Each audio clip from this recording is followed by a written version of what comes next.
Good morning, everyone.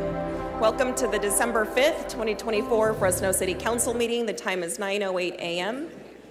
I'm going to call the meeting to order. City Clerk, will you please call the roll? Certainly. Councilmember Arias. Councilmember Maxwell. Presente. Thanks, sir. Councilmember Maxwell. Councilmember Chavez. Here. Councilmember Bredefeld. Here. Councilmember Esparza. Present. Vice President Carbasi. Here. And Council President Perea. Here. We have a quorum. Thank you. Up next is the invocation, which will be given by Dr. Jia Zhang, Director of the Fresno Center's Living Well Center, followed by the Pledge of Allegiance, which will be given by Councilmember Bredefeld. Will everyone please stand?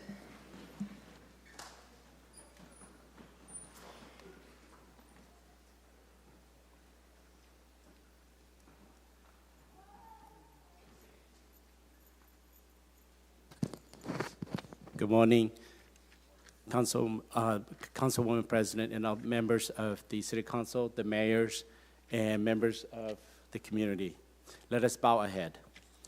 Shia Nuna Yan Jong Nong Takina Jong Nong Guya Dr. Shongya Guhu Zala Bem Hong Tu Ye Shao Jindu Jute Nengo Nong Zindo Li Jiseng Jute Juche Taka Nesha Dang Gay Dong La Mu Bahu bỏ chùa cho nó cho chứ thó cả nên sẽ đời là bỏ hử lỡ cả dây to cho lòng ngày hạ trên chá cả lúa hai chỉ tàu là nung nó cho nó cho chứ hai tàu cả lúa hai chỉ yên là cho nó cho chứ hai cái yên chỉ ta nơi bỏ hử lúa rau Fresno cả rong chỉ bù mua tu sa tu nhà chỉ bù mua cái plau kiến thu là đâu cho nó cho chứ là đâu bê sinh cả cho bê sinh sẽ đời bỏ lông lúa bỏ hử nó chứ nhỏ chỉ mua và yên chúa rồi giờ có mua phong mua dự sư.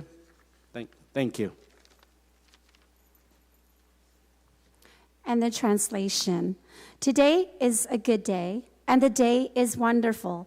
I am Dr. Gia Zhang. I summon upon our among gods, our heavenly Father and earthly Mother, the gods of the sun and moon, the spiritual leaders that govern this land. I summon you all to be present with me here at City Hall and to bless our leaders with great health. And as they go about their day, may you all protect them from evil and harm. May you bless them with strength, wisdom, and knowledge to make decisions. Bless this wonderful city so that it has no crime and the other disasters to trouble the city officials and citizens. Bless its citizens so they learn to appreciate and love its city and listen to elected officials, that they not be enemies but friends to each other. Thank you.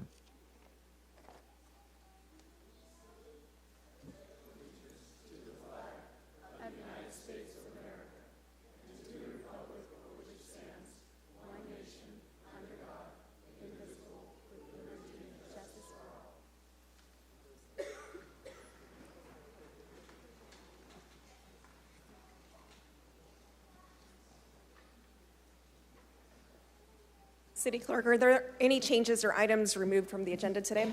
There are a few changes. Just a first quick announcement. We do have Spanish, Hmong, and Punjabi translators available through Zoom, and we have Spanish in-house translators that will quickly let the audience know the services they provide. Hello, good morning, everyone. My name is Jael, and this is my colleague Maria. We are your in-person Spanish interpreters here for you today from Focus Interpreting. So if you're in any need of Spanish interpretation, you can find us towards the back of the auditorium. We have headsets there available, and we're more than happy to help. Thank you. Buenos días, mi nombre es María, mi colega Jael, somos de Focus Interpreting y estamos aquí por si alguien requiere asistencia con interpretación en español. Estamos en la parte posterior del auditorio y tenemos audífonos disponibles. Gracias. Thank you. And as for corrections to the agenda, first, the 9:20 a.m. number 1, that is file ID 241571, the hearing to consider the adoption of South Central Specific Plan and related final environmental impact report. The agenda title for this item is hereby updated to reflect the following. Numbered subparts 2, 3, 4, and 5 currently begin with the words consideration of plan amendment application. Those sections will now read consideration of resolution to approve planned amendment application. Next, numbered subpart 4 is subject to mayoral veto. And finally, the rezone application number referenced in numbered subpart 6 is incorrectly listed as P24-03967. The correct rezone application number for that subpart is P24-03970. And finally, we have a few items moved to the contested consent calendar for further discussion. First up is consent calendar item 2P, that is file ID 241594, regarding the actions pertaining to Garage 7 High Priority Repairs Project. That has been moved to contested consent by Councilmember Arias. And then finally, item 2U, that is file ID 241618, approving the consultant services agreement between the City of Fresno and FCS International for the environmental planning and consulting services for Southeast Development Area Specific Plan Environmental Impact Report. And that has been moved to the contested consent by Council Members Arias and Council Member Chavez. I have no further changes.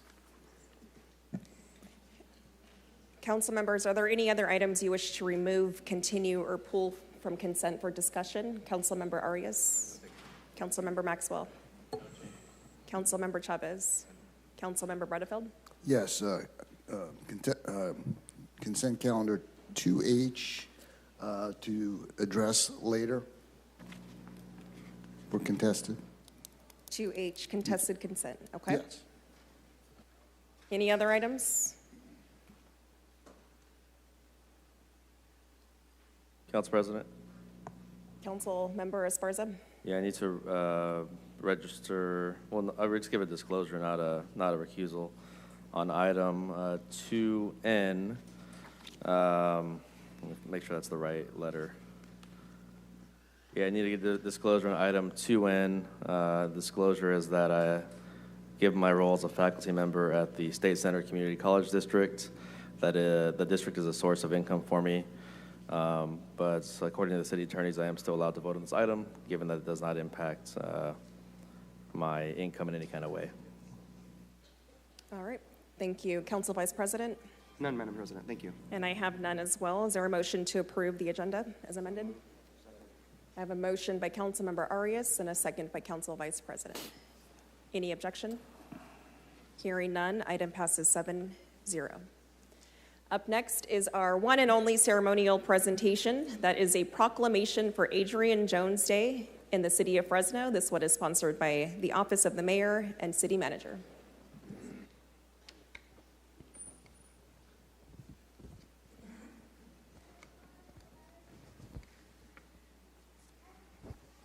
Thank you very much, Council President. If I could have Adrian please come up here. It is my honor as the mayor of this city to be able to recognize someone who is absolutely deserving of recognition. We are to give honor where honor is due, and we're going to do that this morning. For more than 17 years, Adrian has sit on the Fresno Housing Authority Commission, and she has done an incredible job. But what makes her so unique is that she started out as a resident. And taking part in the Housing Choice Voucher Program, then later becoming a staff member for Fresno Housing Authority, went on to get her bachelor's degree and then her master's degree.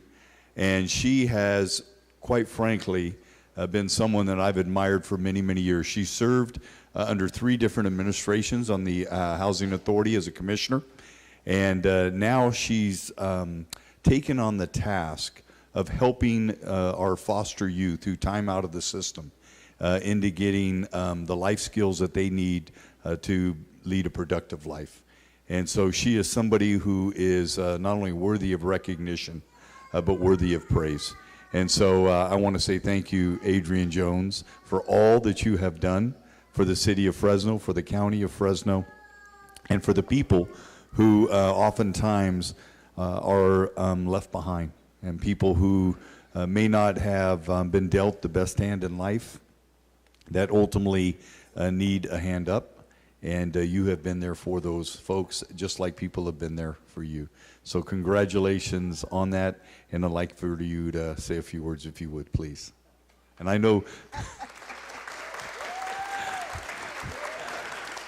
I don't know how many groundbreaking and ribbon cutting ceremonies I've done with Adrian on, but she always is the one that gets asked to speak, and the reason is she is very articulate. And I'm going to have Tyrone, why don't you come up here? Tyrone Roderick Williams, come on up here. Also from the Fresno Housing. He's one of our partners, the premier affordable housing developer in the city and county of Fresno. So with that, Adrian.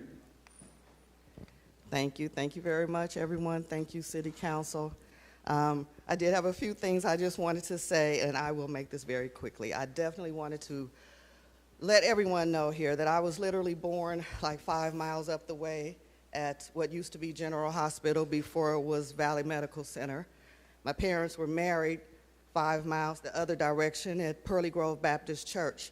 I attended Irwin, Ivy, and Tenaya Junior High Schools. I went to Washington Union High School, graduated from Fresno City College and Fresno State University. My grandfather, who was instrumental in bringing Martin Luther King to Fresno to fight for farm housing, was a Baptist minister at St. Rest Baptist Church. In fact, he ordained Reverend Riggins. My mother, Edison Tiger, was a City of Fresno meter maid. My sister, instrumental in bringing BET to the airwaves while she was a student at Fresno State. My brother, currently a therapist at Fresno State in the Health Center. My cousins, Jan and Cheryl Sumler, founders of Take a Stand and the Juneteenth Queens. I am rooted in Fresno, and I am rooted in service to this community. This is my home, which means everyone here is my family. Every meeting, every committee, every fuss, and every cuss has always been for the people of Fresno. I want to thank you again, City of Fresno. I want to thank the Fresno Housing Authority. Thank you to my partner in housing, Kerry Catalano, and I humbly accept this recognition for the people of Fresno. I look forward to working with everyone to further our collaborations and partnerships in our joint efforts to eradicate homelessness in Fresno. Thank you, Adrian. And one of the things I did not mention, failed to mention, is that Adrian is not only recognized here, but she was recognized nationally as the Commissioner of the Year by the National Association of Housing and Redevelopment officials. So she has national recognition and has truly been a blessing to us. Tyrone, would you like to say a few words? Well, Adrian, the span of Adrian's influence is national. And oftentimes a prophet has no honor in his own hometown, while all across the country others recognize what sometimes we don't. So it is a great honor to not only serve as the CEO of Fresno Housing and have Adrian as the chair, but that we take time to honor our own people and acknowledge their work and the impact. And so thank you, Mayor, thank you, Council, thank you all for this opportunity to have Adrian Jones Day celebrated on December 5th.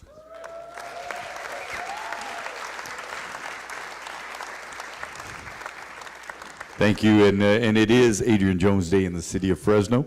Clerk, if you'd please read the proclamation. With pleasure. Whereas, for more than 17 years and 3 mayoral administrations, Adrian Jones served on the Housing Authority of the City of Fresno, bringing unique perspectives as a former participant in the Housing Choice Voucher Program and a Fresno Housing staff member, a commissioner, a social worker, and as a tireless community volunteer. And whereas Adrian is an accomplished Fresno City Ram and Fresno State Bulldog graduate, she worked diligently to earn her associate's degree, a Bachelor of Science in Social Work, and a Master of Science in Marriage and Family Therapy.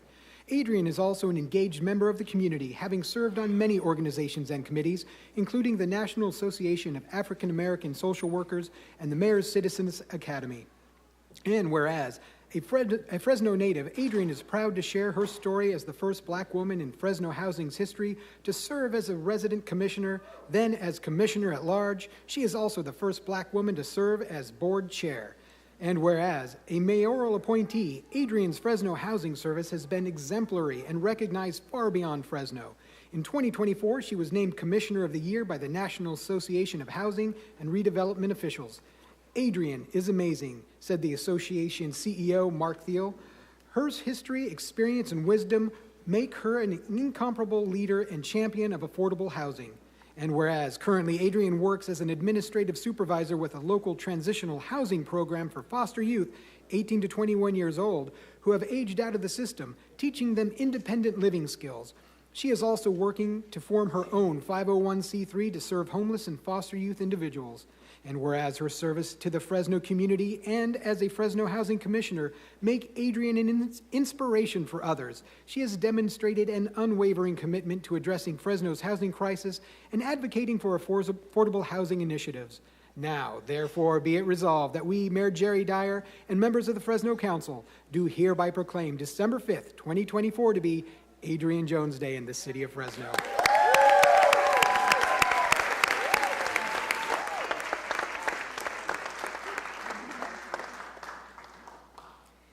Congratulations, Adrian. Up next is going to be council member reports and comments. We're going to start with council member Arias. Thank you, Council President. City Manager, just one item for you this morning. The Safe Route to School project for Tilly Elementary, the traffic signal specific on Clinton and Valentine, it was originally supposed to be operational in the summer, and then we had some wire theft occur. We were told that it would be complete by December. Now we're being told it'll be complete sometime next year. Can we get a more solid date on when it'll be ready? Yeah, unfortunately, we had a second copper wire theft. Very, very frustrating. So, yeah, we'll get you something a little more firm, but it is very unfortunate. Yes, it is. And I'm trying to get as firm as we can before we return to school after winter break would be great. Additionally, City Manager, I know we've discussed this in the past, but we're starting to see a lot more pack of animals, specifically dogs, roaming around. We've gotten a lot of reports in West Fresno of packs of dogs going around. We just had another pack of dogs bite a mailman. So I know we're working on how we address those, but we just need to be sure to pick them up when they're in packs because they're getting pretty aggressive. Yeah, we actually have picked up, and I want to make sure it's very, very clear. These are not random packs of dogs. These are dogs that are owned by people that have not been secured in yards and have gotten out. So there were a group in West Fresno, the mailman, those dogs were picked up by the animal center. There was another group up by Riverside Golf Course in District 2 that was terrorizing cats in the neighborhood. Those dogs were picked up. In every instance, they have been owned by people who are not securing their animals. Are we finding the owners? Yes, ultimately, that is, if we pick them up at large, then we can find the owners. Okay, thank you. But we do take it very seriously. Thank you. Appreciate it. A couple of informational items for the public. After a 10-year hiatus, the downtown ice rink will return on Tuesday, December 10th. Tickets are available online to purchase through Downtown Fresno Partnership. Our office will be hosting a toy giveaway. I know we all do toy giveaways every year in this city. Ours will take place at the downtown ice rink on December 18th. We'll be giving toys to children 5 to 12 years old, and the first 100 visitors will get a free ticket to the ice rink. So if you live in District 3, I encourage you to come on December 18th to the downtown ice rink for some toys for your kids and a free pass for the ice rink. Additionally, I do want to thank the mobile food vendors. After last council's meeting, we committed to meeting with them again to discuss the draft ordinance to clarify some language. We had the opportunity to do that on November 22nd. Councilmember Chavez and I spent about 3.5 hours with about 26 mobile food vendors, mostly eloteros. Those of you who don't know English, those who sell corn mobily. I do want to thank them for that time. We were able to clarify quite a bit of the questions and concerns that they had, And the ordinance that's on the consent agenda today includes the clarifying language, specifically around defining a roaming and a stationary sidewalk vendor, as to not restrict the eloteros, paleteros, and other sorts of sales that are mobile from being able to do so in residential neighborhoods. It also allows the mobile food vendors and a business to partner together regardless of whether the business has an operational kitchen, and ensures the vendors that none of their personal information will be shared with any type of law enforcement agency. It is simply to process a potential citation or a warning. And additionally, we will begin to roll out the process for stickers and IDs for mobile food vendors. Those of you who don't know, about 10, 15 years ago, the city would actually give IDs and stickers to official licensed mobile food vendors so that the public knew that they were fully licensed and trained to engage in mobile food sales. So that work is upcoming with the Department of Finance. And in that same issue, we did receive a letter officially from the California Restaurant Association yesterday opposing the ordinance on the basis that the fines were not high enough in their perspective. Then we have included. I stand by the reduction in fines that we have included to ensure that we are fair and equitable with vendors based on what they sell and not overly punishing them for mistakes that they make. So with that, I want to thank the vendors again for their time and welcome them at the table as we continue to engage in providing them support and growing the entrepreneurship spirit in our city. With that, Council President, those are all my comments for today. Thank you, Council Member. Up next, we have Council Member Maxwell. Thank you, Council President. Good morning, everybody. A couple of weeks ago, I launched an initiative with some community partners. I don't know if anybody here has ever heard of the singer Dolly Parton before. She has an amazing nonprofit. It's called the Dolly Parton Imagination Library. It's a really great nonprofit, and what they seek to do is mail a free book to every child age 0 to 5, regardless of income, every single month with that child's name embroidered into the book for them to keep. So they receive about 60 books by the time they turn 5 years old. And I worked with Brian Pacheco, supervisor for West Fresno, as well as Lighthouse for Children, to launch this campaign to bring it to Fresno County. The city of Fresno was able to set aside $150,000 towards this program because we know that when our children succeed, our city succeeds. And we were able to get some contributions from some other community partners too. But we still have about $100,000 to raise. If we want to launch this program in Fresno County next year, we're looking to raise that much more money. This is particularly important for a county like Fresno, where nearly 60% of third graders are unable to read at grade level in Fresno County. We also know that about 60% of our low-income families don't have any children's books located within their households. And so this is something I'm really passionate about. My family was always very supportive of getting me literature growing up as a kid, and really helped me a lot throughout my educational and even my career after high school. And so if this is something that you're interested in donating to, recommend everyone to check out the website lfcfresno.org/DPIL. Again, that's lfcfresno.org/DPIL. Supervisor Pacheco and I are going to be hosting a fundraiser in a couple weeks. If that's something you'd be interested in attending and joining us, please reach out to me or my office. We'd love to have you there. My second update is something I'm also very passionate and excited about, and that's affordable housing. For the first time in nearly 60 years, Fresno State will be investing in a major housing project on their campus. This is going to be 228 affordable apartment-style units for the students of Fresno State. That's huge. A lot of folks that attend Fresno State work extremely hard to get there. A lot of them commute from all across the Central Valley, which is an added difficulty for a lot of our students. A lot of our students are first-generation students, and a lot of our students are working towards breaking out of generational poverty. And so being able to afford them a place to live while they're on campus, and they don't have to worry about breaking the bank to pay for rent, and they don't have to worry about commuting dozens of miles just to get to school, is a really big deal. And so tomorrow we're going to be having that ribbon cutting ceremony, and again, that's a $60 million investment for 228 affordable housing units on the Fresno State campus, ready for move-in in 2026. So really big deal. And my last announcement is more, I just wanted to direct everyone's attention to item 2Z, as in zebra, on today's agenda. It is on the consent agenda. This is an item to approve the final design build contract for our city's first ever senior center. This is going to be the city's first ever designated senior center here in the city of Fresno, intended for seniors 62 and up. It's going to be 34,000 square feet. It's going to have indoor and outdoor amenities.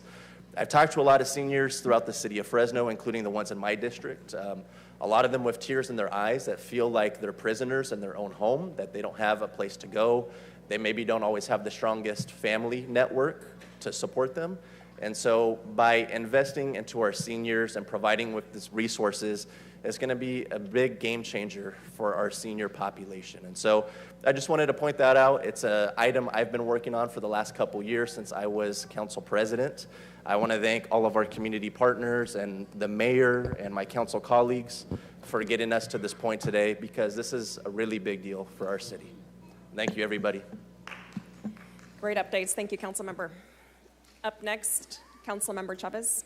Thank you, Council President. Just two quick announcements and then one point of clarification for people that are here to speak on the state item. We've got two events coming up. One will be on the December 21st of this month. We're getting ready to do our Kalawa Christmas toy drive gift wrapping event. We'll be hosting that from 8 in the morning to 2 p.m. So we're asking volunteers, if you got some time, come out, support our kids, help us gift wrap the hundreds of presents that we've been collecting. And then also on December 20th, we will be having our Huntington Boulevard City Manager. We're working really hard to get those permits to see if we can do pony rides for the kids in lieu of reindeers. But appreciate the support that you can give us in that arena. And then last point, Council President, what would be your preference for folks that are here to speak on the SEDA item? Obviously, we'd love to give them an opportunity to speak. Do you want them to speak during the contested consent public comment? Because I know Council will have a discussion about that, but I want to make sure that they have the opportunity. So anyone who would like to provide public comment on a consent item, a contested consent item, or on a closed session item, I will be taking that just after the timed items, and we do have a number of timed items today, so that likely will occur either right before lunch or right after lunch. So I will take all the public comment at once on contested consent, consent, and the closed session agenda items. Thank you, Council President. Thank you, Councilmember. Councilmember Bredefeld?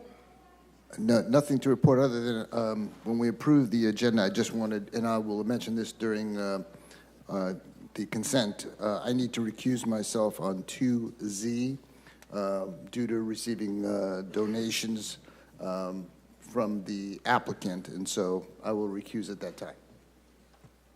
Okay. Recusal on 2Z. All right, Council Vice President. Any comments? Sure. Thank you, Madam President. A couple of comments regarding Pinedale. First off, I really want to thank all the sponsors and especially my staff, Alyssa, Andrew, and Ryan, for all their work with Operation Gobble. This was their 4th year, and it went off without a hitch. Debbie Bowles and the staff at Pinedale Elementary were awesome. It benefited families in Pinedale and Nelson Elementaries, Clovis Unified, Clint Olivier, the trustee, were all really helpful. Our sponsors were great. It's interesting. We've been doing this for 4 years, and maybe it's not a surprise, but we started getting calls earlier this year about when the tickets are available. And the real need and the food insecurity out there, we really felt it this year. But we also noticed, as evidenced by the pictures, a lot of joy from people. People were really nice coming in. They were all helping each other out, and nobody was, cutting in line of anybody. Things were calmer this year, but also a lot more humble. So clearly people are hurting out there, and it just meant a lot to be able to come together with resources and to be able to provide for these folks. It was 400 meals, and it was everything together, and big thank you to the sponsors that made it possible. Regarding Pinedale, though, people forget Pinedale's in Northwest Fresno, And unfortunately, they have their challenges. And I want to give kudos to the police department, and I want to give kudos to code enforcement. The smoke shop is closed. Now that smoke shop, and Erica, I see you there, thank you so much. That smoke shop has a history of illegal gambling, of selling items to people that shouldn't have those items, and it's adjacent to a school. It was a real problem. Now, I'm not saying all smoke shops are bad, but this particular one was a real problem. And fortunately, with them gone, hopefully the property owner will rent it to someone better, and we won't continue to have problems. Because look, when you hear in the paper that, or in media, that kids are exposed to things through those smoke shops, it's true. There are things we can do as adults that's legal, that's fine. But unfortunately, a lot of those smoke shops don't care. They make a lot of money under the table, and they do things they shouldn't do. So, City Attorney, we couldn't have done it without your department. Thank you so much. And that's not just the smoke shop. When it comes to Pinedale, we are continuing to make investments with the community center, thanks to the council for approving the 50% threshold for highest needs for Measure P. That will allow the Pinedale Community Center to now be the recipients of the greatest level of funding, like most other highest need sites in the city. Speaking of the Measure P, I want to thank the commission. They recently, at their last meeting, approved $1 million for River West. This is something that's really important to me. Folks, we have a river in Fresno. A river runs through it, and it's the second largest river in the state. And you wouldn't know it because there's no way to access it.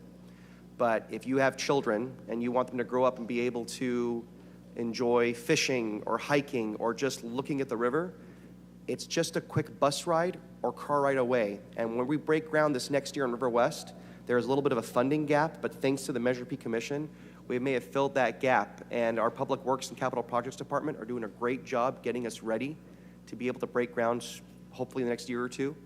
And soon we'll be able to enjoy the river. It's going to be an amazing thing. It's right there after so many years and generations of hard work. And lastly, packs of dogs. I want to thank Alma, and I want to thank City Manager. You guys were very, very quick to respond to that. Just constant updates. You got the dogs out for their safety, for the neighborhood safety. So if you have any comments on that, I really appreciate just the very quick response on that. You took it very seriously, I'll put it that way. So thank you so much, and that's my report. Thank you, Madam President. Thank you, Council Vice President. And I skipped Councilmember Esparza, so you're up next. All good. Thank you. So just a couple of very brief things regarding Christmas Tree Lane. It's the season, and we're excited to once again celebrate the festive tradition of Christmas Tree Lane, which begins in District 7. This beloved event brings together our communities and our visitors to enjoy really what I consider to be beautiful holiday lights, but to ensure the safety and convenience of all those attending. Just notifying folks there will be traffic adjustments in place during the event.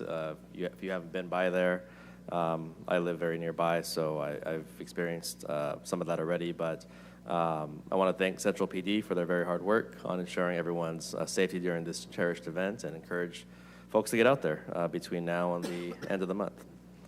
And speaking of our Central Station PD, we'll be hosting a holiday workshop over at the Manchester Center. And so I invite folks to join us for a festive and fun-filled day at the Manchester Center on December 13th between 4 and 6 p.m. This will be a wonderful event that will include crafts for families to create their own ornaments, a photo booth of Santa for memorable holiday pictures, and a lot more. So again, we invite community members to attend, particularly those in District 7. Again, that's December 13th from 4 to 6. And we'll be partnering with our central folks in the central part of the police station. Thank you. Thank you, Council Member. For my district, just a couple updates. I want to give a big thank you to a few folks who helped make our Operation Gobble such a success this year. We did give out over 1,000 turkeys, milks, produce boxes, thanks to the generosity of my partnership with Assemblywoman Esmeralda Soria. This could not have been possible without our partners, Producers Dairy, PG&E, Central California Food Bank, the Police and Fire Chaplaincy, Steinbeck Elementary School, our sheet metal workers, and our countless other volunteers who helped to make this event such a success. And in the same theme of food insecurity, we are going to hold our second annual tamale drive this weekend. It's going to be on Saturday at Roding Elementary School, starting at 10 a.m.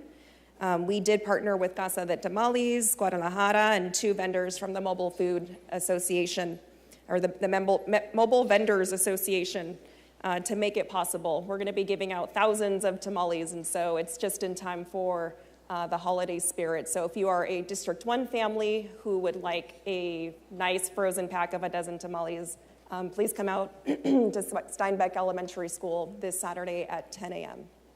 All right. Mr. Mayor, do you have any comments today? City Manager?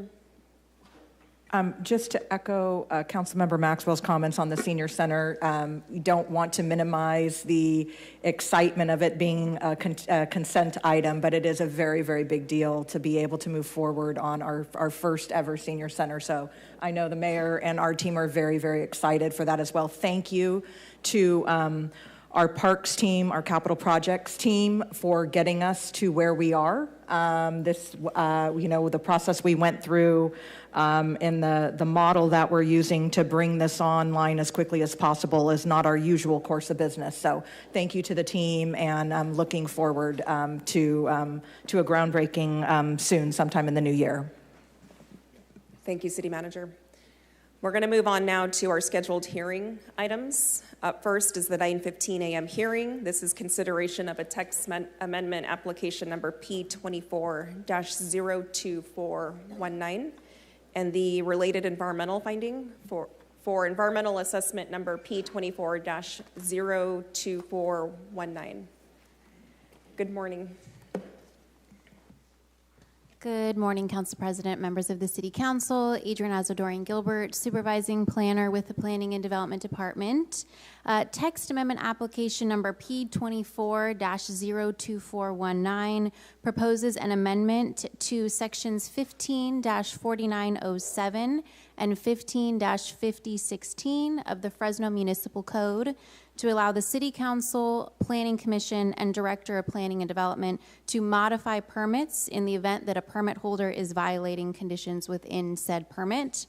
Currently, the only city-initiated remediation for permit violations is revocation of permits. So this would provide a process for the city to initiate modification of various conditions within a permit if a violation is present. And I'm happy to answer any questions. Thank you. Thank you. Councilmember Maxwell? Yes, good morning. I did have a question regarding this item. Specifically, this, if passed, would, again, allow us to modify a conditional use permit if violated. And then in the staff report outlines a few instances that would be considered a violation of the conditional use permit. Number 5, the use to which the permit or variance applies has been conducted in a manner detrimental to the public safety, health, and welfare, or so as to be a nuisance. Who makes that determination? Yes, so a violation would need to be present. Code enforcement would then verify the violation. So it would be verified through our code enforcement department that a violation has been conducted. It says the decision-making body may revoke or modify the permit if it makes any of the following findings. So I guess my first question is, who's the decision-making body?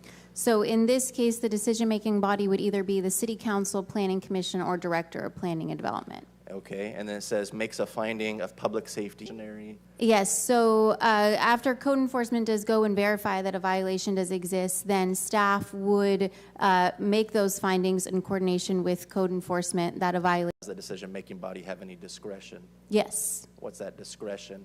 The discretion would be on the final decision of the actual modification of the permit. What counts as a public safety, health, and welfare violation? Typically, as we have been notified, it's mainly public nuisances. So an example could be hours of operation. So, there are conditions within said permit on, a various permit that does identify various hours of operation that a business can actually conduct their business. So that would be in form of, a public nuisance if a business is not honoring the hours within their conditions, staying out later, keeping their patio open past a certain hour, and then a public nuisance does exist as a result of not honoring the hours of operation. Is and one conditions. instance considered a violation? So currently, as our code reads, it does state a violation, so it does not stipulate the number of violations that do need to be recorded in order to initiate these modification proceedings. Is that pretty legally defensible, City Attorney, that, we have a bar open 5 minutes later than it should, we could revoke the CUP discretionary with our discretion? So our current process is we would issue a notice of violation and they would have to correct that. We'd come back in, What's say, the cure period? 30 days. How do you cure having stayed open 5 minutes later than you should have? I'm sorry?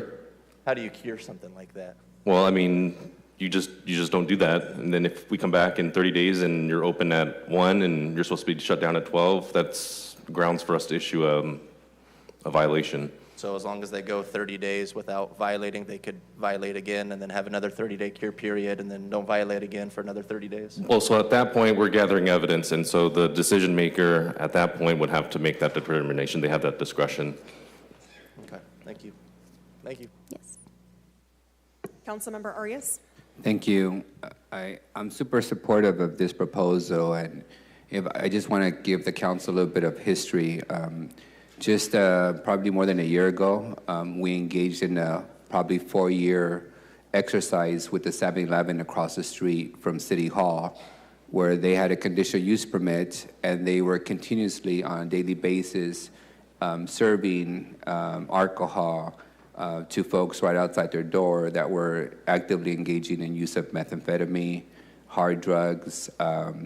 We had police officers there on a daily basis, several times a day. There was people camping out on the front door, and they continued to provide them service in violation of their conditional use permit. And it took several years for code enforcement to continuously make findings and violations and citations and fines. And ultimately, the council's only option was to revoke the license, which would completely kill the business, which takes several years of investigations and numerous citations and violations and staff time to deal with something like that. In this case, if this was to exist at that time, we could simply make findings of multiple violations and then amend their conditional use permit without having to do the permanent revocation of the conditional use permit. So from my perspective, this is a middle ground that would allow us to get the attention of the property owner and the business owner to rectify their continuous violations. In my view, it's one thing for a business to be open 5 or 10 minutes after they're supposed to.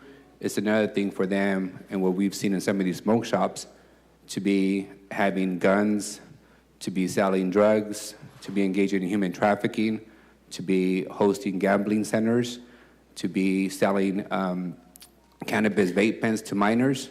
In my view, those kind of violations are not curable if they continuously take place. So we should have the ability to amend the conditional use permit prior to revocation, especially given that revocation, in my understanding, in this city, our 200 years that we've been in operation, we've never actually revoked a CUP.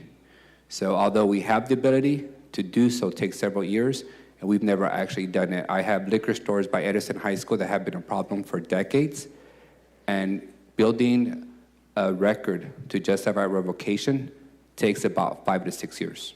So we have to have 5 or 6 years of continuous violations before we can get into revocation. This would allow us to amend the conditional use permit much quicker and get serious about them following the rules when they're operating next to schools, when they're operating next to sensitive use areas. So I fully support the proposal as a strong tool to meet people halfway before we get to the full revocation.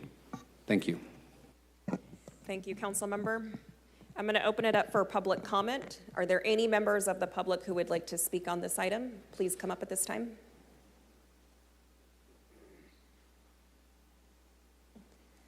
See no one, I will close the public comment period and bring it back up to the dais for discussion and a motion. I have a motion to approve. This is the 9:15 a.m. hearing by Council Member Arias and a second by Council Member Bredefeld. Any objection? Hearing none, item passes 7-0. We will now move on to our 9:20 a.m. number 1 item. This is a hearing to consider the adoption of the South Central Specific Plan and the related final environmental impact report. Good morning, Sophia.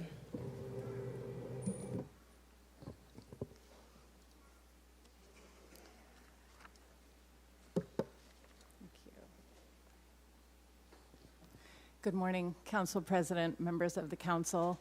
I'm Sophia Pagolatis, Planning Manager in the Planning and Development Department, and today we are presenting for your consideration the South Central Specific Plan and accompanying environmental impact report.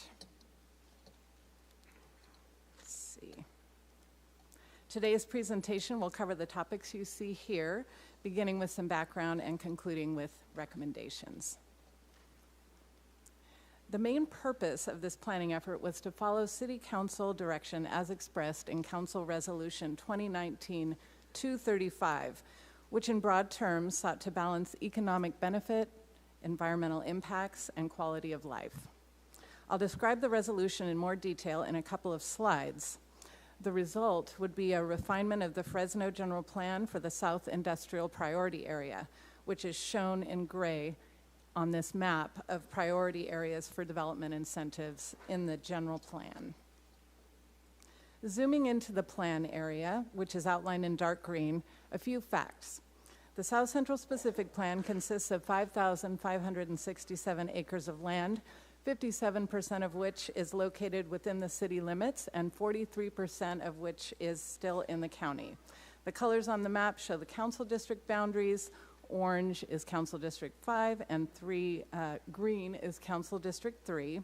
The white areas within the plan boundary are outside city limits, but within the plan area and the sphere of influence.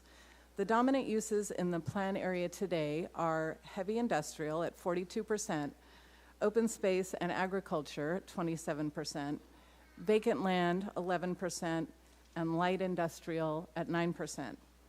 There are also 400 dwelling units in the plan area, as well as a school. From 1956 onward, the city has planned for industrial development in this area. More recent planning includes the North Avenue Industrial Triangle Specific Plan in 1973, an infrastructure plan to create a 930-acre heavy industrial district, and the 1992 adoption of the Roosevelt Community Plan. Fast forward to our current general plan adopted in 2014, which maintained the industrial land use for the plan area. Planning for the South Central Specific Plan began in 2019 and was directed by Council Resolution 2019-235. Most of the public engagement occurred in 2020 and 2021. Technical studies were conducted in 2022, and the South Central Specific Plan and Environmental Impact Report were drafted in 23 and 2024, utilizing public input and the information from the technical studies. Here is what the Council Resolution directed the plan to do, and I'm going to read directly from the slide. 1, incorporate reductions in the zoning intensity of undeveloped lands near sensitive uses to provide buffers to protect sensitive uses from adverse impacts from more intense land uses in a manner that reflects stakeholder input. 2, include new land use designations, policies, and implementation actions specific to the plan area and incorporate relevant environmental mitigation measures reflective of community input and the analysis prepared for the environmental impact report. And 3, facilitate and promote economic development that advances community priorities related to industry type, employment opportunities, job quality, and community benefits. We should note here that sensitive uses, when we're talking about those in this plan, include residences, schools, religious institutions, playgrounds, child care centers, hospitals, retirement homes, and convalescent homes. Community engagement consisted of several stakeholder interviews, community workshops, advisory committee meetings, and open house. Various modes of communication were used, from email to direct mail, social media, and flyers in multiple languages. The key takeaways from the public engagement included not only the vetting of issues and concerns, but also developing solutions that created the building blocks of the plan. The results of the public engagement process were the vision, guiding principles, and policies of the plan, as well as development standards and the land use map. So now we will get more specific about the plan. Those building blocks, the vision, guiding principles, and policies, were combined with detailed analysis of the existing conditions and infrastructure needs in the plan area to create the plan before you today. The vision is one of balancing different goals, maximizing economic benefit with job growth for the residents, while reducing impacts on the environment and improving quality of life. These goals are also expressed in the council resolution that directed the planning process. The guiding principles include being a good neighbor, maintaining high-intensity uses in the core or center of the area, offering diverse employment, creating buffers for residential uses, avoidance of environmental and neighborhood impacts, and transforming Highways 99 and 41 into attractive gateways into the city. Policies are at the heart of land use plans. They can be defined as a definite course or method of action selected from among alternatives to guide and determine present and future decisions. The South Central Specific Plan contains policies guiding transportation, air quality, and environmental impacts, employment, and community development.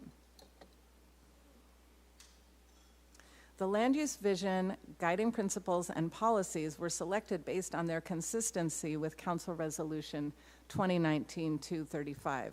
Working together, these elements created a plan in which existing residential uses are proposed to be designated as residential, buffers are required between intensive uses and sensitive land uses, commercial, retail, and business park uses are added to the plan area, and planned future heavy industrial uses are reduced by 17%. Although other land use alternatives were considered, the proposed policies and land uses in the plan best implement the council direction in the resolution. Note the comparison of the current general plan on the left and the proposed South Central Specific Plan on the right. The dark gray is the heavy industrial, the light gray is light industrial. The yellow represents residential, which you'll see in the proposed specific plan map. Purple represents regional business park, and the light pink that almost looks white on this map represents business park. The blue represents public facilities such as schools or fire stations. In order to develop the proposed South Central Specific Plan land use map on the right, sensitive uses were identified and buffer areas were developed around them. The business park areas you see on the South Central Specific Plan land use map are proposed to buffer the sensitive uses. And these maps show the proposed land use changes a little bit more clearly. So on the left, the parcels you see there are proposed general plan land use changes, and on the right, you'll see the proposed rezoning changes. The land use changes are 1,100 acres, and the zoning changes are 279 acres. In order to create the buffering to protect sensitive uses called out in the council resolution, development regulations are proposed in an overlay zone that would be amended into the zoning code, applicable to new development, not existing development. The overlay zone would prohibit certain uses for new development in the plan area, like rendering and slaughterhouses, and it would prohibit certain new uses within 1,000 feet of a sensitive use. And it would require a CUP for some new uses within 1,000 feet of a sensitive use. In addition, the standards in the plan include special setbacks adjoining a sensitive use, standards for portions of buildings that face major streets, and additional standards for warehouse storage and distribution. This map shows the 1,000-foot buffers based on the sensitive uses existing in the plan area. So you can see the blue lines, those outline the buffered areas. Moving over to the environmental impact report, the California Environmental Quality Act requires that an environmental impact report be prepared for this plan. An EIR is a disclosure document for the purpose of describing environmental impacts of a project and proposing feasible mitigation measures to reduce those impacts. It is a program-level EIR, which means it isn't covering a specific project, but instead a series of related actions, in this case, the plan. These are the dates that the environmental impact report was released, key deadlines on the notice of preparation, and the draft EIR was circulated for 2 months this last summer, May 31st through July 30th. These are the resource areas analyzed in the EIR. And this slide shows the impact areas that include mitigation measures, the list on the left, and those areas that did not require mitigation on the right. And finally, some impacts cannot be mitigated to a less than significant level, and we call their impacts significant and unavoidable. All of these impact areas require mitigation, and it is included, but in these instances, mitigation does not completely reduce the impact to less than significant. Exhibit R of the staff report includes the Mitigation Monitoring and Reporting Program, which is a list of mitigation measures and how they will be implemented. Exhibit Q contains findings of fact and the statement of overriding considerations, providing a justification for acceptance of significant environmental impacts.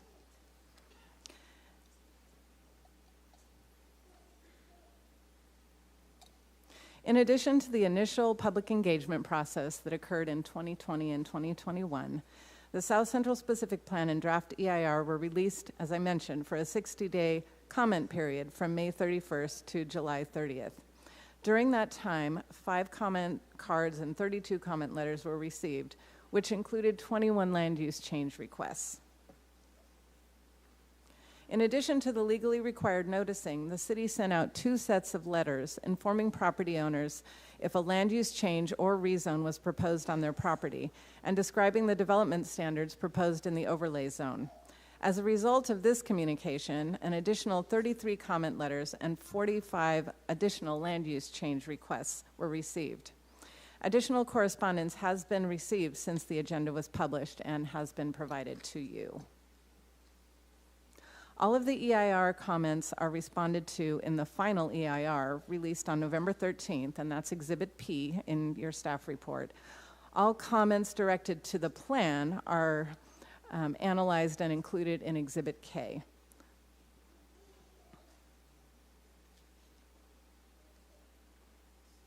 Okay. So as I mentioned, the city received a total of 66 land use change requests. However, 19 of these were made erroneously, as the plan is not actually proposing to change the land use on those subject properties. Options for responding to land use change requests include either option 1, for the council to approve, modify, or deny the proposed change with a finding that the change would fall within the scope of the EIR, or defer consideration of land use change requests until they can be evaluated and potentially processed as a future plan amendment. I did want to mention before closing that on November 20th, the Planning Commission considered these items. 23 persons spoke in opposition, no one spoke in support. After discussion, the Planning Commission recommended that the council deny the applications by a 7-0 vote. And finally, these are your items for consideration. Our team is here to answer questions, and I would like to recognize Michelle Zumwalt, architect, who worked tirelessly on the plan, and Sydney Coatsworth with Ascent Environmental and her team are here to help answer questions.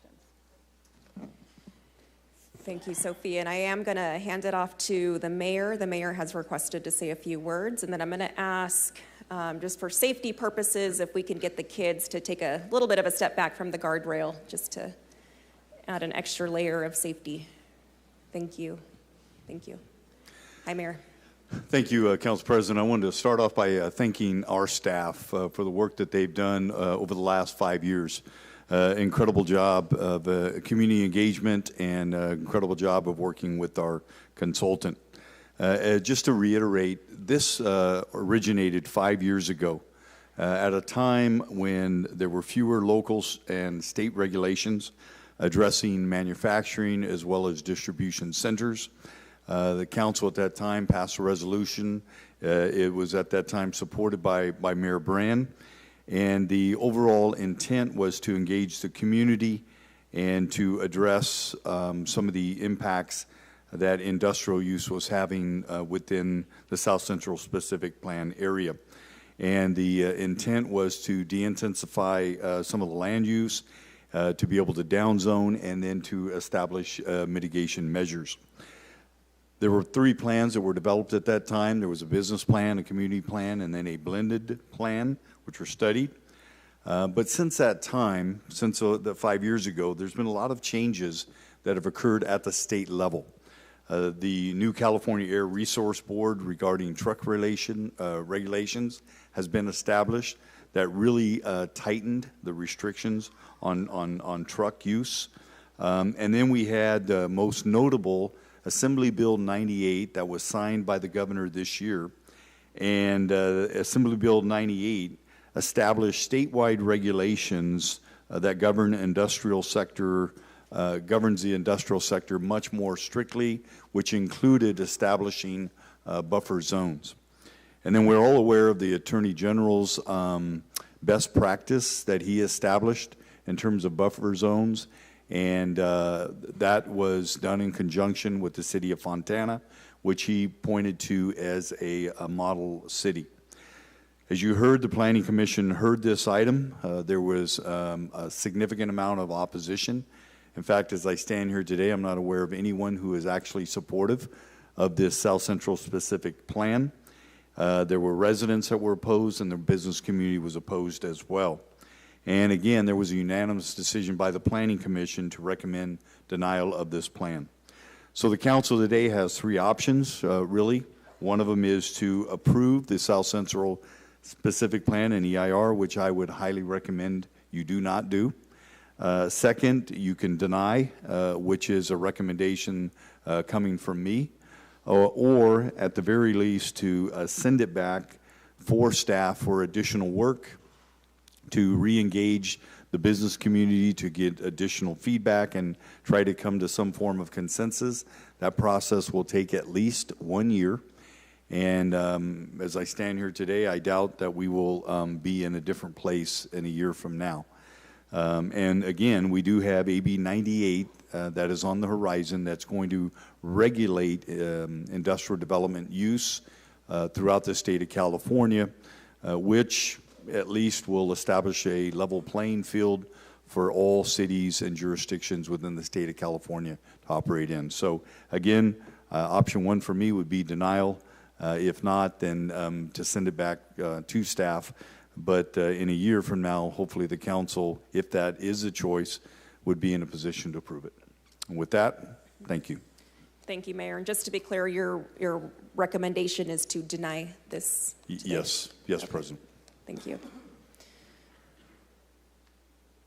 All right, before I take it out to the public, I'm going to ask my colleagues if there are any questions at this time, and you can choose to reserve your questions and comments until after you hear public comment. Councilmember Maxwell, would you like to provide questions and comments now or after? I'll provide some preliminary comments now, but I'll hold off on making a decision until I've had an opportunity to hear from the public. Thank you, Mayor Dyer, for your words just now, and thank you, Sophia, Director Clark, and your staff for all the work that you've put into it. I want to make a couple of things clear up front.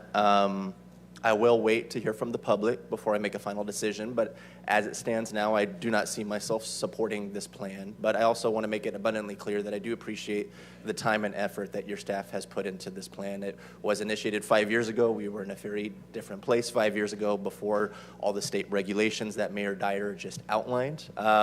Obviously, we're in a different place today. But again, as Mayor mentioned, I don't think I've had a single individual or group reach out to me wanting the council to support or approve this plan as it stands for a multitude of reasons.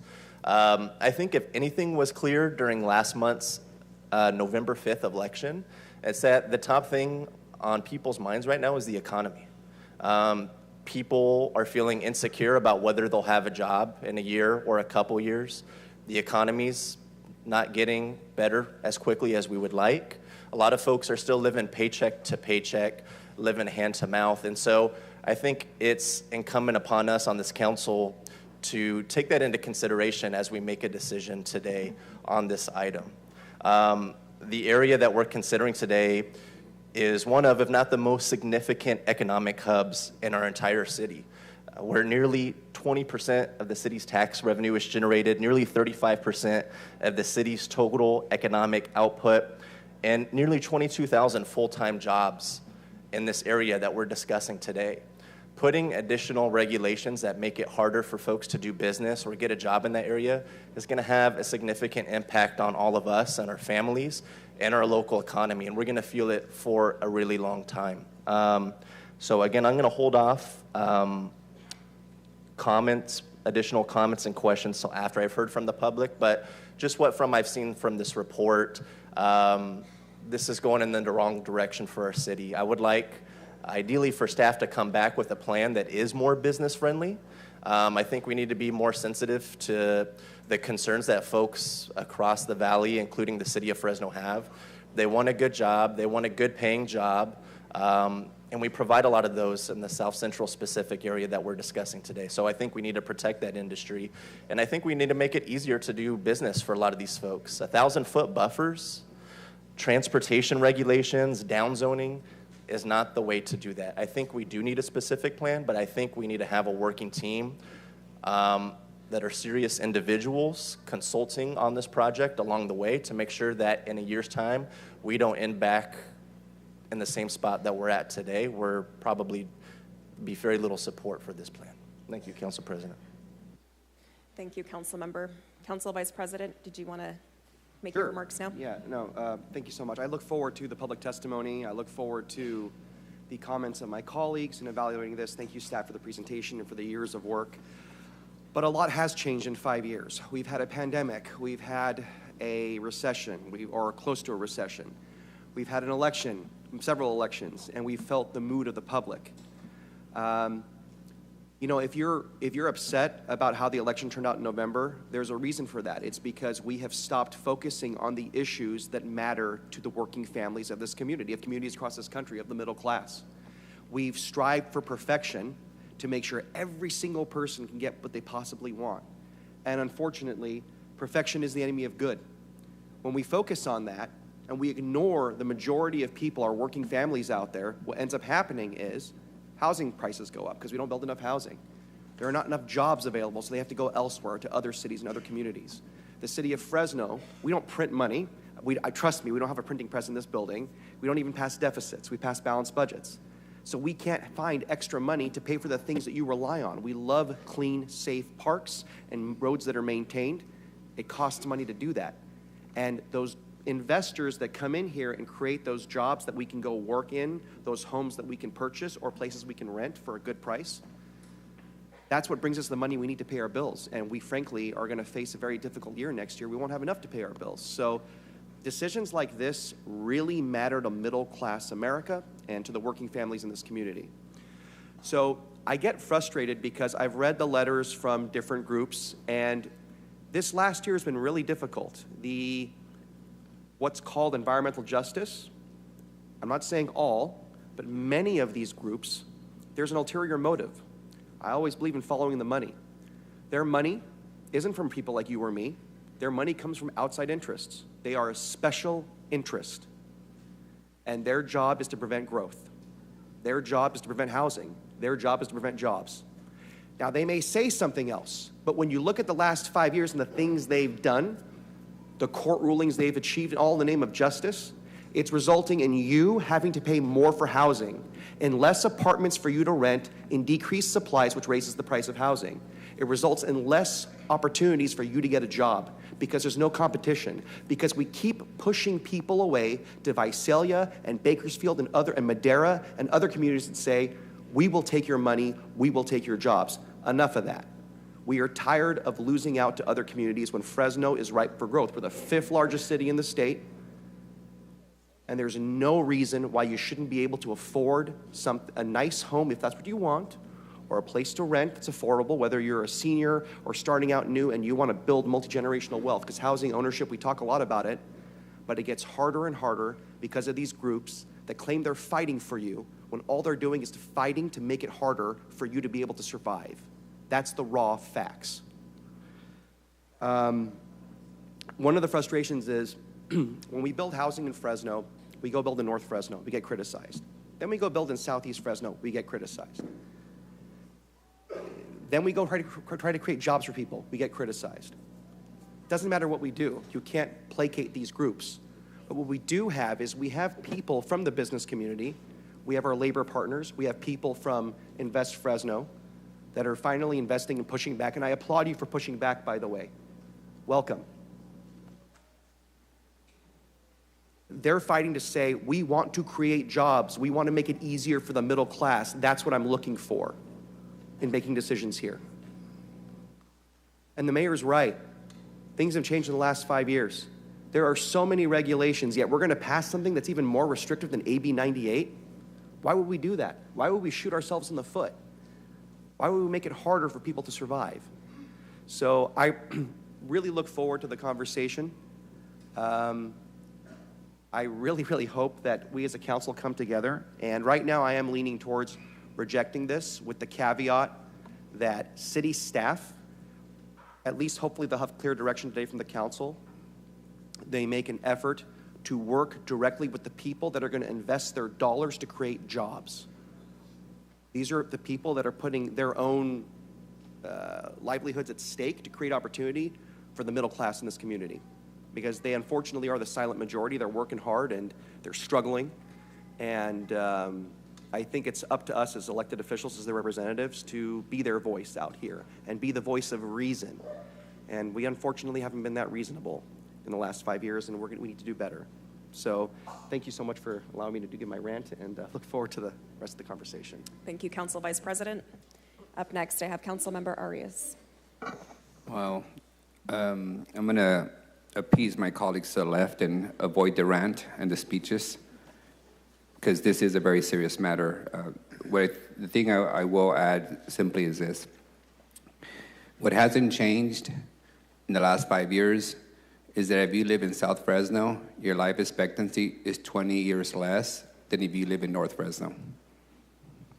It's 20 years less if you live in the areas where these quote-unquote business interests live in. And that's real. The reason we're here is because the resolution we passed in 2019 was part of a legal settlement. In order for us to allow this massive Amazon distribution center to go next to people's homes without requiring them to fix the roads, put curbs and gutters and lights like anyone else would expect in their neighborhood, we entered a settlement to say we're going to do a plan for the whole area so we don't have to get sued every time a project comes forward. It's a very serious matter. There's some serious questions that have to be posed. I do want to thank Sophia. I know you've been sick all week like most employees. This stuff is going around and is not leaving us, but I do appreciate that you're here in person. I do appreciate that you've been taking the hits, you and Director Clark, from all sides. Initially, I thought if you made everybody upset, then it must be a good compromise. But the reality is we are talking about people's livelihoods, both their ability to survive and their ability to do business. And that's a serious matter that we should be serious about the questions we pose. I do have very specific questions.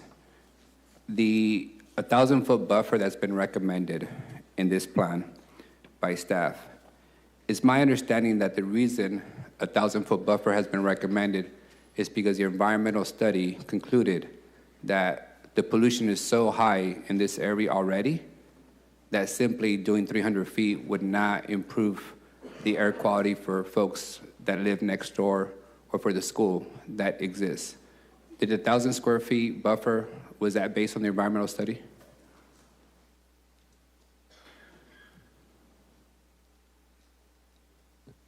Yes, that size of buffer is recommended by California Air Resource Board. Got it. So the scientists basically determined that the pollution is so much greater in that part of town that simply doing 100, 300 square foot buffer wouldn't be sufficient to protect people's health. My other question is, I noticed on the sensitive use designations for the general public, a sensitive use is basically a school, a park, things where people congregate that may be more vulnerable. In this case, the sensitive use areas also included water basins. Why is that the case? Water basins in these areas are typically fenced off areas for flood control to send their winter rainwater. Why were those considered similar to a school? Sometimes those basins can be developed as a public use in a park. But for now, they're just water basins, right? That's correct, and I can follow up if I have additional information on that. If you could. The other sensitive use areas that were included were a PG&E substation. Is that typical to include as I see a substation, that area is basically a fenced-off, high-secure area with a bunch of expensive infrastructure, but is not where there's kids playing or folks congregating at. Right. Is that also part of a sensitive use area? Right. So it looks like what is being discussed, both the basins and PG&E, those are public uses.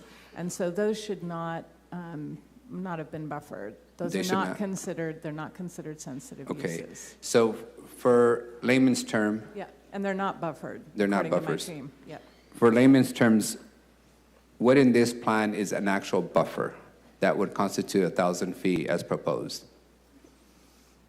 Is it just the school, or is it other basins? What exactly did you guys include in this plan as a sensitive use area? So we started with the sensitive uses. So those would be parks, schools, convalescent homes, and all of the sensitive uses. And then we buffered 1,000 feet from those. Mm-hmm. And then we considered and are proposing land use changes to a less intensive use on vacant land that was within those 1,000-foot buffers. So if there's a vacant parcel next to Orange Elementary, you recommended that anything within 1,000 feet of Orange Elementary should be a less intensive use, not heavy industrial operation. Correct. And in this area, in my recollection from the area, there's no parks, at least in the vast majority of this area, right? That's correct. There is one, and that is an existing park. What park is that? Within the area. I would need to look. It is, I believe, a small 3-acre park in the western portion of the plan. Do we know? Let's see. And I believe it's a planned park. It is not constructed at this point. I don't recall us planning any parks in that area. So do we have? Right, here it is. Right here. Right. So it is just, is that the orange one right here? Right. It's at the very western edge of the plan area, small 3-acre planned park at the end of Almy Street, where it terminates. What street is that? Almy. I don't recall that. Is that part of the Park Master Facilities Plan? Because I don't recall us proposing any parks in this area. It's heavy industrial for a reason. It was part of the general plan and the Parks Master Plan, but we can follow up on that if you'd like. All right. So as of now, a park doesn't exist? It's proposed? Correct. It's planned, and it was planned in the general plan. In the general plan? Yes. But it's not funded in the Parks Master Plan for actual construction, correct? That I'm not aware So of. the Parks Master Plan is not a funding document. It just identifies what the locations and what the sites are, right, TJ? Yes. And the general plan suggests locations for parks, but it doesn't assure that they're ever going to be built in that area, right? Correct. It based on the so many parks per acre, it puts a planned use, land use designation on the map. Okay. Daycares, do we have any in the area? Not that I'm aware of. I wasn't aware of hearing no. any daycares. I wasn't aware of any either. So we don't have parks in the area. We don't have daycares in the area. The only, in my view, current sensitive use is Orange Elementary, correct? And the existing residential. And the residential, I'm sorry. That The is in the residential is plan also area. considered a sensitive use. So if Yes. you have a neighborhood with residents, that's also considered sensitive use, Correct. right? And for my recollection, those neighbors are actually county residents, correct? Most of them are, yes. Most of them are? All right. My other question I had is, the resolution that's referenced as for why we're here today, that passed in 2019, it didn't specify any specific square footage for buffers, correct? It didn't say 300, 500, or 1,000. That's correct. That was simply the determination by the environmental study based on the conditions of the area. Correct. Okay. Hold on a second. Yep. Is there anyone else who recommended that number for a reason? You want it? Yeah, please. Good morning, council member. So the environmental impact report conducted does not specifically state 1,000 feet. These are part of the AG's office white paper, the settlement with Fontana, and CARB, the California Air Resources Board, which has conducted studies that say that air quality improves after 1,000 feet. Got it. So that is where those buffers came from. All right, and I did get confirmation, Almy Park is an existing park, and there is a brand new daycare center at Orange Street. So those are two existing sensitive uses in the area. So obviously sensitive uses, as new uses come in and leave, that changes that buffer, right? So it's that's as of when that map was printed, Absolutely. right? And it's going to fluctuate. Yeah, thank you. There's been notions and remarks about we should just, I think the mayor said, deny the plan completely as an option. It's my understanding that the large projects, 1 million square foot of distribution center by Amazon or Ulta, 500,000 square feet, those projects are typically between $100 and $500 million projects. And those automatically have a $1 million environmental study. So they're always going to have the ability to get processed and get approved based on the size and scope of that project, whether there's a plan or not. However, if you're looking at an acre, 2 or 3 acres, which a lot of these parcels that are vacant are, and you want a 50,000 square foot project or a 100,000 square foot project for light manufacturing, without a plan, those projects would have to carry the expensive load of individual environmental study. And what's been suggested by the business community is having no plan would essentially place a moratorium on any small or medium scale development project in that area because the cost of an individual environmental study would be so huge that they simply would not be able to, pencil it out with the performers. In your view, Director, do we need a plan in order for those smaller operations to be processed? No, it is not required. So again, this is a plan level document. The environmental impact report, this is a specific plan. It is a little more detailed than, say, a general plan would be. It has had more analysis. It provides more robust mitigation measures. Every use, whether it is in a specific plan or not, requires an environmental review. That environmental review can range from an exemption all the way to an EIR. So in this plan, if it is adopted and implemented, any project that comes in, there's future work to be done, right? There will be a plan-specific checklist.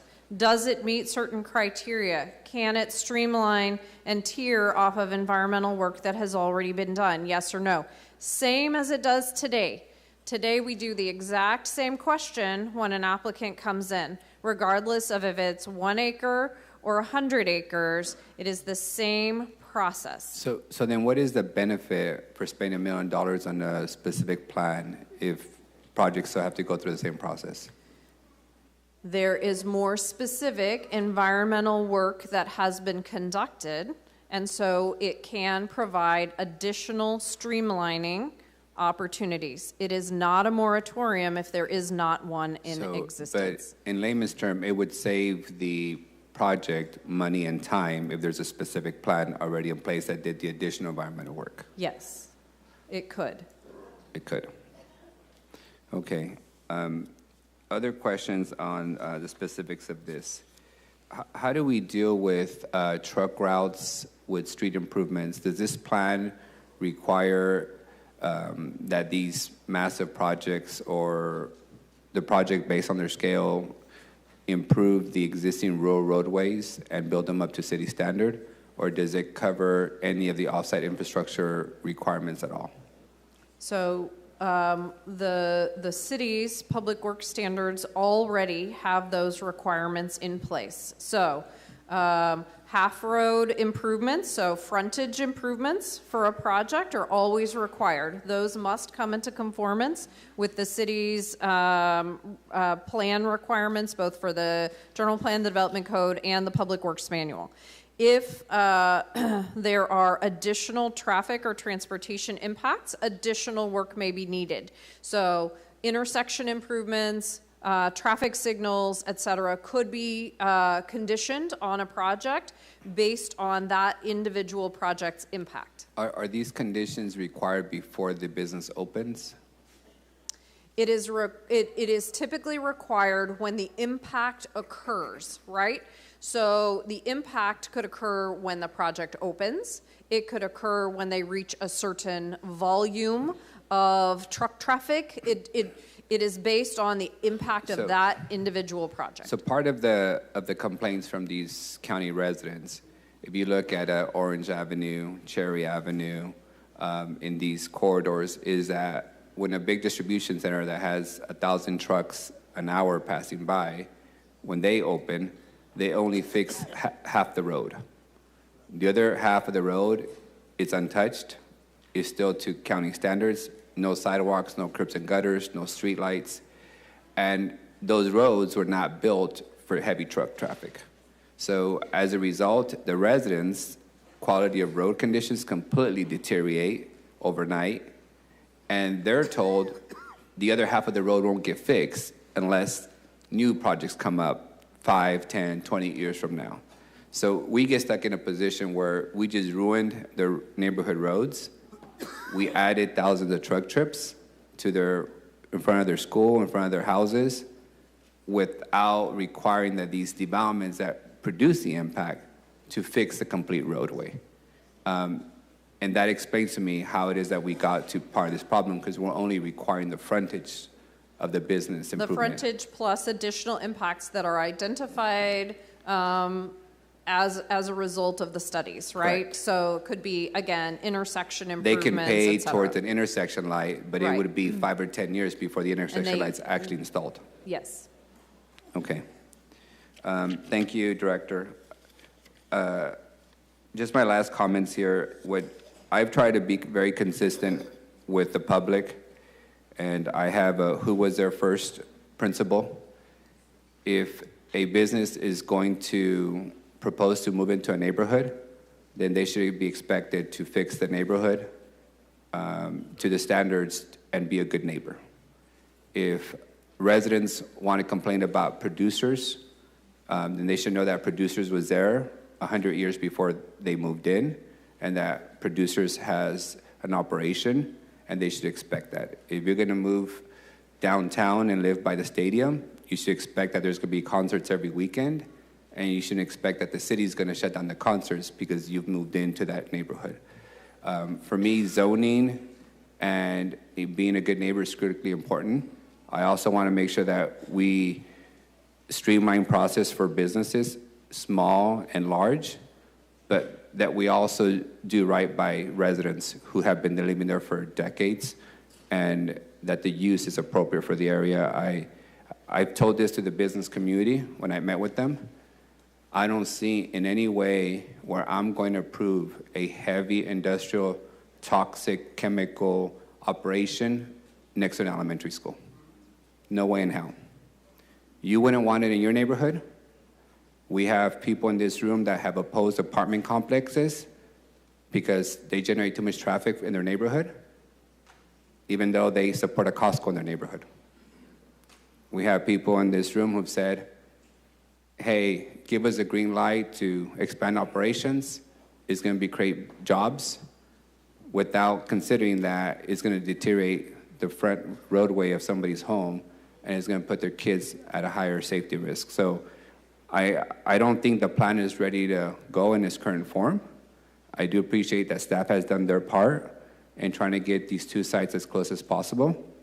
But I also think that it needs additional work, and we got to be thoughtful. This isn't just about business and job creation. It's about people's lives, and people live there now, and they have been living there for decades before the businesses moved in. And any business that's proposing to move into a residential neighborhood and next to a school should be prepared to do their part to mitigate their impact. If not, I'd love to see you raise your hand so we can put a distribution center next to your house, because I guarantee you wouldn't want it. It has huge impacts. Again, thank you all. These are some tough decisions that we have to make. I do think that there's reasonable people. In the example of the Amazon, we were able to reach a settlement agreement with the residents to approve a new Amazon in that area. Amazon and the developer came forward and made improvements, added trees, added sidewalks, added buffers, reduced the light impact. When you have good developers and good proponents, they will meet you halfway and do right by neighbors. It just can't be about, dollars and cents. That's how that's how we got to so many neighborhoods having really poor designs and infrastructure, because this body too often chose to save somebody a buck at the expense of residents who live in that area. So I'm looking forward to revisions and changes, and I do think this body needs to be more hands-on and read every single page of this proposal and help get us a little further downstream. But I do believe we need a plan. It would save businesses money and time. It would give residents clarity on what they should expect in their neighborhood. And it would ensure that we continue to have job creation without further killing people at a faster rate in South Fresno than in North Fresno. Thank you. Thank you, Council Member. Up next, I have Council Member Chavez. I'm going to be really brief because everybody said they were going to be really brief, and there's no way in hell that they were really brief. So I'll say this. I'm going to say two things that I think my colleagues hate hearing me say. One is I've been in the building 14 years now, and the other one is I've been accused of being the extreme moderate a couple of times. I'm very proud of that, though, by the way. I really feel that Fresno is in transition, and I see that every day in my district. I represent one of the parts of the city that has had the most growth in the last decade and a half. And I feel that we're trying to do the right thing today. We're trying to do the right thing on a daily basis in working with our communities. That absolutely we see the data, we see the trends, but I also know that the city of Fresno has done what no other city in the Central Valley has done, and that's work with all stakeholders, trying to bridge that gap. And I think, really feel that the transition is, we're not a small city anymore. We're a large metropolitan area that has grown significantly. And I know we're going to have a conversation about population, projections and things of that sort. But what I like to look at is on concrete data that we have now for our region. The city of Fresno grew by 48,000 people in the last 10 years, based on our census data that's recognized by our federal government. We need to be able to find jobs for those 48,000 people, particularly now with what's happening in our community, particularly now with the way that our economy has been for a lot of folks.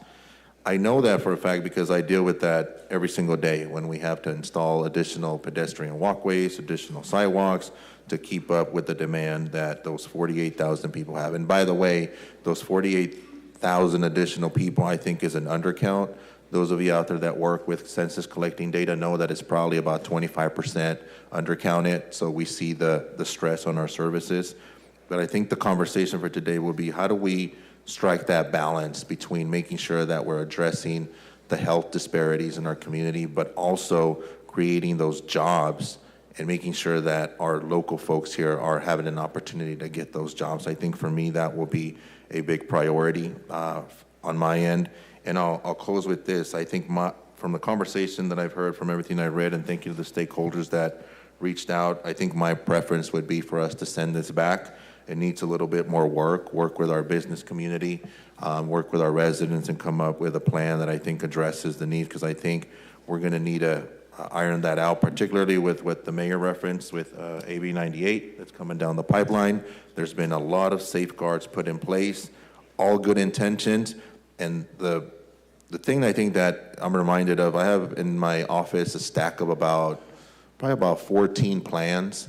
I've never seen a plan build anything in our city. It's usually the private sector that does that. And we can either get in the way or help facilitate that. So again, I think my preference would be to send this back. It obviously isn't ready for vote, but I'll want to see what the public has to say, and I want to see what my council colleagues have to say. Thank you, Council President. Thank you, Council Member. Council Member Maxwell, you wanted to say a few more words? Sure, I just wanted to thank Council Member Arias for his comments. I hope I did not seem insensitive to the folks living in your district. I understand the health concerns, obviously, that are associated with Southwest Fresno. I think something folks forget about the district I represent is about half of the folks I represent live underneath the airport's flight path. You want to talk about a health concern. You know, there's hundreds of planes coming in and out every single week, not just from our airport, but the 144th as well that has F-15s coming in and out. I've been able to work really well with the federal government and our local aviation department to make mitigating factors for the folks that live in that air path. We've been able to upgrade windows and create some light barriers to help reduce a lot of that impact without villainizing the airport, without putting anybody out of business. And so I do want to work with you, Councilmember Arias, on a new plan. I do think a specific plan is needed. And so I think those concerns are very real, but I think at the same time, you know, it doesn't do us any good to exaggerate that we have hundreds of trucks driving by elementary school on an hourly basis. That's just not the case. There are definitely health concerns that need to be addressed, but I think we need to be very real with the facts that we're working with in order to address that specific plan going forward. I appreciate that, Council Member, and as you know, and for the public's benefit, we took the model of the airport, which was basically to replace people's windows, upgrade the windows for the noise reduction, upgrade the air conditioning systems for the pollution reduction, doors and whatnot, funded by the federal government and the airlines. We took that same model in my district, where Amazon and others contributed to Community Benefits Fund, and we're doing exactly that for the county residents. We're upgrading their air conditioners, upgrading their windows. So there is some mitigation that we could do in that way, similar to the airport. So I'm definitely open to that conversation and expanding that strategy. I think we'll also need to be very thoughtful of the difference in a fully built out area like the airport is that all the airport roads are fully built out. And in the case of this region, half of these roads are still county and half of them remain undeveloped, even though there's been new development that's extremely heavy and which those roads were not designed for. And that's really been part of the concerns by the Orange Elementary School. Literally in front of Orange Elementary, half this road is county and the other half is city. And it was designed as a rural school with a truck passing by carrying ag products once, twice a day to now being in front of massive distribution centers. So it's dramatically different. In a perfect world, I think Orange Elementary would have taken and passed a bond and built a brand new school in a similar area with all the offsite improvements and infrastructures to protect people's health. But unfortunately, we don't control their board of directors and their decision making. So I'm looking forward to the conversation. I do believe that a council ad hoc group may be well equipped to take this plan to the next step and get to more practical and granular strategies to get this plan to the final stages, so that everybody has clarity on what to expect in that area. Appreciate it. Thank you, Councilmember. City Manager. I wanted to address a couple comments that have been made that are not entirely accurate, and then just clarify. So one, Councilmember Arias, the resolution, the 2019 resolution was not a result of a legal settlement. I have confirmed that. So that was a resolution that was brought forward by the council and ultimately unanimously passed by the council and supported by the previous administration. I think with regard to, the residential and the industrial, really what is at the heart of the issue is this land has been zoned industrial for decades in the city, for decades. And the problems arise because the residents and the school are in the county, which is predominantly zoned agriculture. And, it's an issue that we face when, and this happened many years ago, but we do still sort of face this issue now where, the county, people file for plans in the county that may not be consistent with how we have designated them in our general plan. But I don't want it to seem like this is just, businesses have just come in just as of late. It has been zoned industrial for decades, and it's zoned industrial for a reason. It's in between freeways, it's along a rail route, and, that is traditionally where industrially zoned land goes. So I get the conflict between the, the issue of the residents, and it is unfortunate that, at an earlier time we couldn't find a way to get county and city on the same page to not be having, residents continue to live in an area that has been zoned industrial. I do want to clarify one thing with regard to the roads. We did attempt to bring forward a project to improve one of the major thoroughfares, Central Avenue, and to upgrade that road, to add sidewalks, to add bike lanes, and it was ultimately rejected by the council.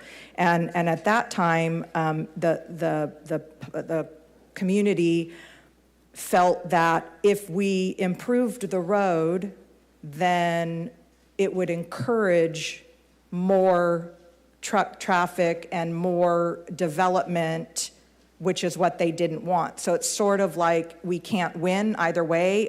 We have complaints about the conditions of the roads and that they should be improved to accommodate the type of development that's going on in that area, but yet when we try and bring them forward, it's, well, yeah, but if you make it better, then it's gonna get used more. So it kind of puts us in between a rock and a hard place, and we can certainly go back and look at that project again to put it back on the hopper for funding.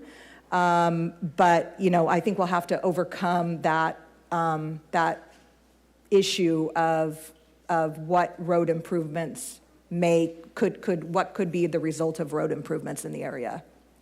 Thank you, Council President. If I may, Council President, I just want to clarify one thing with the city manager. You're right that the area was zoned heavy industrial, I think in 1983, if I recollect correctly. 1950 something? 54. Yes. When were the homes built that are there? So at the same time that it was rezoned, all the homes were constructed by the county. Beginning to be constructed. Mm-hmm. So the county, allowed the construction of residential homes at the same time of rezoning that whole area heavy industrial.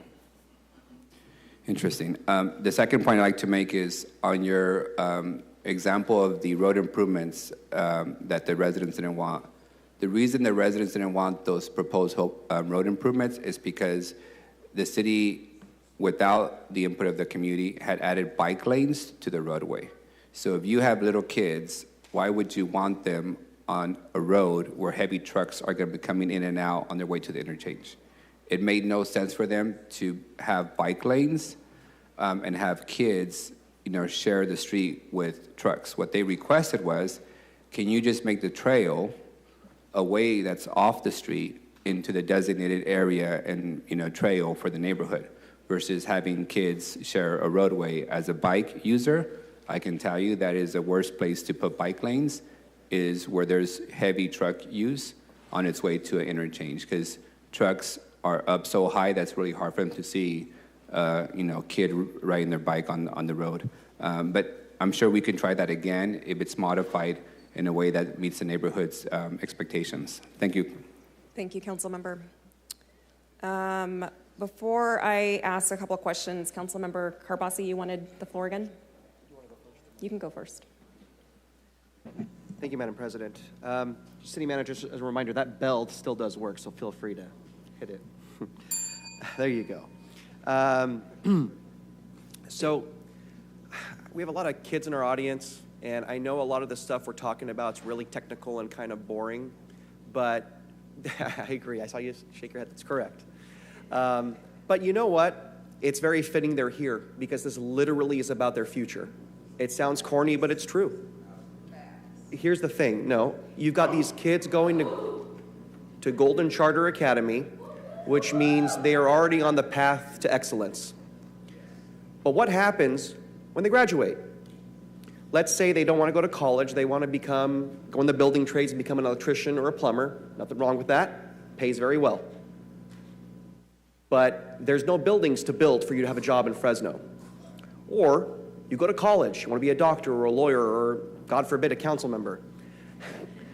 And you decide you want to move back to Fresno. Or hopefully you go to Fresno State and our local medical school. But you have to find a place to live. If we don't change what we're doing, you're going to have to move to Clovis or Madera or Visalia and not be with your family. And we don't want that. We want you being here. You should be proud to be from Fresno. I am. You should be too. So if we don't change what we do and we don't start making decisions to grow responsibly, there's not going to be much for them. So that's kind of why this is a really serious issue. It sounds corny, but really it's about the next generation. So thank you all for being here. Thank you, Council Vice President. I'm going to be just a little bit more blunt in my remarks. It's clear to me, after having reviewed this plan and skimmed through the many, many, many pages of the EIR, that a combination of these development standards and mitigation measures would, in essence, I believe, almost put a moratorium on future industrial growth in our city. And I don't think that's what any of us here have the intent to do. One example is I read somewhere there was a requirement to do what's called a VERA, a voluntary emissions reduction analysis. Director, is that a mitigation measure? Is that a requirement? I just wanted a little bit more information about how a voluntary measure would be applied to our development projects here in Fresno.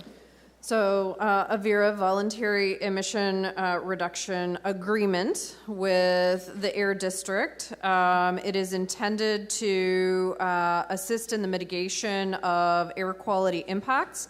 It was actually applied to both Ulta and Amazon, and they both complied with the VERA requirement. So it's an agreement with the Air District. And there's a fee that is paid based on the indirect source review analysis and the emissions that are created. And then the Air District applies those dollars to reduce emissions and improve air quality in our area. So when would we require a VERA to be applied to one of our projects? If it exceeds the air quality NOx and yeah, PM10. so if it exceeds the various emissions, the calculation would be made by the Air District, yes. So that's a requirement of the That air would be a district. standard, yes. That's Okay, a so- development standard. But there are other requirements that a business can incorporate to reduce their impacts Yep, rather than on site. ensure into this agreement. Correct. Okay. So, it's a net, right? So after all of those additional mitigations have been completed on site and there's still an excess, that's what that would be requiring. Okay, and I've worked a little bit with VERAs, and they can be in the millions, and so I'm just conscious of things that do not allow our projects to pencil out. And then I did review CARB's recommendation for citing new sensitive receptors in plan areas. Does this plan propose any rezones to residential within 1,000 feet of an existing industrial use? So what we did, and I think that Sophia kind of outlined that, we went and we identified all of the sensitive uses that existed in the plan area, and we called them out on the zoning map. It doesn't introduce new, it just calls them out on the zoning map. If it's a house, we are calling it out, or we have identified in the proposed map to call it out as a residential use. So it doesn't create new ability to create a sensitive use. It just recognizes where there are sensitive uses. I will note that the plan area has very limited or to no commercial. It identifies 2 areas, which was something that both the residents and the businesses were interested in, is a place for people to go buy groceries or to purchase lunch when you leave your office. And there are 2 commercial areas that have been called out. But that is, again, does not introduce new sensitive receptors. And Jennifer, we did that because of our experience with the Elm Avenue and all of the consternation that it caused with regard to the existing uses and zoning and having the non-conforming uses, I think. So it was a way to try and avoid a future Elm issue and then have to deal with overlays. So calling it out was a way to make sure that it was very, very clear what is going on in that area currently. Okay, and if we are then proposing to rezone residential homes, so rezoning their parcel to residential, are we in essence encouraging that use to stay there in perpetuity as a conflict within our industrial area? Well, under our current legal nonconforming use section of the development code, it can remain there in perpetuity regardless of its zoning. Mm-hmm. So it can remain in perpetuity today. We wanted to ensure that it was not a legal nonconforming use. So yes, it could continue in perpetuity either under its current zoning or if it was rezoned to what it is. Okay. I would think we would want to treat it almost similar to how we're treating the industry, which is we are leaving it in some cases as grandfathered, so we wouldn't be changing the residential zone to be residential or the parcel to be residentially zoned, but we would still allow it to be a grandfathered use. And I guess my goal is to, at some point, not have any conflicting uses in that plan area. And so by creating all those spot zonings, I think almost in perpetuity, we would have those conflicts. And then you said somebody mentioned that we do have a number of requests to change a zone. Did we just, those that were legitimate, I understand there were a number that were not, but those that were, did we take any of those into consideration for changing? Those were received in the public review period of the environmental document and of the draft plan. So those are for your consideration, but have not been directly analyzed. Okay, and if we wanted to not allow a rezone to occur on a certain parcel or 2, we would have to take that back and analyze what keeping it as is would look like? Yes. Okay. And then AB 98 has been mentioned a few times, and that I want to say, did that result in a 300-foot buffer at the end of the day? So the analysis is actually based on a 900-foot different, right? So again, if you look at the buffering map, what it says is there are certain uses within the in this proposed plan. There are certain uses that would be prohibited within that 1,000-foot buffer. There are certain uses that would have certain standards applied, and there are certain uses which would require a conditional use permit, right? So 3 different levels. It doesn't say you can't do everything. There are only 3 things that are prohibited: rendering, sales lot, feedlot, stockyard, and a slaughterhouse, right? So those are the 3 things that are prohibited outright. Then there are other things that would require a 1,000-foot sensitive use buffer, which then prohibits certain types of additional use classifications: shooting and archery range, service station, intensive industrial, etc. Beyond that, there are certain allowances that are within the 1,000-foot buffer that, for example, warehousing, storage, and distribution, if it's entirely indoors, or if it's outdoors, must meet CARB's criteria for zero emission, right? So it is very similar, slightly more restrictive, but very similar to AB 98, which says look at a 900-foot buffer and then apply certain standards. And the standards are you can't have a loading dock within 300 feet of a sensitive use, and their sensitive uses are actually broader than what's listed as our sensitive uses. So this complies with AB 98. It may be, in some cases, slightly more restrictive, but it is very similar. So instead of looking at projects within 1,000 feet, it's projects within 900 feet. And instead of the separation of 100 feet in this code, it would be 300 feet in the in AB 98, but AB 98 would trump this, right? So that's really the difference between the two. AB 98 would trump this plan. Okay. Yeah. Okay. There was a development standard within the plan that I read. It says if any portion of a parcel is within the 1,000-foot buffer of a sensitive use, the entire parcel will be subject to this requirement. Correct. So does that mean that if it's 5 feet of the parcel is within that 1,000-foot boundary, because those 5 feet are in there, the entire 20-acre parcel is now going to be subject to that 1,000-foot development standard requirement? Yeah, so in most cases, this applies to 2-acre rural residential parcels and smaller, but yes, it would apply to the entire parcel. It generally conforms with the way we handle those buffers and that separation standard within the rest of the development code. So we wanted this area to be consistent with the remainder of the development code. Okay. And as far as what can go in this 1,000-foot buffer, was our goal to not have smokestack industrial uses within 1,000 feet? Was it not to have roads within 1,000 feet? What exactly is it are we trying to mitigate? High intensity industrial uses, chemical and mineral storage, freight and truck terminals, not the same thing as a distribution center. Agricultural processing, mining and quarrying, waste transfer facilities within 1,000 feet of a sensitive use. So we can have a road, because my understanding is the minimum distance siting requirements was to mitigate not just operational emissions, but possibly truck emissions as well.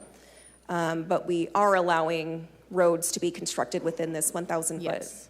Okay. So if you are the uses you just listed cannot go within 1,000 feet, warehouses can, subject to a conditional use permit. Correct. And special additional development standards, is that correct? Yep. Okay, and that does include a lot of the requirements related to the electric vehicle standards, outfitting their site to accommodate for future an increase in environmental truck use. So for zero or near zero emission vehicles, as it is identified by CARB. So the CARB, meeting the CARB criteria as it stands for near zero emission vehicles. Okay.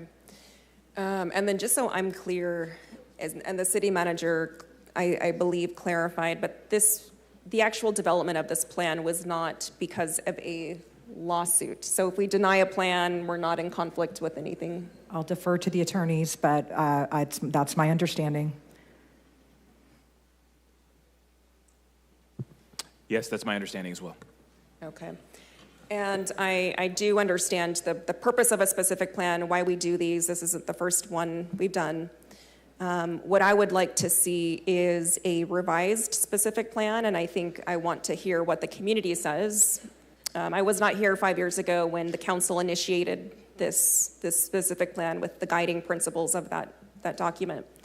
I don't know if the right thing to do is to scratch this plan and start over, because we could be here in 3 or another 5 years having these same arguments. And so I would rather start where we are today and modify based on just continued discussion and feedback. And I believe there's some consensus on this council to work together to get to that point. Is it just, I don't know if staff has a recommendation to either start from scratch or to pick up from where we are today? So I think it depends on what you want to see. And I think we need really, really clear direction, because the worst thing, in my opinion, is to get direction, to go back and do something, and we come back after a year of environmental review and you all can't support it. So we need to be really, really clear on what you want us to do. And if it's to go back to the, the map, the alternative that the business plan had, I think it depends what you want. If you want to go back and incorporate more of what the business community wanted in their alternative 3 business plan, and Jennifer, correct me if I'm wrong, I think then we should revise this plan. If we want to sort of reset the table and have a conversation about development standards and what we want this area to look like based on present day regulation and how we all feel as a community, I think we need to put a fork in this plan. It's done, and let's start over. So I really need to hear from you all as to what kind of modifications do you want? If this is just if it's about, well, let's find another compromise between the 2 plans, that's what we've been doing for the last 5 years. And I think we have figured out that I think that is not possible, given that nobody likes this plan, neither the state, the environmental justice advocates nor the business community. So we're very, very open. We just know that this plan is not it. This plan is not it. So whether we start from scratch or we, shift into something else, we got to know what we're shifting into. And I can't answer that as to whether we should shift or start over until I know what you guys want to do. And that may come out as a result of the public comment and your further comments. And by the end of that conversation, Jennifer and I can noodle and have a different, a more solid recommendation for you. But I think we need to hear, after the public comments and after you all come back up here and discuss, we might have a more firm recommendation. Okay. At the very least, I don't want to see anything that is more strict than state standards. I think with AB 98, the goal was to try to level the playing field, but I believe it still put Fresno at a large disadvantage because of just how unique we are here in the Valley. I don't have anything, thank you, Director. I don't have anything more specific beyond that, but I would like to see, at the very least, us go back to the table and continue to hack away at this plan. Council member Esparza, you're punched up? Yeah, thank you, Council President. Been listening to everybody's input so far, at least here on council, and then obviously to a lot of input leading up to the meeting today. As you know, these meetings, we come here every other Thursday, and We're here for 8 to 10 hours. It's really a formality where the rubber hits the road, but so much of the work occurs outside of these meetings, and the input occurs outside of these meetings as well. And so just leading up to this meeting, listening to some of the summaries of what my colleagues have to say, I have to agree with a lot of what was said, from the city manager to Councilmember Carbasi to Councilmember Arias, even to a degree. And so I know it's not time to make a motion yet, but just I had some preliminary thoughts and listed down some more thoughts as people were talking. I'm going to kind of read off a long intended motion that I will not make right now because it's not time, but I want to let folks know what I'm thinking, and maybe it's something for us to chew on. And I think it encompasses a lot of what I've heard just here on the dais and the weeks leading up to this meeting. And so my motion will go. This is not a motion, but my motion will go as follows.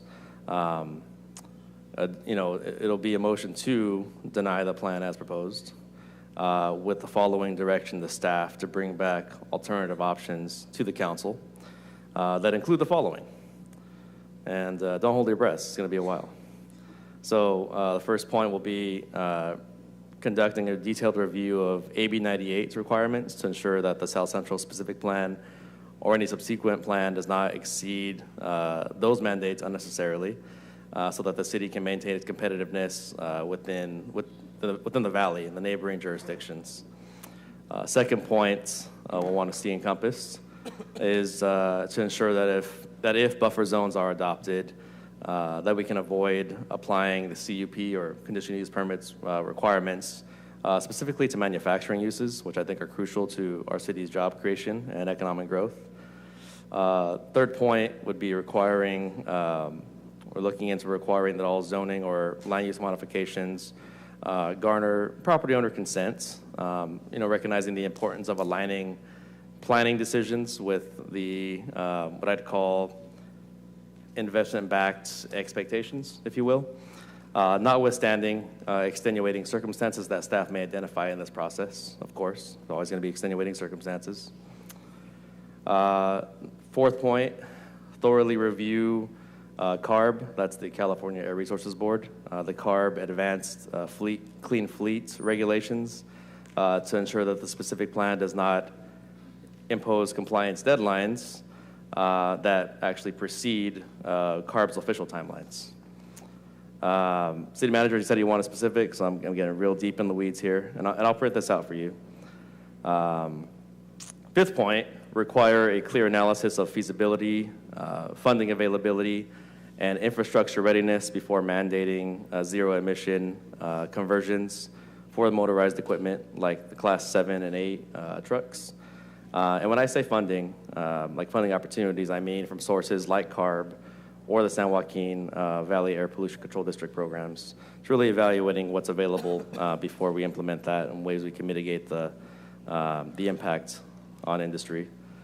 And the sixth point, before requiring that all of the on-site motorized operational equipment transitions to zero emissions, if we could conduct a robust feasibility study that examines a few things.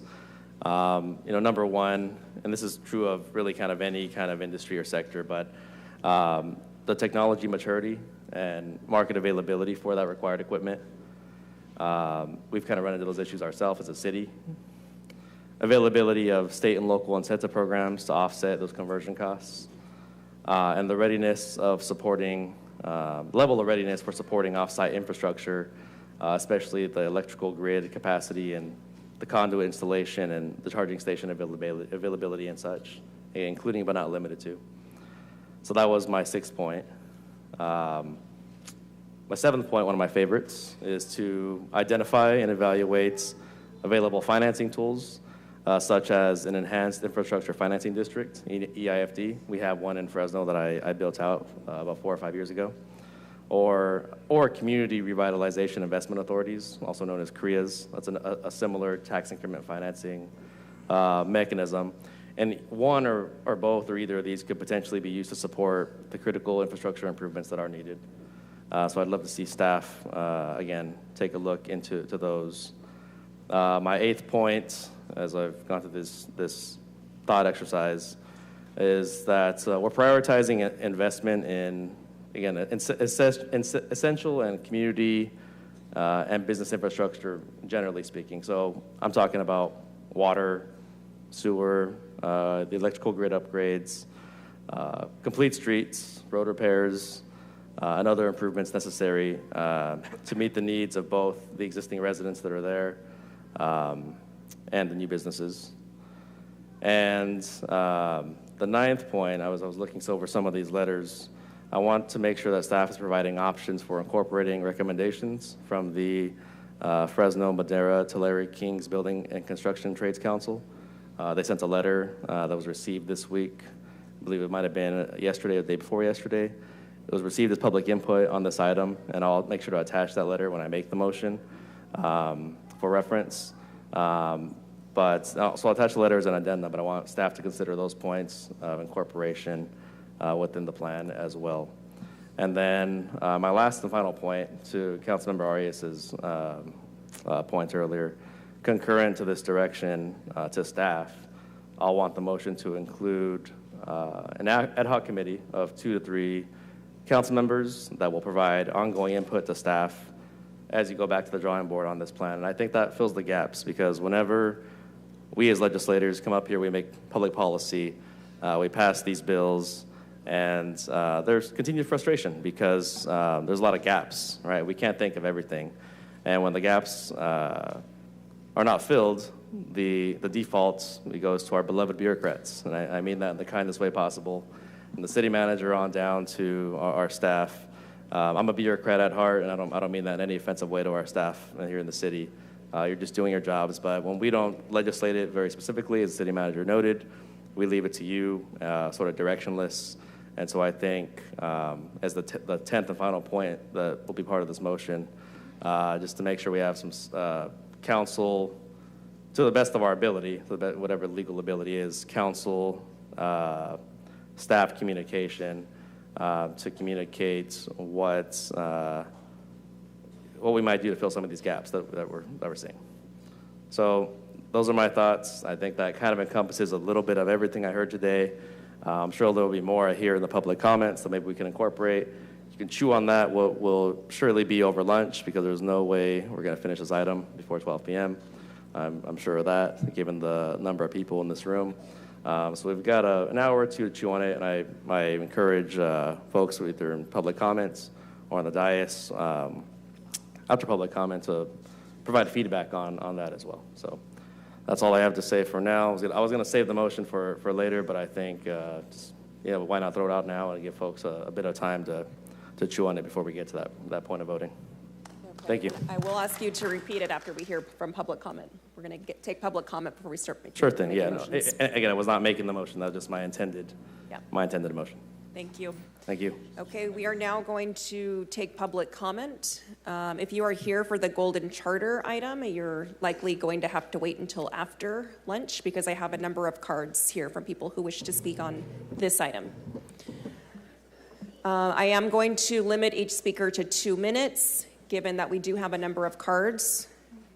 At this time, I'm going to start with Greg Obloy.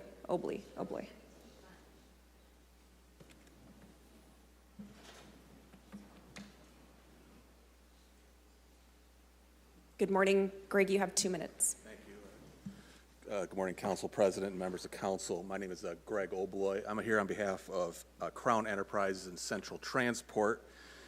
We have a piece of property, 15 acres vacant on South Cherry Ave. We're surrounded by the highway, industrial, canal to the south. We're in the county, but currently under your sphere of influence plan, it's for heavy industrial. So you say, how did we get there? We got there because our property got condemned by the high-speed rail some years ago. We were able to get Central Transport, our commonly owned carrier, into the city, and we're leasing a space there, but we like to own and operate our facilities. We bought this property. It's a significant expansion of our business in the city of Fresno by a multiple.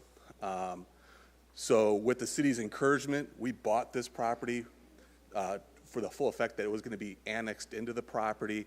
along with our neighbors to the north that are industrial as well. We've been for the last 3 years working hand in hand with city staff.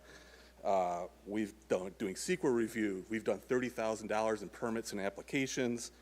I've negotiated an indemnity agreement, and we just found out about this in October. So we've got $2.3 million invested, $2 million in the land, $300,000 in soft costs, and we're moving along. And when we saw this, we found this to be just unconscionable.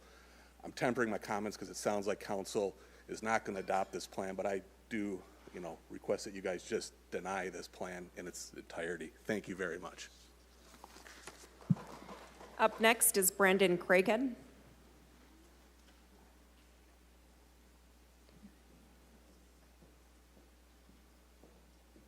Good morning. You have 2 minutes. Good morning. My name is Brandon Craighead. I work for Penny Newman Grain Company, located at 2691 South Cedar Avenue. We are the second oldest company in Fresno, operating continuously since 1878. Our company provides feed ingredients to local dairies and pet food manufacturers. We employ 110 employees full-time at our Fresno location. We strongly oppose this plan because it will negatively impact businesses by restricting their rights, rezone important areas, require electric vehicles which are not feasible, and create immense demand on an already struggling power grid. We strongly oppose and urge you not to approve the South Central specific plan. Thank you. Thank you. Up next is Clifton Wahlberg.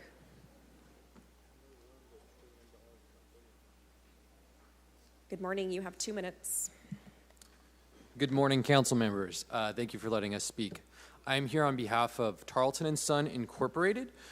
We are located on Elm Avenue in the South Central plan, or the potential plan.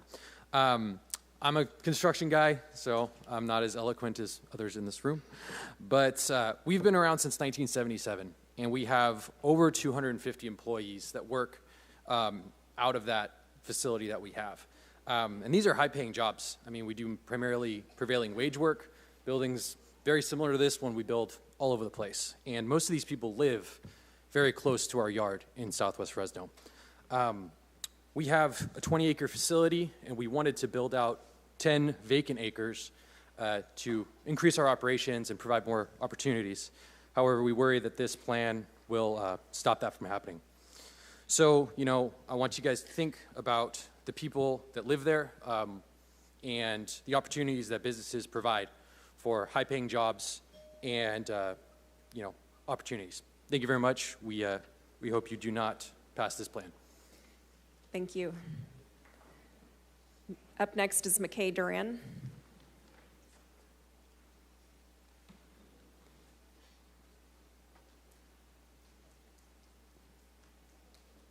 That'll be followed by Mona Cummings.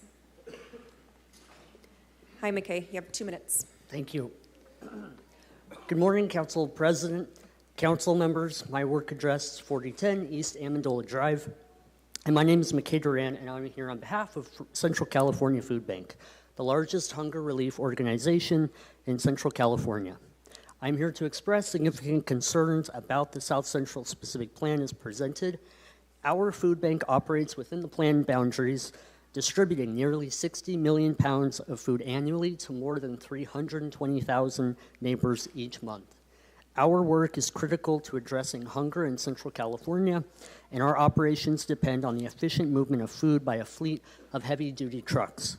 The plan's aggressive timelines for zero-emission vehicles far outpace state mandates and lack feasibility, especially for nonprofit organizations like CCFB, who leverage every single dollar raised for community benefit. And with these zero-emission heavy-duty trucks, the current technology for zero-emission trucks do not meet our current daily route demands. The required fleet conversion by 2026 is cost prohibitive and is significantly accelerated compared to CARB's current EV transition plan. This mandate would force us to modify current programmatic outreach plans and eliminate routes, leaving our vulnerable communities underserved. Refrigerated trucks, for example, essential for transporting meat, dairy, and produce are the most cost prohibitive to convert to electric. We appreciate the importance of thoughtful and sustainable development, but it must be balanced with practical solutions that allow essential community benefit organizations like ours to survive and thrive. And we are open to continued conversations about possible exemptions that may be carved out for nonprofits like ours as the technology improves and costs settle. Thank you so much for your time and work in considering our perspective on this issue. Thank you. Up next is Mona, followed by Nayamin Martinez. Good morning. Good morning. Yes. So Tree Fresno was founded in 1985, nearly 40 years ago, and we've planted 53,000 trees across the central San Joaquin Valley. Tree Fresno has reviewed the draft South Central Specific Plan and draft EIR with respect to the role our organization may play in the implementation of the plan and mitigation of impacts identified in the EIR. I want to point out, and the kids will love this, trees provide a multitude of benefits, including shade, which can reduce the urban heat island effect. Mature trees can increase community aesthetics as well as property values. They absorb carbon and sequester in their leaves, branches, trunks, and roots. Maximizing these benefits requires proper tree selection, placement, planting, and maintenance. This is especially pertinent since the majority of our organization's planting work is in and targeted at South Central Fresno. For example, Tree Fresno has planted 5 vegetative barriers in Fresno County as part of CARB's Fresno Supplemental Environmental Project called Fresno Trees. It's really important to point this out in concern to your buffer zones. There's considerable opportunity to work with both the city and with businesses in relationship to building vegetative barriers, which can reduce that pollution flow to sensitive communities nearby. We are currently working with businesses in that area on similar goals that the city has for obtaining a certain number of trees, planting a certain number of trees within the year. So I also want to reference the Urban Forest Management Plan. It should be referred to in the specific plan, understanding that there's only 5% tree coverage in this region of the city. So thank you very much. Thank you very much. Up next is Nayamin Martinez, followed by Phoebe Seaton. Good morning. Good morning, council members, president. My name is Nayamin Martinez. I'm the executive director for the Central California Environmental Justice Network, and I'm also here to request that this plan is not approved, but for very different reasons than the ones that were previously mentioned. I'm here to oppose environmental racism that had caused the south part of Fresno to be breathing more polluted air than the rest of the city. We want economic development. We want jobs for our city. I totally approve and agree on that. But those jobs and those business parks should be then distributed among all the districts. The council members that want jobs, well, I would like to see more industrial parks developed in the northern part of the city and not only in the south part. If you are not aware of how air pollution is specifically affecting South Fresno, I invite you to check Columbaro Screen 4.0. You don't have to take my word for it. You can go and look at the real data that shows that in the southern part of Fresno, the burden for diesel PM 2.5 is in the 99th percentile, compared to 30% in the northern part of the city. So let's do a one Fresno, like our mayor has told us. We need to have a prosperous Fresno for everybody, and we need to stop these redlining practices that had put all the industrial zoning in the south part of Fresno. We're more than happy to work again with the city planning department and with all of you to make Fresno a most prosperous city, but without burdening the air pollution in the south part of the city. Thank you. Thank you. Up next is Phoebe Seaton, followed by Irene Santhian. Phoebe Seaton with Leadership Council for Justice and Accountability. First, I want to briefly respond to Councilmember Carbasi's comment. I believe my Co-Executive Director Veronica Garibay sent you an email requesting a meeting to kind of talk about sort of our mission and our vision and how we can better collaborate. So we look forward to meeting you to have that conversation. As to the South Central plan, we kind of echo others in the room asking that staff take another look at this plan and not approve as currently drafted. From the kind of resolution that set this process in play, there was a commitment to go back to community leaders, go back to the advisory committee before commission and council heard this plan, and to our knowledge, that has not happened. And as to the substance, kind of want to echo what Councilmember Arias said. We're focused on the people living in the community. This is not just about money. This is about people and health and well-being. We've submitted written comments, so just want to take a couple minutes to highlight some of what you've likely read or will read from us.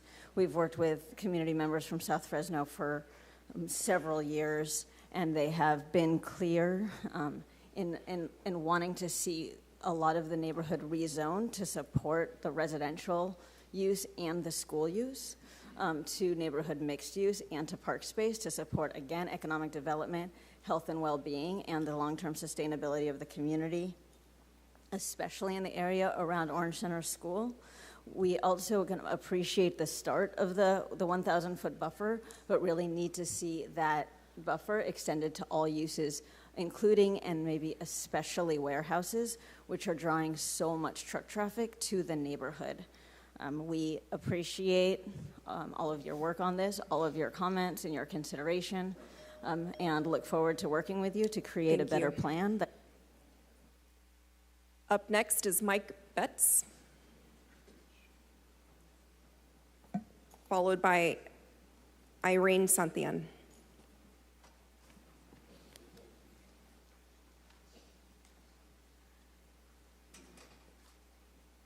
Good morning. You have 2 minutes. Good morning. Thank you very much, Council Member, President, Annalisa. Appreciate you very much. And Mike, appreciate all the comments from the council members.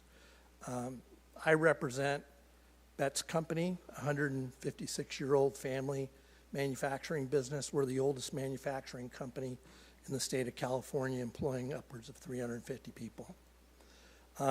We're very passionate about manufacturing. We believe that manufacturing really helped build Fresno, along with ag and farming. And when you consider farming and you consider ag, it really is manufacturing as well.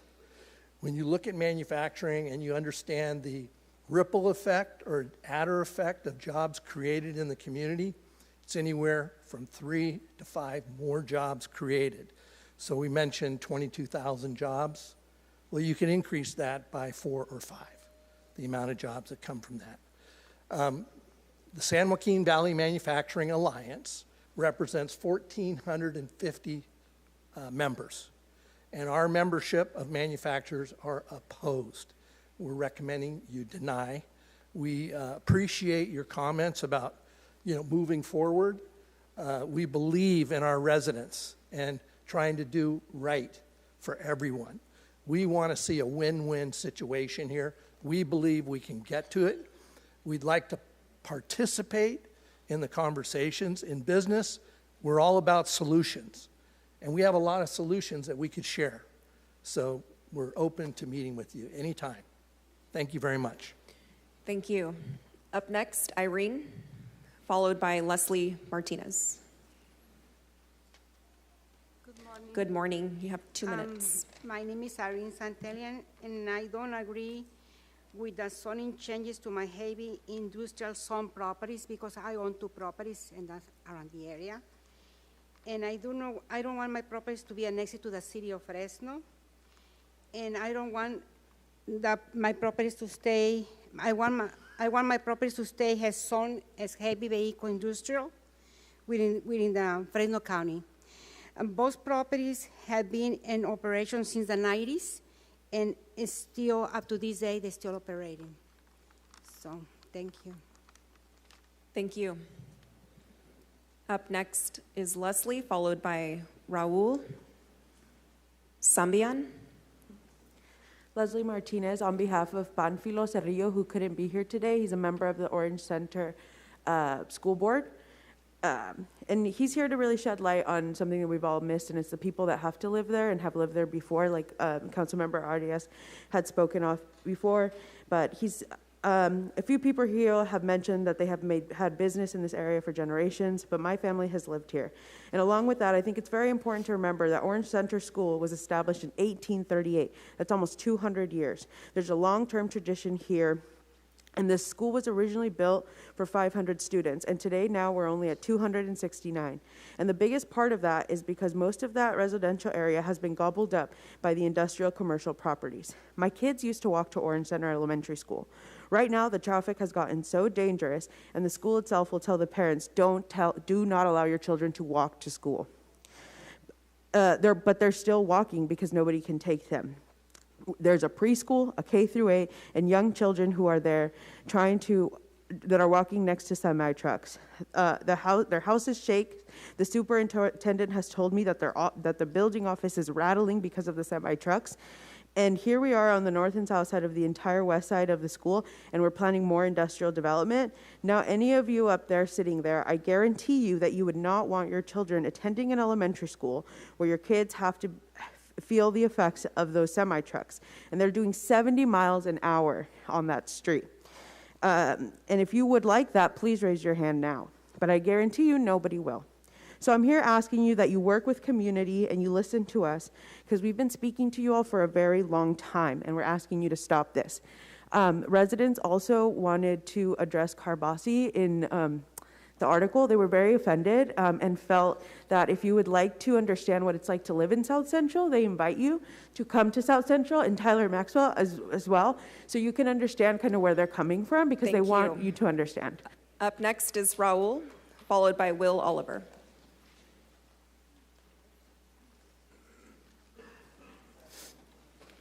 Hi, my name's Cassie Santellan, and I'm speaking in place of my father, Raul. I was wondering, why is this called SCSP International? The other paperwork doesn't say international, and I noticed Mr. Arias mentioned first generation for the housing at the City College, and I believe all these changes in development is connected to the New Americans Foundation and the plan to replace Americans and bring lots of El Salvadorians to here in Central California, and the plan is to send them to Fresno, California. You can see it on the New Americans Foundation website, and the El Salvadorian Embassy is waiting to open right there on Blackstone and Alluvial behind the Wiener Schnitzel.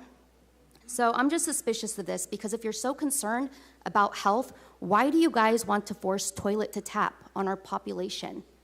People do not want to be drinking recycled sewage water. And is this connected to the World Economic Forum and the things they would like? Because from what I read, you guys are going far beyond the state of California.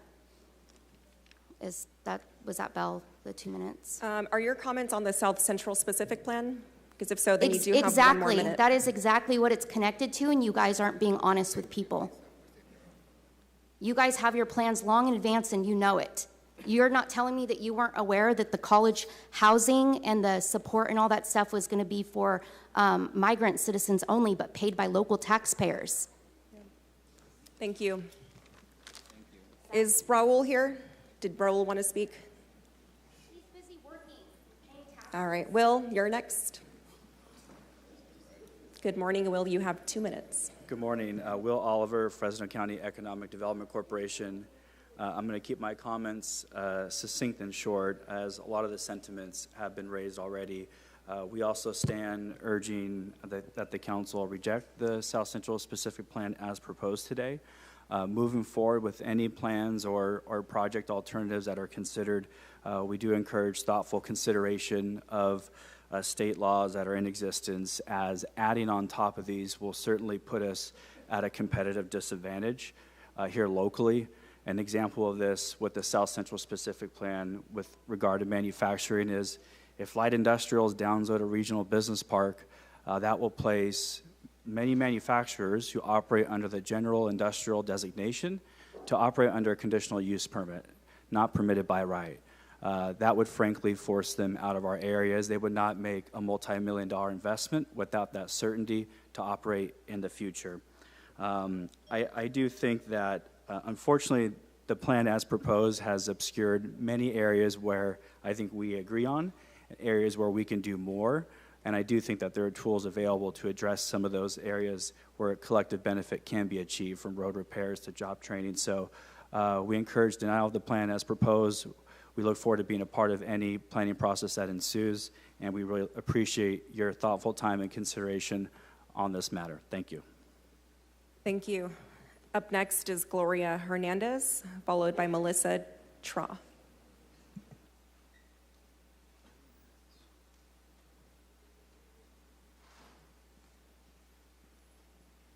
Good morning. You have 2 minutes.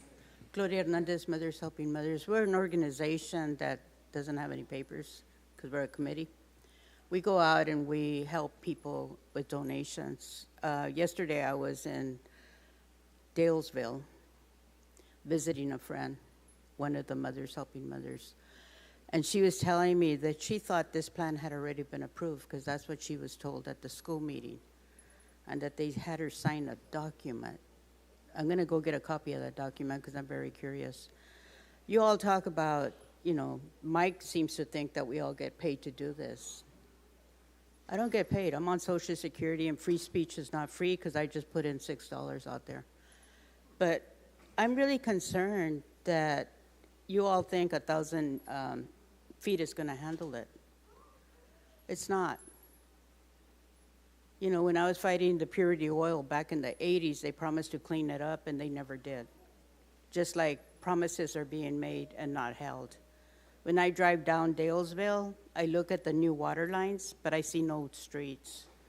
I hear of the promises that they're going to fix the windows and the roofs, but I know people can't afford to bring them up to code to be able to do that.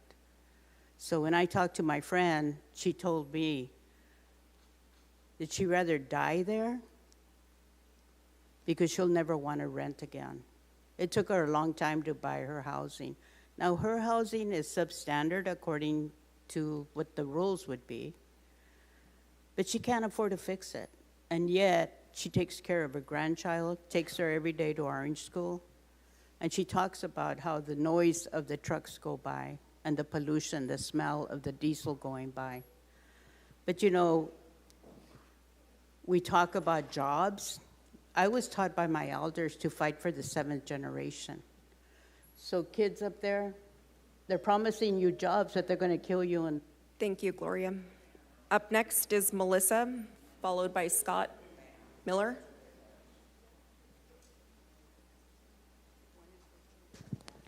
Good morning. As a reminder, everyone has 2 minutes.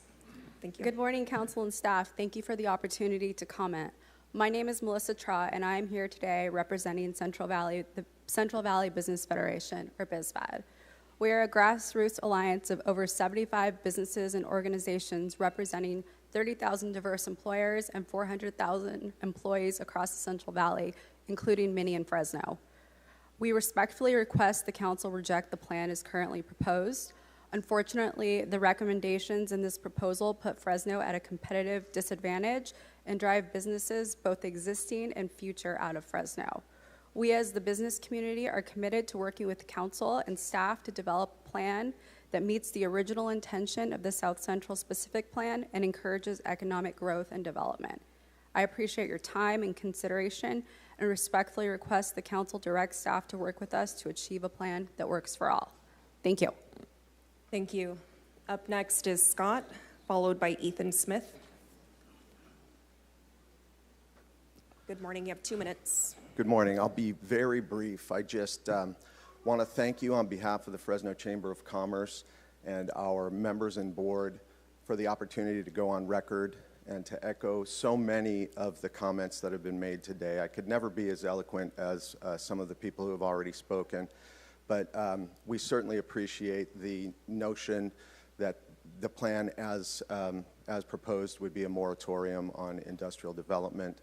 And we would urge you, as so many have done before, as the mayor has recently done, to reject the plan as written. And again, thank you so much for your thoughtful discussion on the topic. It really is valuable to us, and thanks again. Thank you.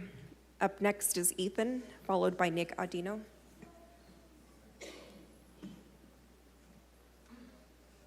Good morning. You have 2 minutes. Good morning. Thank you, Council President, Council members. Appreciate the opportunity to speak on this matter.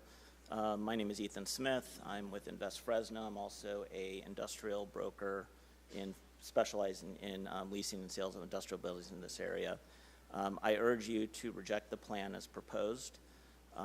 The industry is committed to responsible development, to working with the city to come up with ways to promote development in an area that has been intended for industrial development for well over 50 years.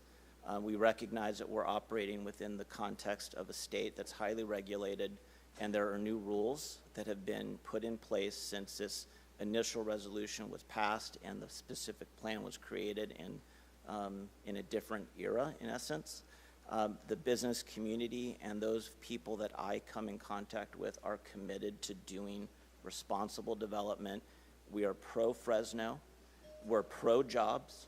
We are in favor of doing things that better the lives of the people in this community, not at the exclusion of people in the community. So I would urge you to, whatever path the council elects to go down, to please include responsible ideas for the continued investment in this area, both existing businesses that are here and the employers that operate within those buildings, but also within the only area that the city can grow these types of jobs. And I would encourage you to support a broad spectrum of jobs. It is not a zero-sum game. We don't need to only support jobs in one part of our community at the expense of another part of our community. Thank you. Thank you, Ethan. I think Councilmember Butterfield had a comment. Yeah, I'd like to just ask you a question. In terms of your position and the position of your colleagues, is it to reject the plan outright, or is it to deny the plan as it is and to ask staff to work back to address the issues that this council and others have addressed? Specifically, we do believe that the plan should be rejected. With respect to whether a revised plan is a good path forward, I would defer to the staff and to the council to determine if that's a feasible path. With respect to things that I have heard, I believe I have heard very specific guidelines that perhaps if we go back to a revised plan, that may achieve the goals I believe that I've heard articulated here by the council with respect to pro-growth in an area responsibly. If that can be achieved, and again, I would defer to the experts as to whether they feel as if that's a good outcome. Most certainly the plan as proposed, we believe is not feasible and would in essence put the city of Fresno at a distinct disadvantage going forward for whatever period of time this plan would actually be effective. Okay, thank you. Up next is Nick Audino, followed by Keyshawn White. Good morning. You'll have 2 minutes. Good morning, Council. Thank you for your time today. My name is Nick Audino. I'm an industrial real estate broker with Newmark Pearson Commercial here in town, also on the Board of Directors of the Fresno County Economic Development Corporation, and also on the Board of Directors of Invest Fresno, and was on the advisory committee for the South Central Specific Plan from the onset. I'll echo a lot of the things, at least the gratitude that I have for the work that staff has done.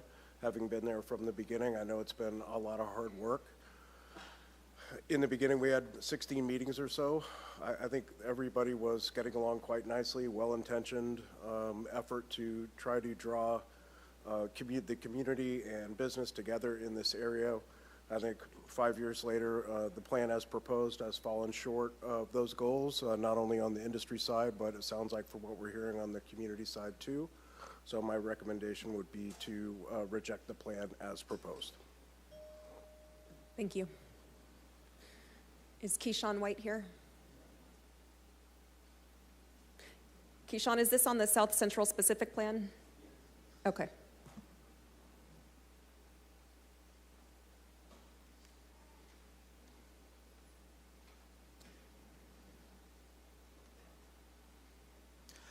Hello, my name is Keyshawn White. I'm the founder and CEO of Healthy Fresno Air.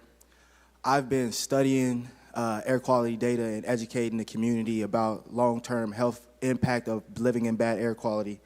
Essentially, I want to say residents of Southwest Fresno are already facing higher rates of asthma and others ticking-related illnesses without a bold commitment to air quality improvement. This plan's risk preparatory these disparities instead of solving them. Southwest Fresno deserves a plan that not only addresses the historical disadvantages, but also safeguards its future. And also I hear a lot about the economy and jobs, and also, so I want to say there's ways to create jobs and also implement green jobs within Fresno. And how do I know this is possible? Because I am currently doing it with the team that I have today. We are going around Fresno, not only installing air quality monitors, but presenting the data to the community. Thank you. Up next is Dirk Puschel, followed by John Kinsey. Dirk Puschel, followed by John Kinsey.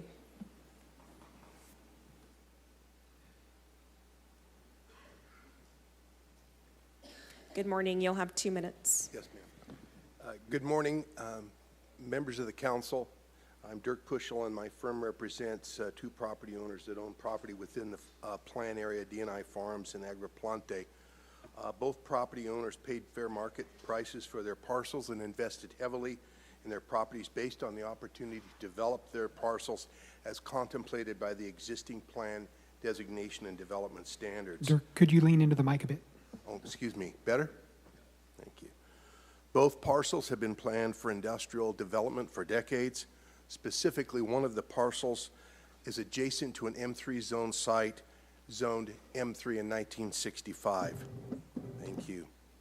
The business community recognizes its duty to provide environmentally sensitive industrial projects. State and local regulations are already so stringent that they deter industrial investment. Visit the websites of other communities and see how they mock California's arcane business environment. Many of the properties in the plan have been used for industrial purposes before there was actually a zoning ordinance. But over time, the complexity of required environmental studies, regulations, and mitigation fees have grown exponentially. But I note that these mitigation fees are often used to improve the environment of adjacent neighborhoods. We ask that you deny the plan and that whatever plan comes back is practical and leaves Fresno in a competitive industrial advantage. Thank you. Thank you. Up next, I have John Kinsey, followed by Ben Granholm. Good morning, honorable council members. John Kinsey, Wanger Jones Helsley. Our firm represents a broad coalition of clients, including manufacturers, landowners, landlords, tenants, and other businesses in the South Central area. We believe that under any circumstances, the council should deny the South Central specific plan. We're concerned about the buffers. We're concerned about downzoning from decades-long assumptions regarding the land use designations of these properties, as well as the creation of new legal nonconforming uses, which create a whole host of problems, in addition to issues such as expanding upon fleet mandates. That said, whatever the council ultimately decides to do with respect to solutions for South Central Fresno, we urge the council to consider common sense solutions and that don't undermine the city's competitiveness vis-a-vis other communities in our valley. In addition, those solutions should not hold projects in abeyance pending whatever the solution might be. Thank you very much for your consideration, and I appreciate your time. Thank you. Up next is Ben, followed by Mark Ford. Well, good morning, and thank you, council and staff. My name is Ben Granholm. We truly appreciate all of the very thoughtful time and consideration and comments of the entire dais and staff and all of those that have been involved in the process to get to where we are today. Unfortunately, the process has led to a specific plan that is untenable to many of whom are within Invest Fresno. We are a coalition of local businesses, community leaders, and residents. who are strictly committed to providing a diverse and sustainable economy in Fresno so that we can provide benefits for all residents. The proposed downzoning and rezoning to residential, the 1,000-foot buffer zones, the early adoption of zero-emission vehicles are all significantly challenging for the continued operation of businesses, both existing and future within the city of Fresno. So unfortunately, we do urge the council to deny the current plan as proposed, but do look forward to working with the council, the administration, and staff to work on a solution so that we can continue to operate in Fresno and grow in Fresno for the benefit of all residents. Thank you very much. Thank you. Mark Ford.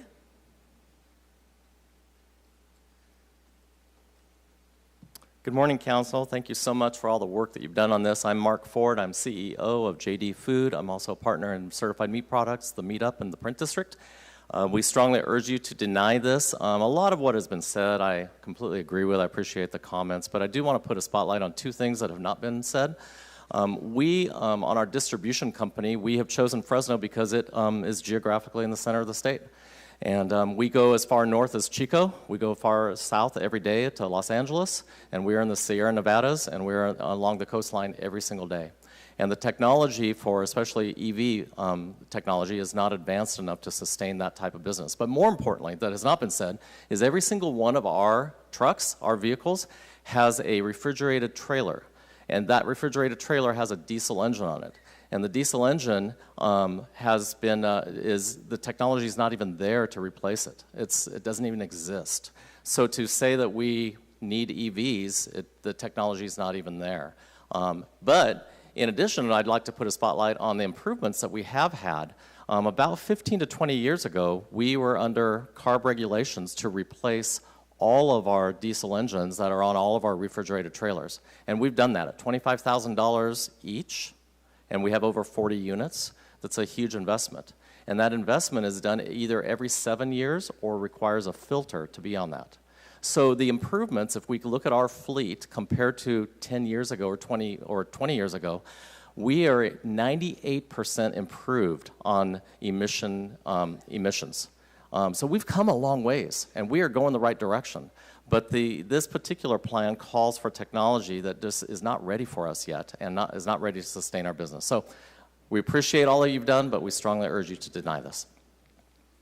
Thank you. Are there any additional members of the public who would like to provide input on this item? Please go ahead and come up at this time.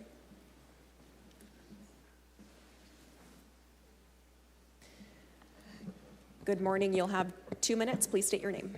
Thank you. Good morning. I'm Dr. Venice Curry, and I have been listening to the comments and just want to highlight a few things. You've already heard about the concerns that people have about cumulative impacts of poor air quality and how that impacts the families that live in these areas.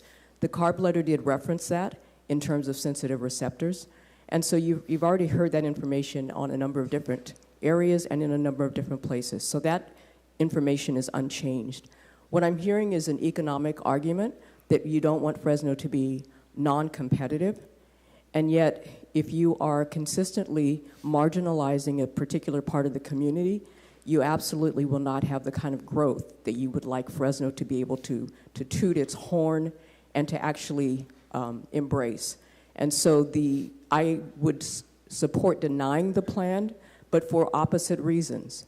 If we continue to do the very same thing that we've done all along, we should expect the very same outcome. That means that the same people who are already impacted would continue to be impacted through generations. And so the redlining that occurred in the early 1900s is still very much present today, and we still see it. And so the industrial sites that people are talking about, the manufacturing opportunities for jobs, would just be great if they were in North Fresno and not already in places that are overburdened with pollution. Thank you. Thank you. Please state your name. You'll have 2 minutes. Fernando Elizondo. Peace be with you. The Lord is my strength and my defense. The first book of John. You shall come to know the truth, and the truth will set you free. What we have here is always, like I said before, a double standard. Amazon is a $1 trillion company, yet you let them have a free pass, exemptions, whatever, you let it go. This company's coming up, and you put all these restrictions on them. Why? I'll tell you why. Lack of campaign money. A little campaign money will open the door for you. Don't forget that, okay? Now, the other thing here is you have to quit being so rude to people. This lady asked me to say this to you, and I have been rude by you guys. And the reason why is because you don't like to hear the truth. That's the bottom line. We're taking public comment on the South You Central don't like to specific hear plan. the truth. The truth will set you free. Unscheduled communication will be at the very The end. truth will set you free, young lady. Are there any other members of the public who would like to speak on the South Central specific plan? Please go ahead and come up at this time.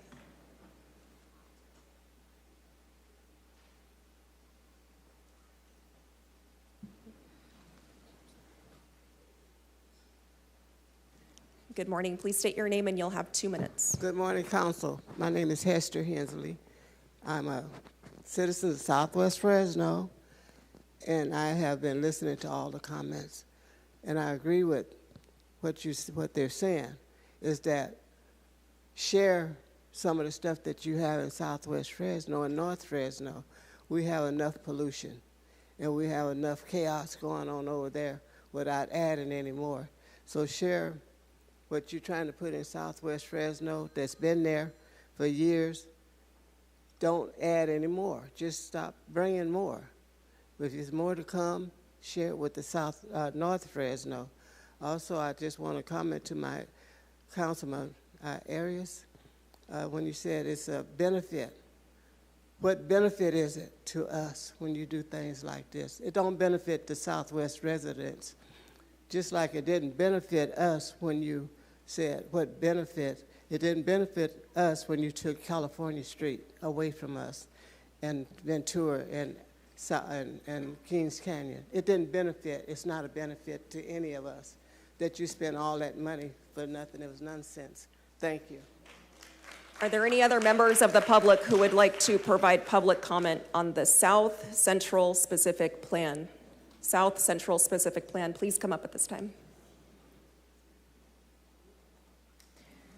Seeing no one else, I will close the public comment portion for this item. This took us all the way up to the lunch hour, so out of respect to everyone here, we will break for lunch, and we will come back at 1:30, where we will resume discussion on the dais and take action on this item.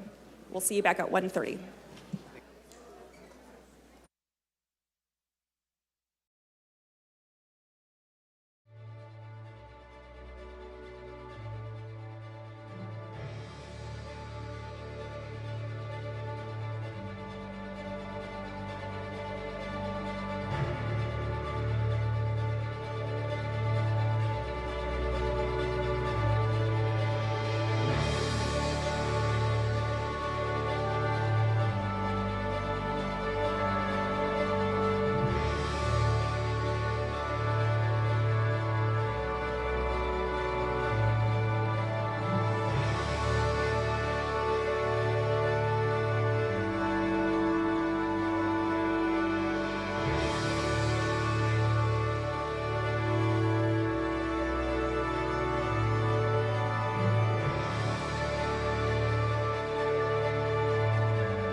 Note that we will start the meeting once we have a quorum up here.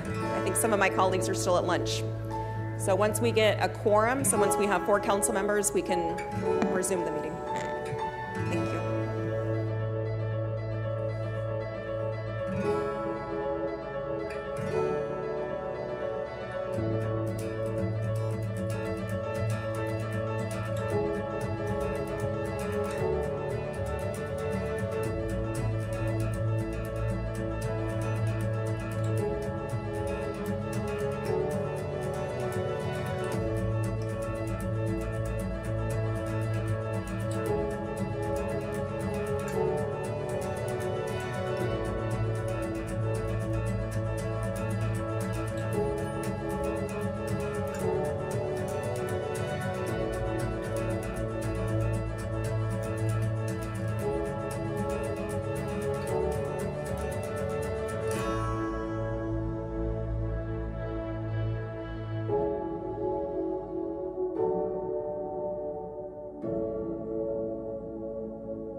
I'm going to call the meeting back to order now that we have a quorum. We left off on item, this was the, clerk, was this the 9:25 a.m. item? Is that the 9:20 a.m. number 1 item? Okay, before we broke for lunch, we took public comment. We closed the public comment portion, so at this time I'm going to bring it back up to the dais for any last minute discussion, questions, and/or a motion. Thank you, Council President. I think we've heard unanimously from all sides that this plan is not ready as drafted, so I'll make a motion to reject the plan as drafted, direct staff to work with an ad hoc committee of the council and stakeholders and come back with some revisions. Councilmember, may I make a suggestion? Definitely loved what you said about an ad hoc committee to help us draft a document that can come back and be initiated by council, and then we would go back and do the environmental to make sure that we don't go too far down the path and spending a lot of time and money before the council has agreed to what you all want to initiate. Does that make sense? I think it's premature because we don't know what, if anything, we're going to change. So I do recognize that the consulting contract expires this month, correct? Say that again? The consulting contract expires this month? Yes. So you would have to bring back an extension of the contract next meeting? So can we just leave the motion as is, and then you guys can come back with recommendations? Sure. Incorporate it in the contract? And Yes. just a reminder, an ad hoc committee would require a resolution and some Understood. documents. Yeah, that would have to return back to. Councilmember Arias, could you repeat the motion? Sure. Motion is to deny the plan as drafted, direct staff to work with stakeholders and a future appointed ad hoc committee of the council to come back with the revised plan. I'll second it. Council Vice President. So I can't vote for this motion. I don't think it's, I think it's too open-ended. I think we need to be very clear. And look, while I don't always agree with them, the advocates are against this. We have the Invest Fresno folks against this. If this thing festers and we don't make a final decision to just reset, I think it's going to come back and just create another problem for this council. I think we need a final decision today. Now, unfortunately, I think Councilmember Esparza did make some really important suggestions. I want to make sure those are actually in the hopper as well. If an ad hoc committee is created, that's going to dictate a lot. I think the points he made earlier on the record should be incorporated in the mission of the ad hoc committee and what staff comes back. But I think it's a mistake to allow. Arias, would you be amenable to including those parameters that were discussed earlier? Yes, my motion is inclusive of all the public comments that we've gotten, including the council members. So, and I'm assuming that ad hoc committee may involve Councilmember Esparza, so he could ensure I would assume so, yeah. that it would be included. Yeah, but my main point stands, because if we don't restart and redo the environmental process all over again, I think that puts us in a lot of danger. Would you want to comment on that, City Manager? Yeah, so I think I agree with all of you. So I totally support rejecting the plan, and then we would begin a new process with an ad hoc committee. And when a resolution comes forward to establish the ad hoc committee, we can certainly put some of the points that Councilmember Esparza have referenced earlier, maybe as part of that resolution and establishing the ad hoc committee, and then begin anew with the work. So if I understand Councilmember Arias' motion correctly, we'd be denying the plan on the table and starting over with an ad hoc committee and take into consideration Councilmember Esparza's comments and the other comments that were made today. Is that accurate, Councilmember Arias? I want to be very cautious with language, City Manager. I don't know what starting over means legally. I don't know what it entails environmentally. I don't know. There's pieces of this plan that may already have support from both sides and from the council.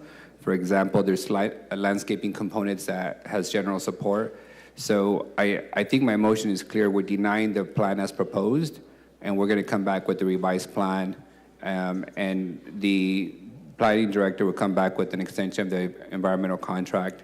And at that time, we can assess how much of it needs to be redone based on feedback. So I apologize. I go back to my main point. Yeah, you're right. That to me, I'm more confused now than before. It's like we're kicking the can down the road. That's not making a decision today. So can I get some more specifics about what we're doing here today? So I'm going to reach. I then want to say I also don't want to point out. Oh, I'm sorry. Councilmember Chavez is about to go to the county and fix things over there. We're going to lose a council member who affects this area. So it's nice to be able to vote on this while he's here. Yeah, and I said a few minutes ago that I thought I'd agreed with both of you, and I'm going to retract that statement because I think that the current plan needs to end, done. And I am saying I think we need to start anew. And if there are bodies of work that we can rescue from the previous plan, then we can certainly take that work and roll it into a new initiation document. And ultimately, it's going to have to be re-environmentally assessed as a whole anyway.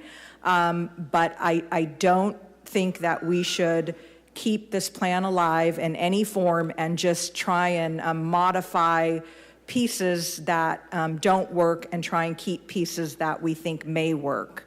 It's 5 years, times have changed. I would recommend that we end, stop, we're done with this plan, make a right turn, and start a new path. That's my recommendation. I understand it may be in conflict with what Councilmember Arias' motion is, but I just want to be clear. That's what my recommendation in consulting with the planning director. Council President, can I just interrupt at this time? I think that Councilmember Esparza would like to make a disclosure. Yes, City Attorney, thank you. Councilmember? Yeah, thank you, City Attorney. So the City Attorney recently advised me in the last 20, 30 minutes or so that at the beginning of the proceeding, I did not have a conflict. But that because of a SB 1439 conflict, a contribution I received back on October 25th, someone who provided that contribution came and spoke during public comments, and at that point, a conflict was created mid-item. And so at this point, upon learning about that, I'm going to go ahead and recuse. But I want to be clear, there was no conflict prior to that, until the public comment occurred. And that's when that news came out. So, and just for the record, that public comment was after certain statements that you had made previous to that, just so the record's clear. Correct, yes, that's correct. So I began to participate, and again, after the public comments were made, I guess that's when the conflict was created according to the attorneys. So I'm going to recuse myself at this point out of abundance of caution until we get further clarity. Thank you. Right. And then, Council President, I do want to piggyback on what the city manager just said. Just in terms of our interpretation of what the motion is, it will effectively kill this item. Short of tabling it, from a legal standpoint, we're going to have to start over. So you're effectively killing it with the motion as it currently stands. City Attorney, if the plan is rejected today. Was there a second on that motion? There was. City Attorney, I seconded it, Councilmember Maxwell, but I want to make sure that I'm clear with what City Attorney is saying. So with the motion that was made and seconded by myself, this would essentially kill the plan, and then at some later point in time, that could be restarted. However, that would look different than what it is now. Correct? Okay. All right. Councilmember Maxwell, were you punched up for this one? Yes, Council President, thank you very much. I'm going to be voting against this plan. I look forward to working on a new plan, but I would be surprised if this did not fail unanimously, but I think maybe for two separate reasons that we've heard today. I'm of the mindset that we need to work on a more business-friendly plan, one that is not more restrictive than AB 98. So I would think that if there's anybody else of that mindset, should be on the subcommittee together to start working towards that new plan. That's going to be more business-friendly and not more restrictive toward the businesses out there. The specifics aren't going to be hammered out today on the dais. They'll be hammered out over the next few months. But I just want to make sure that we get some like-minded folks. Nothing stopping multiple subcommittees from forming, but that's my mindset, and that's the way I'd like to work forward on this. Thank you, Councilmember. Council Vice President? I appreciate all the discussion. Look, folks know I come from a small business background, but to me, this isn't just about being business-friendly. And my take, it's really clear, and November made it very clear, that we need to start focusing on the majority of our working families in our community. The working class, the middle class, they're the ones that pay all the taxes that keep things flowing. And creating more jobs for them so they can provide for their families, so they can move forward with their lives, building more homes where they can actually build that generational wealth. They talk about wanting this, we have to deliver it for them. And I really think that by resetting, starting afresh, and building something that represents 2024 and beyond, that may be the best route to go. So I know, correct, there's a lot of different points of view, a lot of people coming together to oppose this.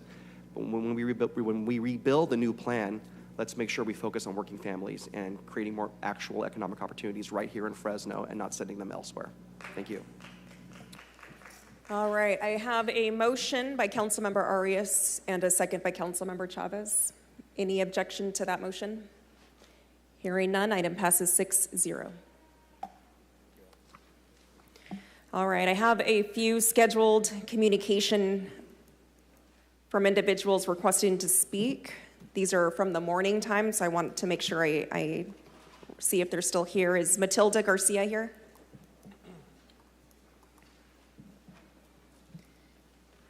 David Roberts. I do want to say thank you to planning staff. It's been a lot of work. Thank you, City Manager, Director Sophia. Appreciate you working through being sick. This is an appearance by David Roberts regarding Blue Heron ceramic mural, University High student built. I'd Good like morning. You have 3 to minutes. speak directly to Mr. Maxwell and Mr. Esparza as well. So if that is possible, that'd be beautiful. You can direct your comments to me, the chair, and Okay, they're here. I have this pamphlet I'd like to pass out to you guys. You can take that, clerk.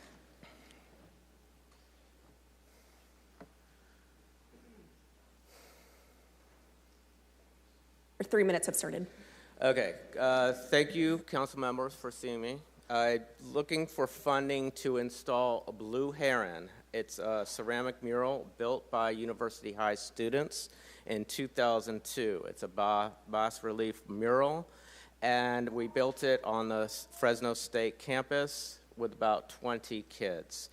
We're celebrating the native life of the San Joaquin Valley, as well as local young artists. I would like to have this put up at, it's UHS built, it was built in 2022, it's 8 feet by 8 feet, it's graffiti and waterproof. Mr. Tyler Maxwell, this was built in your district. It would be beautiful to showcase what was built in your district for all of Fresno to see. Gary Bredefeld, I would love to see this put on the Eaton Trail threshold between Woodward Park and Eaton Trail, and have it be prominently displayed there. On page 2 or 3 of what I showed you, there is a drawing of what can be, how it can be used, and the stem wall that can be built for one side with this mural, the opposite side, a separate mural at a different point in time. Nelson Esparza, I would love for him to hear this. On Highway 41 southbound, there is an empty wall, concrete wall, where there is no, on Highway 41, there is no mural there. There's a mural on the other side. It'd be perfect to go there. I have a letter of support in there from Jeffy Hickman. I urge you guys to fund the art made by local community members, and I want to celebrate our community. This will bring art built by our community is what defines a great community, and I would very much like to see this in a public place. So, thank you very much. Thank you. Is Mary Padilla here? Mary? What about Susan Monet?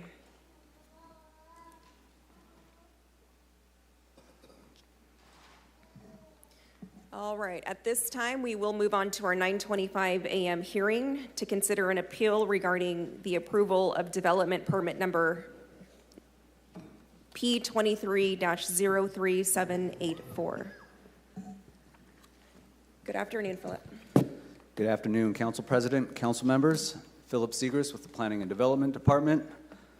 This next item for you for consideration is an appeal related to the approval of development permit application number P23-03784 and the related plan development permit number P23-03785 as submitted by Dan Zach of Zach Urban Solutions on behalf of Robert Golden of Golden Charter Academy.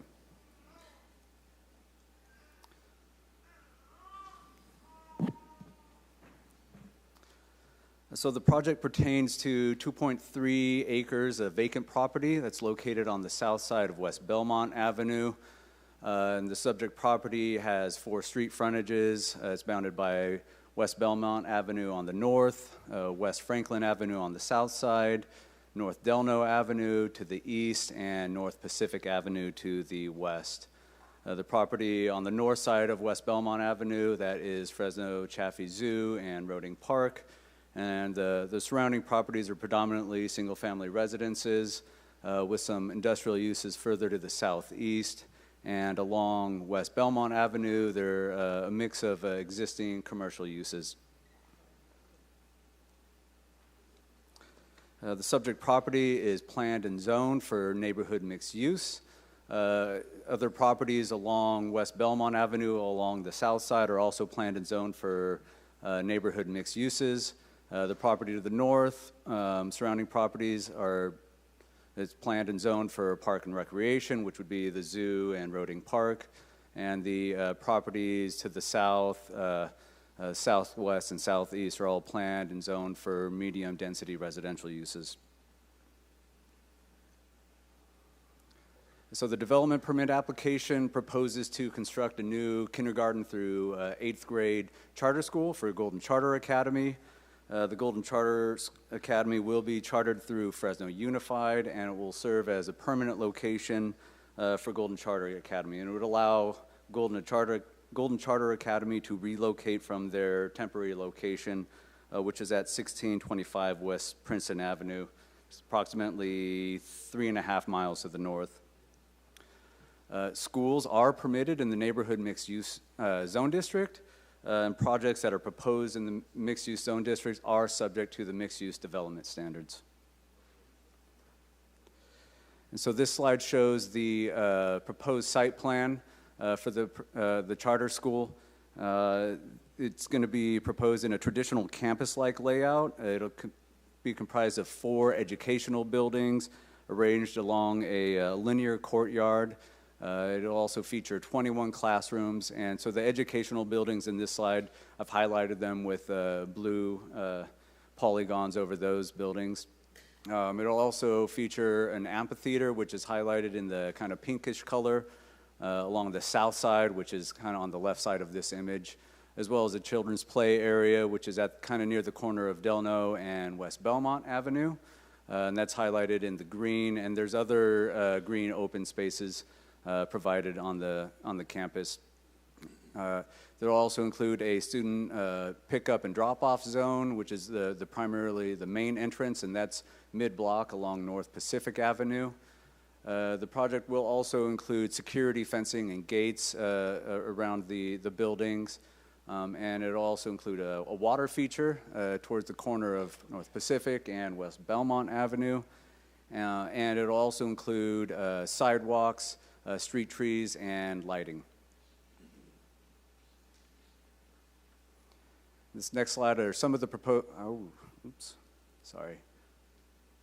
next slide is some of the proposed elevations that you would be seeing from Belmont Avenue and Pacific Avenue, and as well as the interior site. But to kind of better show those are some renderings for the proposed project. And this is what you would see from North Pacific Avenue, looking at the main entrance into the site, and that's the where the pickup and drop-off would occur. And this next rendering is a view of the school, is what you would see looking south from Belmont Avenue. Planner, really quick, can you go back one slide? Sure. One more? On Pacific, there you go. There you go, right there. This rendering suggests that that street is a four-laner? I think it's just a rendering, and I don't, yeah. So the picture is not accurate to suggest that there's 4 lanes, Correct. 2 lanes each way, Yes, right? yeah. It's a 2-lane road, residential street? Correct. Thank you.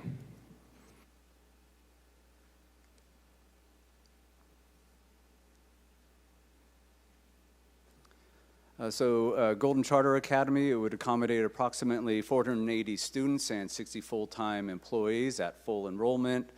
Again, it would include 21 classrooms, and general operations would occur from 7:30 a.m. in the morning to 4:30 p.m. in the afternoon, Monday through Friday.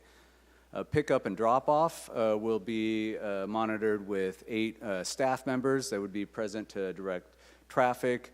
At least 5 of those staff members will be at the student drop-off and pickup area along North Pacific, and 2 will be along Franklin Avenue and 1 on Belmont. Sorry. And to kind of better show you how the pickup drop-off would work, vehicles would be directed to enter and head south along North Delano from the corner of Belmont and Delano Avenue, head south and make a right and head west along West Franklin Avenue, and then turn back and head back north onto North Pacific, where they would enter the queue for the pickup and drop-off, and then they would enter back out onto West Belmont, where they could travel east and west and exit the school. One clarifying question Sure. here. This rendering suggests that there's no development on Delano. Is it inaccurate that all those are single-family homes with driveways? That would be correct.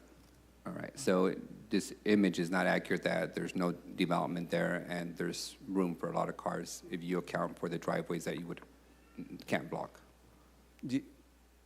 Yes, but Thank you. Just showing where cars would travel. As previously mentioned, the subject property is planned and zoned for neighborhood mixed uses, which is intended to promote pedestrian-oriented development. And that development would allow for a mix of residential as well as commercial development. And the mixed-use district also allows for schools. And as also mentioned, development, when it's proposed in the mixed-use district, it's subject to the mixed-use development standards, which includes density, intensity, and massing standards, as well as site design standards and facade design development standards. And as proposed, the project doesn't fully comply with all of the mixed-use development standards. And so for projects that need greater flexibility, for infill sites, approval of a planned development permit is required. And so therefore, the applicants did submit the related planned development permit application that was filed concurrently and processed along with the development permit application. And then for some of the requested modified development standards, those are included in your staff report as Exhibit N. And some of the modified standards pertain to the front, interior, rear, and parking setback requirements, the frontage coverage requirements, and for site design standards, they're requesting modifications to the corner frontage coverage and requirements, minimum requirements for pedestrian entrances and sidewalk standards. So sidewalks will be built, and there will be trees provided, and lighting will be provided, but they won't be provided in accordance with what the mixed-use development standards require. They will be modified. And so for along Pacific Avenue, the sidewalks will be approximately 9.5 to 10.5 feet wide with on-street trees instead of having the street trees provided within the sidewalk, within the tree wells. And along Franklin Avenue, the sidewalks would be 10 feet instead of 12 feet, but that would also include the pedestrian street lighting. And the pedestrian scale street lighting, the applicants requested instead of the street lighting be proposed and provided within the sidewalk, they would be provided on-site on the back side of the sidewalk. And the plan development permit also requested a modified landscape buffer and facade design development standards. But as detailed in the staff report, the project does meet the goals of the flexibility option. On February 27th, the Council District 3 Project Review Committee recommended approval of the project, and the Planning and Development Director approved the project on August 30th, 2024. And on September 5th, the project was appealed by Councilmember Arias, and it was the director's decision was upheld by the Planning Commission on October 16th. And Councilmember Arias appealed the Planning Commission's decision on October 31st. And to date, no comments have been received in opposition. Some comments did come in yesterday, however, they were after 12 o'clock. I do have copies of those, but they aren't part of the official record. And so, can you provide me those records? Yes. Can I want those right now? Yes. Okay.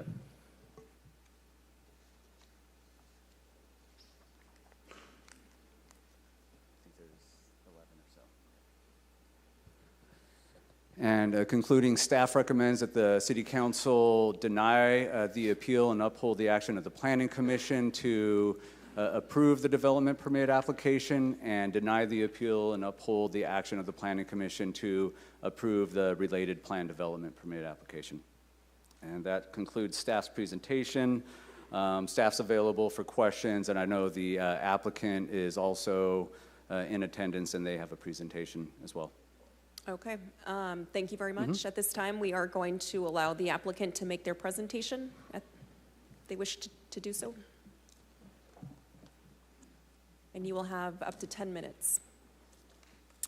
10 minutes for the whole 10 presentation? Minutes. Yeah. Okay, we was not aware of that. Well, if that's the case, good afternoon, Council President Perea, members of the City Council, Mayor Jerry Dyer. It's an honor to be here. Although the reason why we're here in these circumstances are unfortunate, it is a great honor for a Southwest Fresno native to be standing in the City Hall advocating for a sustainable green project that exceeds Title 24. But just a little background about me. I grew up in Southwest Fresno, attended Edison High School, had the opportunity to go to the University of Arizona where I majored in human understanding and social behavior. From then, I got the opportunity to play 7 years in the National Football League, 6 years with the Pittsburgh Steelers, where I became the youngest team captain in the Pittsburgh Steelers' vaulted history, and 1 year with the Kansas City Chiefs. After I asked the Kansas City Chiefs to release me from my contract, the reason why I did so is because I knew that my life had a bigger purpose on it than just being an athlete. So when I stepped away from the NFL, I realized that my purpose was to come back to my hometown and develop a world-class educational opportunity for all students and provide them with a state-of-the-art facility. So that is when I developed Golden Charter Academy, the nation's first TK through 8th environmental stewardship zoo school. Now, whenever I say an environmental stewardship zoo school, people often wonder, what is that? Well, our pathway to education is through environmental education. And we provide our scholars with environmental literacy, which is the skills and knowledge that is needed to make the right decisions regarding their environment. But that's not only what we do. We set dates for them to go out into our community to make it better, to make it more sustainable, to make it greener. Since I started this school in 2021, we've been able to plant over 100 trees in communities that have Cal Enviro tree equity scores of about 29. Just for context, I'm sure that you all know, if you go up to North Fresno, that tree equity score is about 99. We've been able to put over 100 trees in communities that lack tree equity, including the 79 trees that's planted on Belmont, right in front of the Fresno Chaffee Zoo. But I come to you today because of this appeal that was filed against the District 3 councilman, and it's very unfortunate, and I want to just address why we're here. There are over 500,000 residents that live in the city of Fresno, and there are over 1 million that lives in the whole Fresno County. And out of 1 million people that lives in the Fresno County, one person appealed this project. And I'm going to tell you why this is so disheartening, because this appellant had the opportunity to collaborate with us on a number of times.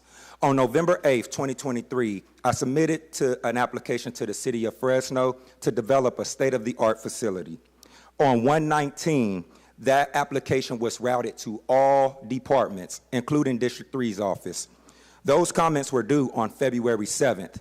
No comments, no concerns, no issues were raised by District 3. On February 27th, District 3 Plan Review Committee, they held their meeting in regards to this project. No concerns, no issues were raised by District 3. It was passed unanimously. On March 21st, 2024, it was a public notice that went out. Those public notices comments were due on March 31st, 2024. No issues, no concerns were raised by the District 3 councilman. On April 23rd, I reached out to the councilman's office to set up a meeting to discuss this project and collaborate with him to address any concerns or any issues that he had. We set a meeting for May 9th of 2024, and less than 24 hours before that meeting, the councilman had his staff reach out to me and say that the meeting was canceled and there was no need to reschedule it, and I do have those email receipts just in case any of you would like to see that. That would have been his fourth opportunity to collaborate with us to design this project. On August 30th, we got the approval from the city upon conditions. On September 5th, we received an appeal from the councilman. And at that time, his appeal letter did not meet the Fresno Municipal Code and the statutory requirements for why he made an appeal. For example, it states that it needs to be clearly and concisely articulated why the appellant is appealing a project. That never happened for us. We never had that opportunity.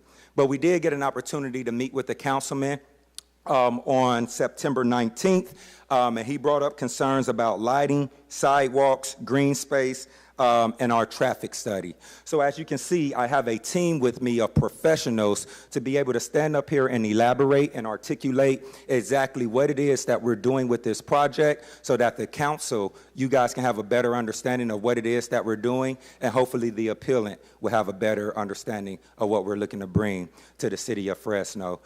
So with that, I would like to invite Dan Zach up to the podium. What makes Dan Zach so appealing and so very important to this project is not only have he been my planning consultant, but he used to be the assistant planning director for the city of Fresno. But to make matters even more stronger in our case, he actually wrote a lot of the codes that we are looking to develop this project in. So without further ado, I would like to invite Dan Zach up to give us a quick run through of the planning and design of this project. Thank you.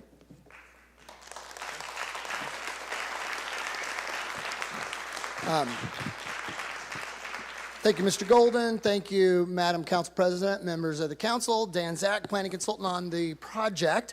Won't take too much time. Planning staff did a great job of summarizing it, but I just wanted to reiterate about this project's location on Belmont, which is a zoned to be a mixed-use corridor.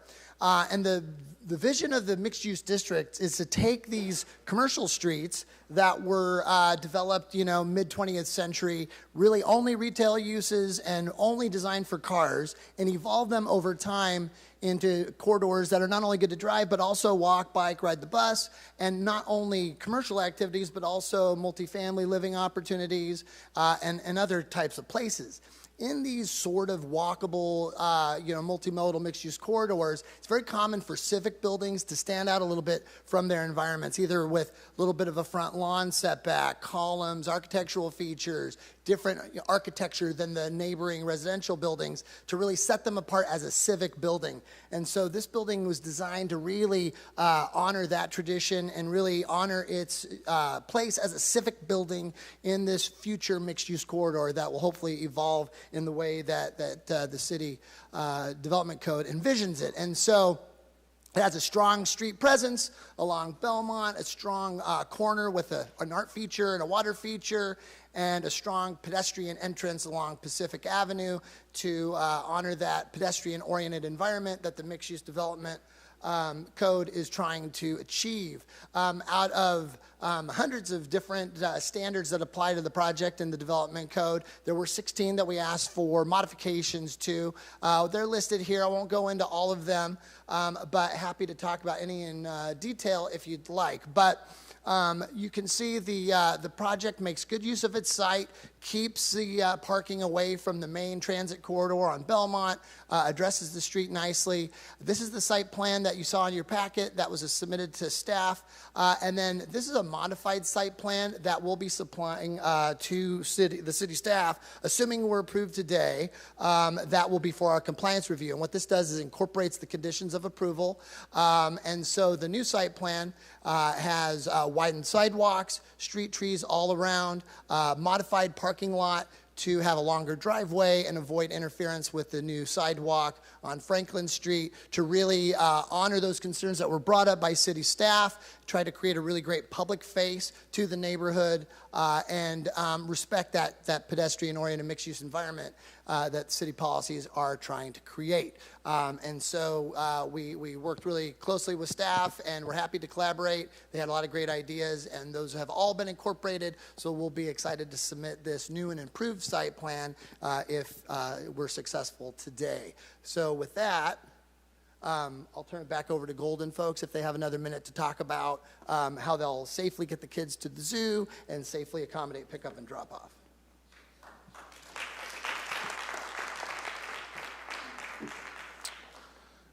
Good afternoon, council members. Excuse me, I'm not the greatest public speaker in the world, but I'm going to do my best, Mr. Mayor, Chief. My name is Dave Herspring. To give you a little idea of my perspective with Golden Charter School, I was a police officer in Madera for 28 and a half years. I was hired at July 11th in '94. I was a field training officer, canine, SWAT, detectives. And then at the end of my career, I did 6 years as a school resource officer for Madera Unified School District.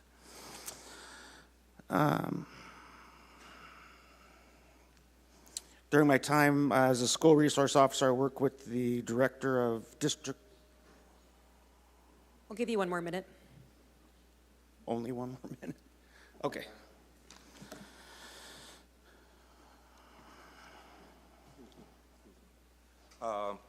Council President Perea, can I please ask for extended time due to the nature that we don't understand why the appellant made the appeal?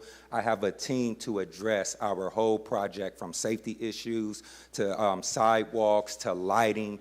We put a whole presentation together to address why we are coming before you guys, because this appeal letter did not meet the statutory requirements. So for us to only have 10 minutes to explain this project, that's Council President, I just like to interrupt. Our city attorney drafted the appeal letter. He's our legal representative, and it meets all their legal requirements. So I just want to make sure that that's not left as a fact. Thank you. You want to join us? I do have my land use attorney here as well too, and would love for her to chime in on that, Yeah, if that's fine. Mr. Golden, we, and I'm sorry this wasn't communicated to your team prior, but we typically only give 10 minutes to applicants to make their presentation. I am willing to give you a couple more minutes, but I don't want to deviate too much beyond what we typically do. Okay, well, can the appellant address his concerns about this project so we can get to the nuts and bolts of what he has concerned? We will be able to show the visuals as well too. Please honor the rules of the chair. I'm asking a question.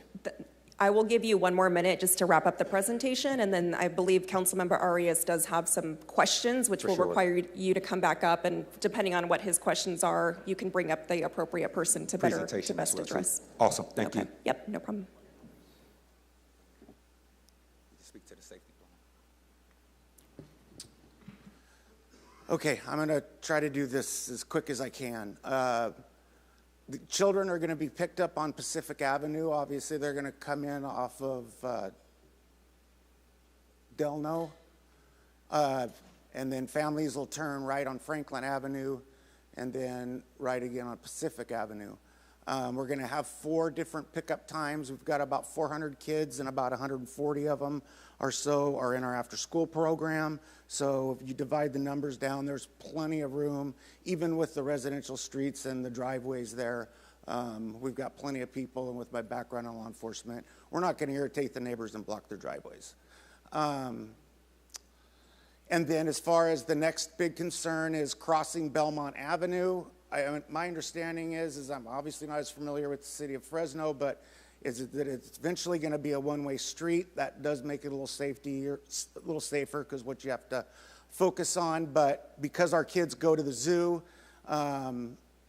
we already have a safety officer, 2 safety officers, a learning guide, which is kind of a teacher assistant. Thank you very much. Thank you. You're welcome. All right, at this time, I'm going to bring it back up to the dais for questions, and I guarantee you there will be an opportunity to bring up your folks for additional comment. Councilmember Arias, you're punched up first. Thank you, Council President. And I know this is important to all of you, so we'll have plenty of time. I won't cut you guys short. There'll be plenty of time to ask questions and answer the concerns that we have had. For the record, I do want to make it a point, the 3 correspondence that we received after 2 o'clock are all 3 in support of the project. So that is something I want to enter into the record. Secondly, I want to disclose, and I want our city attorney to confirm the limitations that we have. When a project comes forward, if it is in the right zoning and the project proposes to meet all the city requirements for building standards, it's considered a by right project. You automatically get approved, you go to construction. If you're asking for modifications or exemptions from the building code, as has been indicated, this project is requesting 16 modifications to the building code. At that point, it becomes a quasi-judicial matter, and there should be no or limited contact between the body and the applicant once the application is submitted. So you're absolutely right. I would have been happy to sit with you, and I was planning to meet with you guys, but when you submitted the application and asked for modifications, at that point we had to engage in a do not contact exercise. And I do apologize to your former board member, Ed Gonzalez. He's reached out a few times, and he can tell you I went cold. Prior to this, we'd been working with your school on other activities, but once you submit an application requesting modifications from the building code, at that point, our legal counsel advises us not to engage in in-depth conversations. Is that the case, City Attorney? That's correct, council member, and that is something we advise all of the council members on projects just like this. Having communication during this process with the applicant could potentially invalidate the project down the road. Great. So don't take it personal.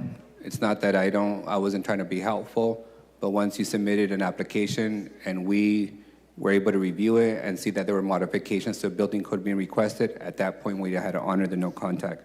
With that said, for the full disclosure, also for the record, your application was submitted in August, I believe. The planning director, let me get my date straight for the record here. On September 5th, once you submitted your application in August, I submitted my appeal of the director's decision when she made her decision in August on September 5th. On September 19th, at the request of my predecessor, Councilmember Baines, I agreed to meet with yourself, Mr. Rob, with your consultant, Dan, and with the former council member to express to you the concerns that I had around pedestrian safety, trees, pedestrian lighting, crosswalks, the basic things that we have outlined already. So I do want to make that full disclosure. That was a meeting on September 19th. Those are the people who were present, and I'm making the statement, again, to make sure we follow the rules. That way nobody can challenge the validity of your project downstream. With that said, I do want to have the city clerk pull up a presentation.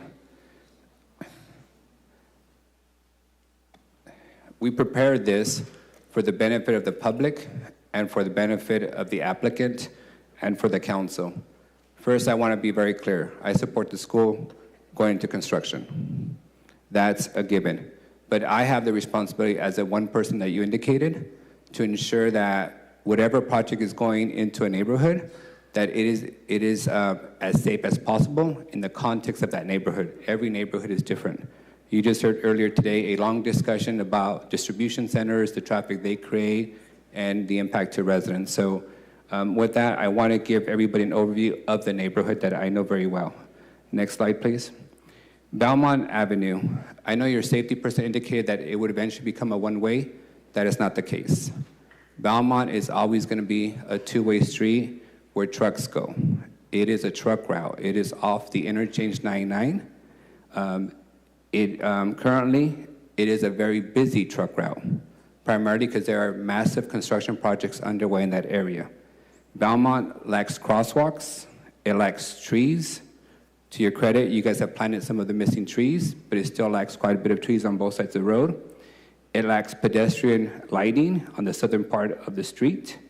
In the frontage of some of these projects, the adjacent streets near the school do not have sidewalks, do not have city lights, do not have curb and gutters, primarily because that used to be a county neighborhood that didn't require it at that time.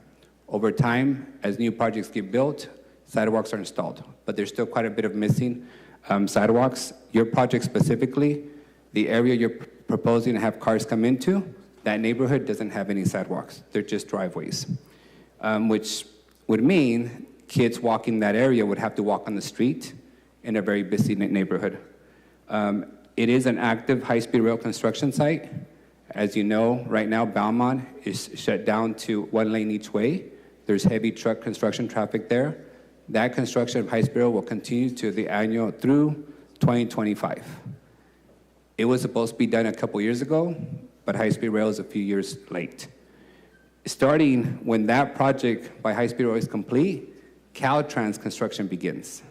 And that's estimated to take at least 3 years, potentially beginning in 2026 through 2028, maybe 2029. So we will have an active construction corridor on Belmont for a few years with large trucks carrying materials and construction supplies.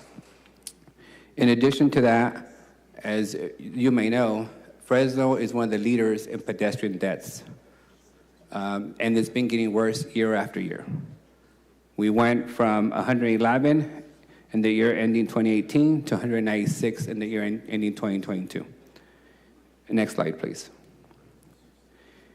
Here's another look at Belmont. As you can see, these are the construction sites. On the right, or the east side, is high-speed rail's construction zone. On the left side is Caltrans construction zone. And then your project essentially in the middle, across street from the zoo. Next slide, please. The lack of school crosswalks. It is the case that there are some crosswalks crossing Belmont, but they are not school crosswalks. Those are dramatically different and far more visible, and they're intentionally that. Those are not your responsibility as the applicant. That is the city's responsibility, but it's still a problem I have to identify and point out so we can resolve. Your school specifically, your academic program requires that your kids cross the street on Belmont to a zoo probably several times a day. I'm assuming that several times a day you'll have kids walking back and forth from the zoo to your school site. Hence why crosswalks are extremely important and a concern to me. That's why we've pointed them out. If your school was not connected to a zoo and you weren't actively crossing the zoo on a daily basis, this wouldn't be that big of a concern. But in your case, your school program requires that you enter the school pedestrian through on a daily basis, several times a day.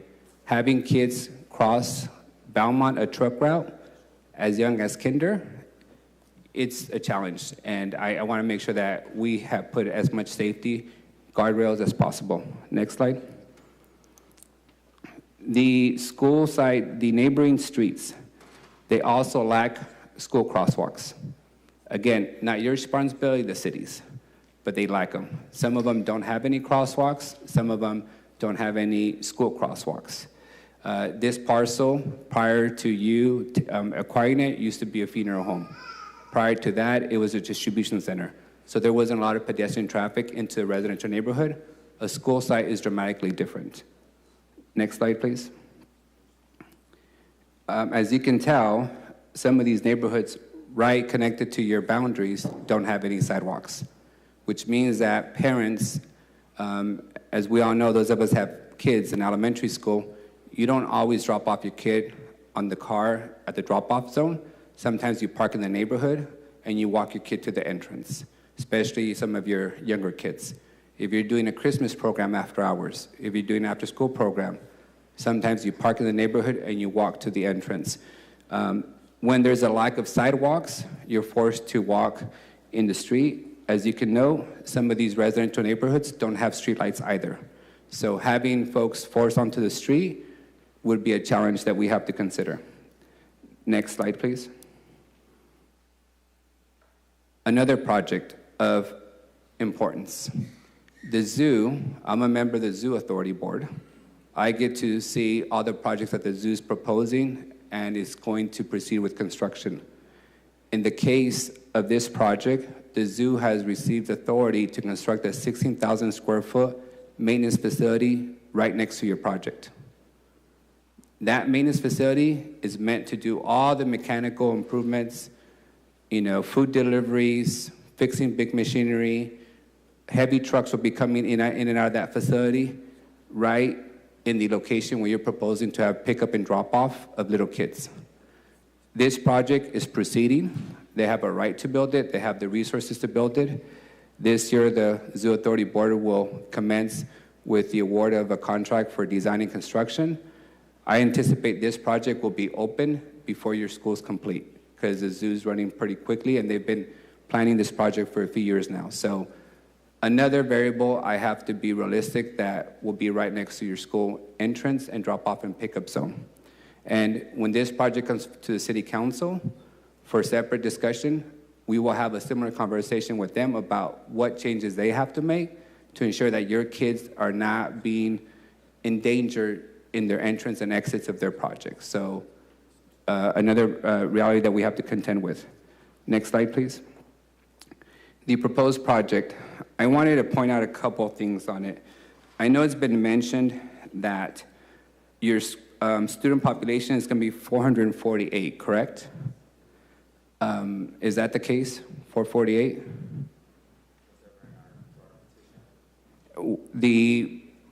On the record proposal that I have in your application is 448. Yes, I'm asking a question to the applicant. Mr. Golden, you can come up. Thank you. So what's your question? I want to confirm your project application as submitted on the record indicates that your school population would be 448. Actually, it was 480, and when that was submitted when we submitted our application, that was before we had our material revision, okay, which was the meeting that you canceled right before.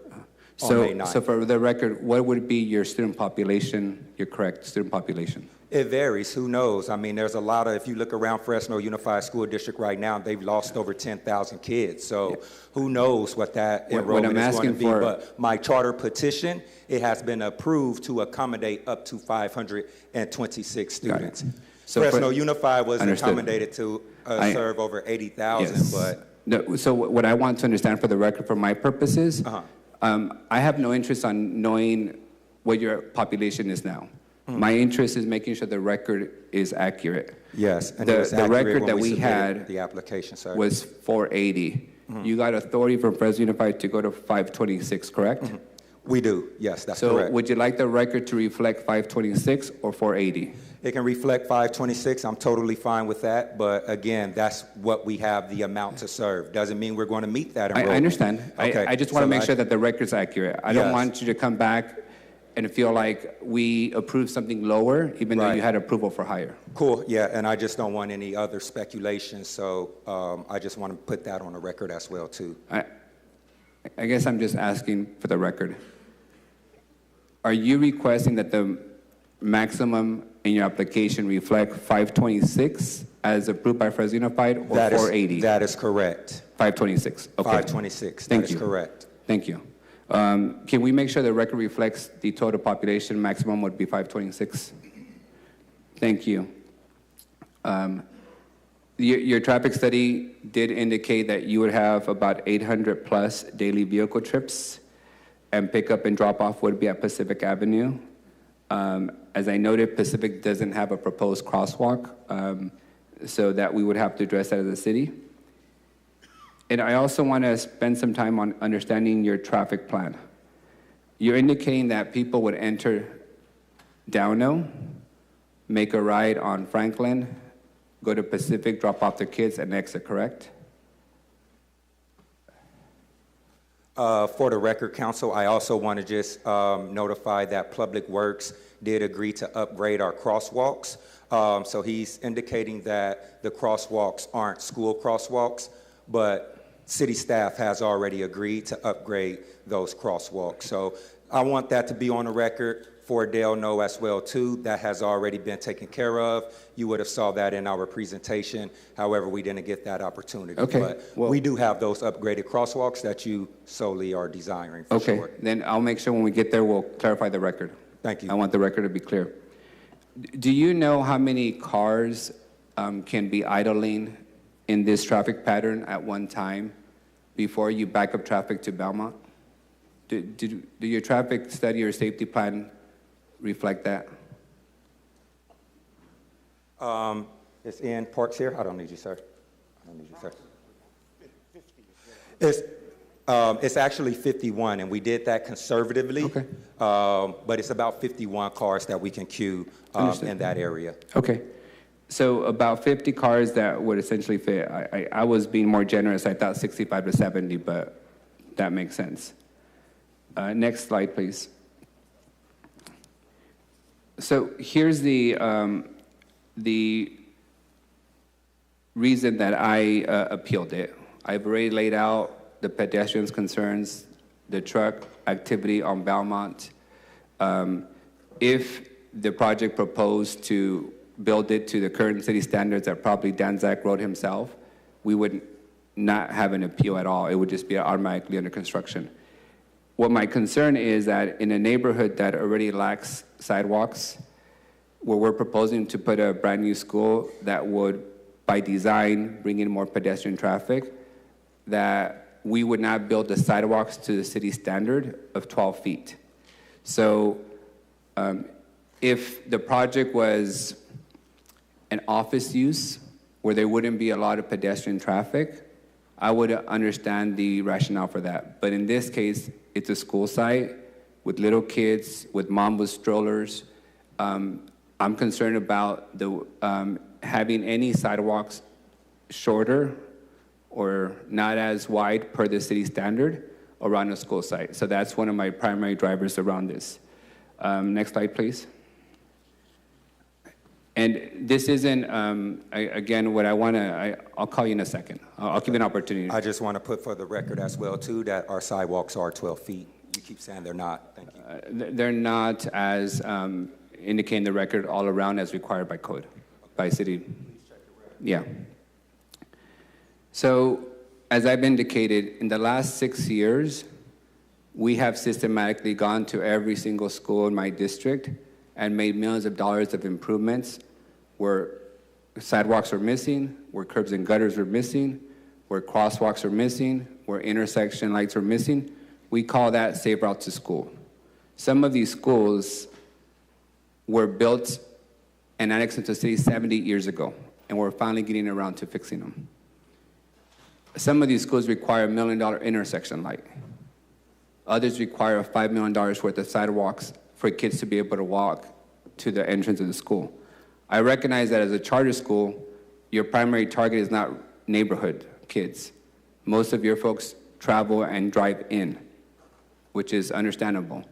But you will have activities after 4:30.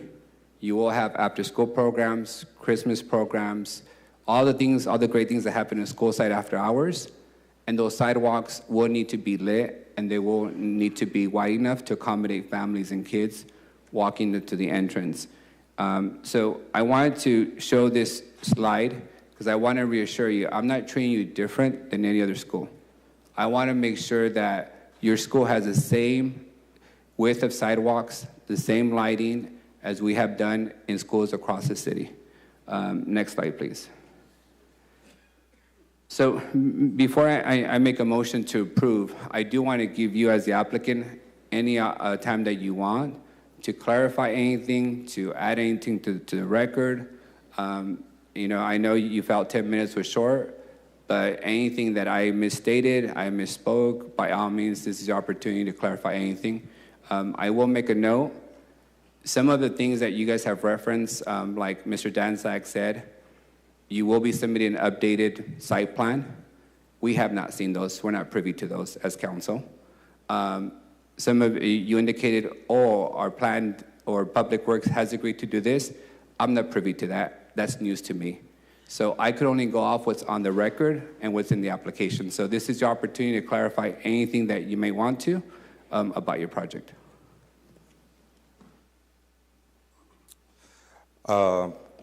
Councilmember Arias, thank you for your concerns in regards to this project. I do want to ask if I am able to bring back up my presentation. That way we can have other members from my staff come up here and really clarify some of the misspoken things that were said earlier. Thank you. Mr. Golden, before you proceed, Council Vice President needed to make a statement. Right? Yes, sorry, I have to make a disclosure on the record.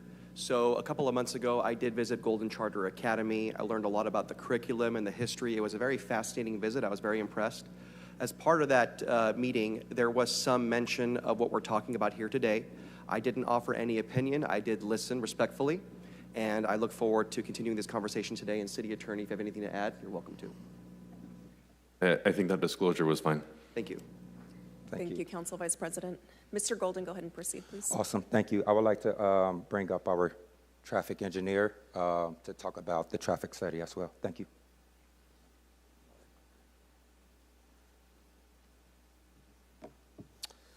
Good afternoon. Ian Parks. I'm with Rutgers and Schuler Civil Engineers. We perform the traffic study. I wonder if before I go in, I was going to give a little talk on the methods we used and what we did, and I don't know if there's any questions that are specific that I could answer maybe before I even start. I guess just my general question as a traffic engineer, I'm looking more at the practical operation of a school. In this case, Belmont, as you know, it's by an interchange, a very busy interchange, and an active construction site of high-speed rail, which will be an active construction site of Caltrans for a few years to go. In the case of if your plan calls for about 50 cars to be idling kind of at once during drop-off and pickup, you're looking at potentially 500 students at any given time. Not all of them have a car each, or it's not one child per car. Sure. What does your study suggest? How many cars can be idling before they back up into Belmont and then potentially back up into the interchange? So we did not analyze that. That's not a typical part of a traffic study, studying the queue from a driveway. So I don't have that information. So I would not expect that much queuing. You're typically with the schools. I know they do back up, but they're moving and they're stopping and they're in a groove and the people are dropping their kids off. So, but I don't have. One thing to note on the interchange, those ramps are going to be closed with that project. So there won't be any, and I don't know about future truck traffic, but with those intersections or interchanges being closed, I would assume, and we didn't assume a reduction in traffic in the traffic study. We did a conservative look at it, and we just said, but I think once those are closed, it's going to go down. Absolutely, and I think the soonest that they would be closed is 2029. Understood, correct, and that's why we didn't put any reduction. Appreciate that. Yeah. If there's no more questions, I don't know that I need to go through my whole spiel of how we do a traffic study, because I don't know if I want to bore everybody. So we can move on. But if you have anything else, if anything comes up, I'm here for questions.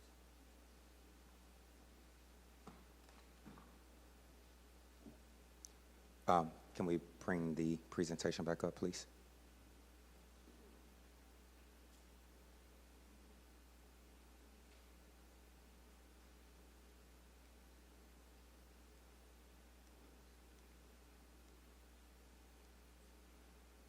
Cool. Now I would like to have our electrical engineer address the lighting situation that he mentioned that wasn't going to be lit up enough. Can I now have Mr. John Larger come to the stage? Good afternoon. John Larger, owner at Larger Electric. Wanted to kind of go over the light study and kind of how the light study and how we can interpret that light study. So I'm going to cram 20 years of experience, and then by the end of the day, you guys are all going to be light experts. So with the light study here, we want to understand the lighting zone, okay? Lighting zones are actually defined and established by the U.S. Census Bureau. Currently, the Golden Charter is in a lighting zone 3, which is an urban environment as outlined by the U.S. Census Bureau, the Illuminating Engineering Society, California Title 24, California Electrical Code, National Electrical Code, and the local municipality codes.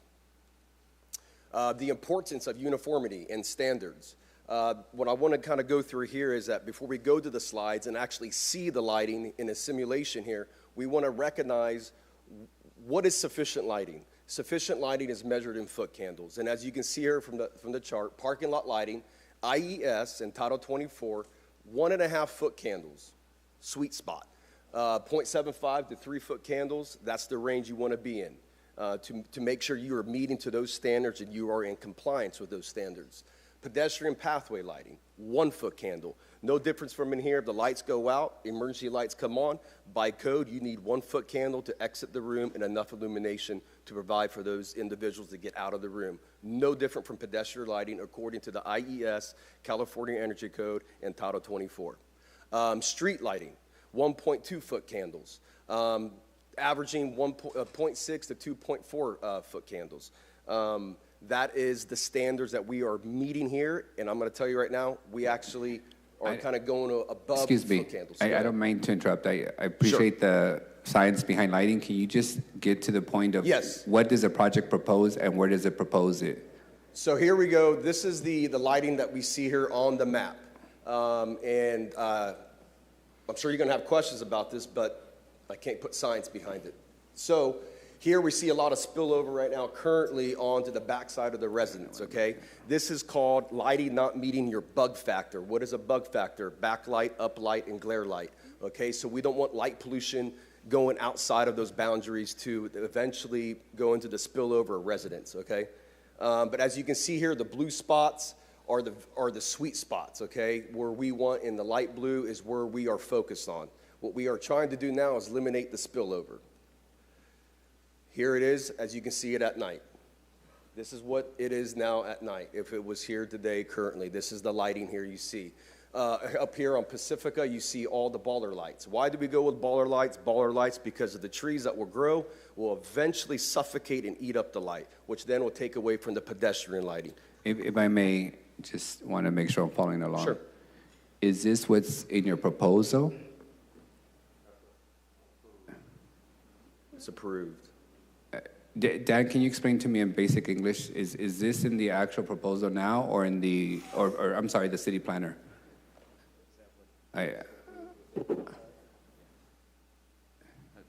So that would be what's approved and what was requested as part of the plan development permit. And so those sidewalk lighting, it's provided on site and not actually within the So these sidewalk. light fixtures are not on the sidewalk, they're inside your property? Yeah. They're just on the backside of the sidewalk. Backside of the sidewalk Okay. on his property line, yes, that is correct. And right here on the sidewalk here, you're getting an average of 2.6 foot candles. We have met the pedestrian lighting in that area and also around the site as well.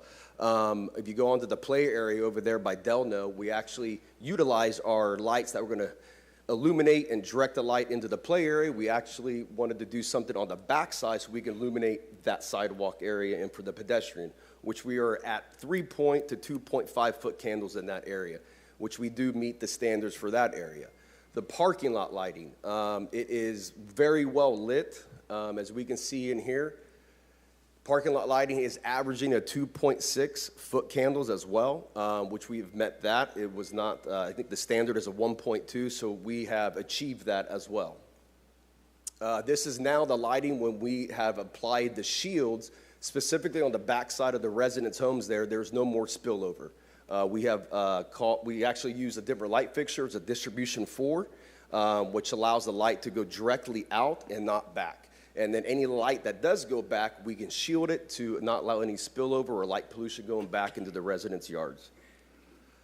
Here, gives you all the foot candles. I can't blow that up, but you can see the average in there. We are above the minimum, but we don't reach the maximum either. We can't go over the maximum because of Title 24. So we have more than sufficient lighting, more than enough foot candles, not just the parking lot, but also the site and the pedestrian. Here's the average here. As you can see, the parking lot is not packing light. Sorry about that. But the parking lot is a 2.41. That's the average. In some places, you're getting 8-foot candles, but the average is a 2.41. The site, which consists of the off-site, the pedestrian lighting, is averaging 2.62.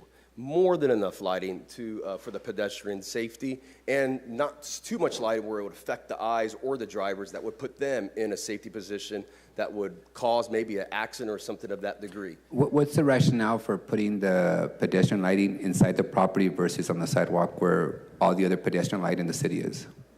I'm not too familiar with pedestrian lighting in the city. I'm familiar with decorative lighting according to E22 standard in Fresno. But we wanted to cut down the cost, but also be able to meet the standard, but to cut down the cost and utilize the on-site project standards as far as the implementation of underground conduit, the lighting. If we went with the city of Fresno, we'd have to go with Hall of Fame lighting, which would probably be not as cost-effective as what we did. And also those Hall of Fame lightings, they actually, the ones you see here downtown, they don't have any shield. So you get a lot of light pollution, which we cannot achieve no longer according to Title 24. If I may ask our city staff, when projects install pedestrian lighting, they become property of the city, and the city is responsible for maintaining, correct? If you look at the pedestrian lighting on Fulton Street, the stuff on the public sidewalks. You mean like the street lights? Street lights, Okay, correct. so pedestrian lighting tends to be like low lighting, which we don't do as a city, but. Correct. But the street lights, they would become city, right? Yes, well, I haven't gone over the street lights. There are street lights modeled into it for the city of Fresno. Okay. Those use Cobra heads, and they use a type 5 distribution, which means they go 360 degrees. So that means that light is not just shooting into the street, but also into the sidewalk area. Just give me a moment here. Sure, fire away. If the lights for the sidewalks to be lit to the standard that you've suggested. Not that I suggested, the IES. That you're recommending. If they go out, who's responsible for making sure they're operational? Because right now, if it's a street light, the city's responsible for maintaining and replacing. The lights that we have on our site would be the property owner.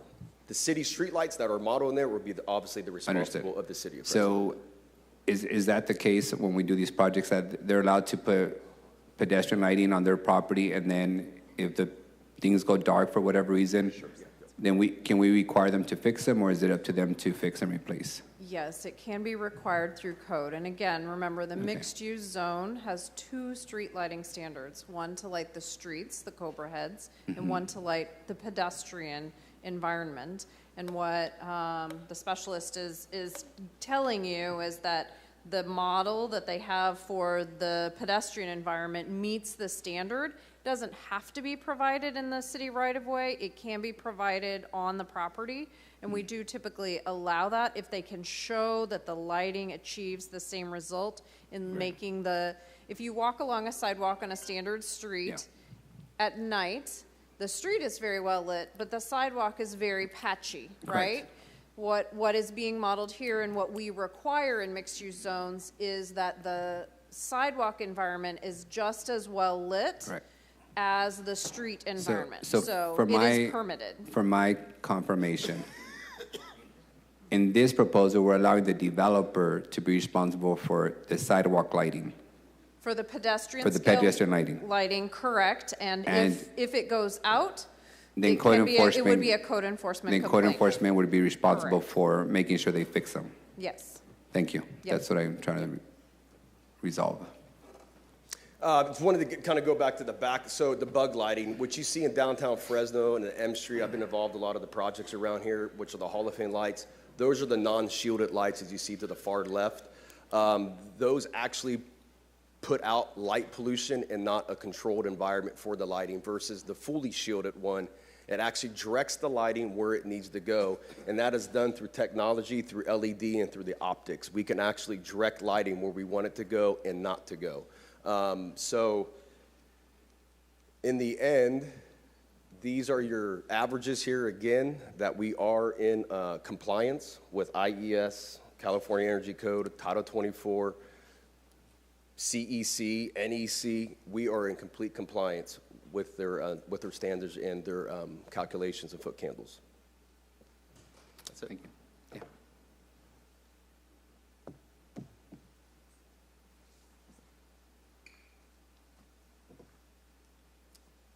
Yeah. I will just offer one point of clarification about what the sidewalks will ultimately be. Right now, there is no sidewalk on Franklin Street, the street at the back side of the project. There is a 10-foot sidewalk on Pacific. There is about an 8-foot sidewalk presently on Belmont, and there is a piece of sidewalk on Delno that doesn't really go anywhere. It's mostly a driveway. What the project will build, what is in the conditions of approval, and what will be submitted in that compliance record is a 10-foot sidewalk on Pacific, brand new sidewalk, with the street trees in the proper location per the development code, a 12-foot sidewalk on Belmont in complete compliance with the standards with the street trees in the proper location per the development code, also 12 feet on Delno, full length of the project property, and then on Franklin, 10 feet. So 10 feet on Franklin and Pacific, 12 feet, which is the standard, on Belmont and Delno. Belmont being the key corridor with bus stops and the connectivity through the neighborhood being the most important, and that was given the full 12-foot treatment per the development code. So 2 feet shy on the other two streets. Thank you. And to confirm, you're 2 feet short on your designated pickup and drop-off zone, which is Pacific, right? Yeah, Pacific is where the main entrance into the school would be. That's where the pickup and drop-off will be happening, correct? Thank you. Appreciate the correction. Mm-hmm.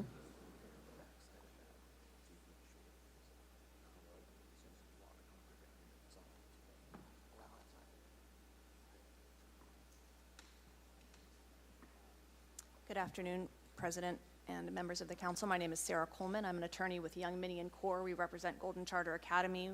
Our practice in California is primarily and almost exclusively charter schools, and my practice is facilities. So I'm here to talk to you very briefly about charter schools and the intended flexibility that exists in the education code for charter school facilities. So unlike school districts, for example, Mr. Arias, in your council member Arias, in your district, charter schools could either select to go through the division of the state architect or to go through the local jurisdiction here, the city of Fresno.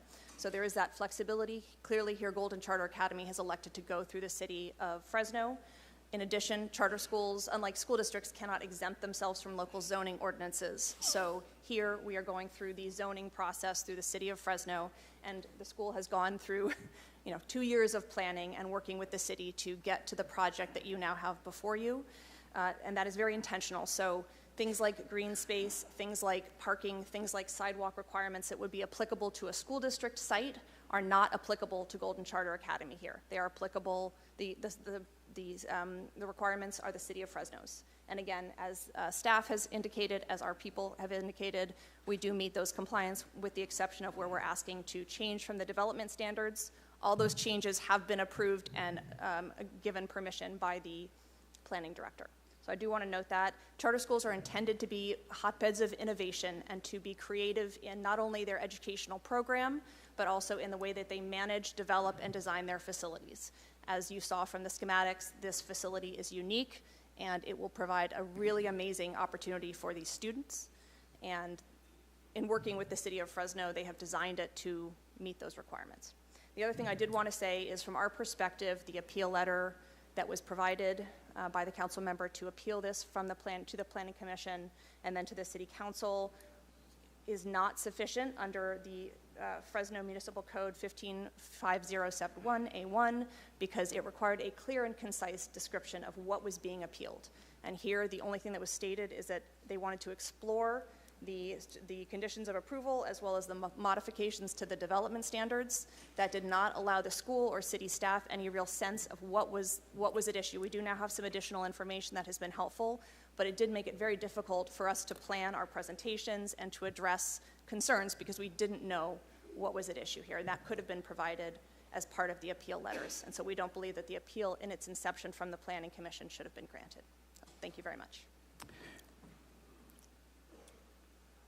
Awesome, and then I just have one last slide to show, sir, if you can bring that back up just for clarity for the council and hopefully for the appellant as well too.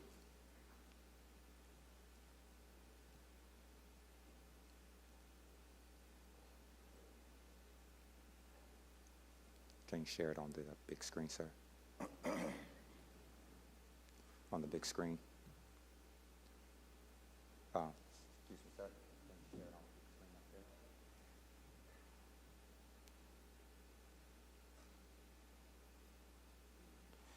there? Awesome, awesome. Well, now that you guys have had the opportunity to hear from the professionals about lighting, about sidewalks, and things of that nature, I just want to let you know that the goal was to be able to move into this facility in August of 2025. But due to the appeal of this matter, we are not going to meet that timeline now. So I am going to need to bring on additional modulars to my current site. That's about $350,000. You tack on our annual lease agreement, that's about another $120,000. That's almost $500,000 for a 10-month school year for a single startup charter school. But one of the things that I wanted to highlight was charter schools in District 3 specifically. If you look at this charter school here, you will notice that that sidewalk isn't 12 feet, that sidewalk doesn't have pedestrian lights, and that school crosses the street to access their green space. You can see it here as well too. No pedestrian lights, no green space attached to it, no drop-off or pickup zone, nowhere to queue vehicles. This is downtown Fresno. Here's another charter school that's in District 3 on Fresno Street, no drop-off or pickup zone, no pedestrian lights, no green space attached to it. Here's another charter school that is not in District 3, but I believe that the District 3 councilman has some affiliations with Daily Charter School. No drop-off, no pickup zone, no pedestrian lights. And as you can see here, they have a yellow crosswalk at the corner where their school is located at as well too. According to the Cal Enviro census screen, 1/3 of the city of Fresno census tract is above the 90th percentile, most environmentally and economically disadvantaged in the state. In District 3, where we are proposing to build this facility, that is the epicenter of that census tract. That's the epicenter of it. I'm asking that the council vote yes to this project and deny this appeal, because we have scholars that is in this building right now that if they don't get the opportunity to move inside of this facility, I'm gonna have to find another school for them to go to. And that is something that I don't want. That is something that this community don't want. But more importantly, this is a $24.5 million investment that is going inside of a community that hasn't seen a significant investment in 50 years. So if we really want to beautify Fresno, please approve this. Thank you. Thank you. At this time, we're going to continue. At this time, thank you. At this time, we're going to continue with council member questions. Up next, I have council member Chavez. Mr. Golden, if you could please come up. Bernard, could we go back to that slide of the traffic pattern? I think it was a traffic safety schematics that you had, but before I ask that question while he's pulling that up, I want to thank you, Mr. Golden, for investing in Fresno. You could have made other decisions, gone elsewhere, but instead you chose back to come to Fresno and invest in our kids, and invest in our community. I just want to thank you for that. Thank you, sir.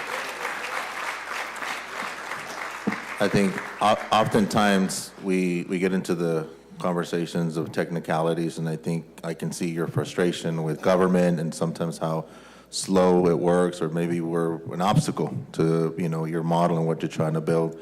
I am familiar with your model. I had a chance to walk neighborhoods over at your site over at Princeton, and I was impressed with your model, what you have. You even have your slogan that goes across the kids, and we could see this morning that these kids believe in you, your teachers, your staff believe in you, and I want you to know that we believe in you, too. Sorry. Thank you. Thank you.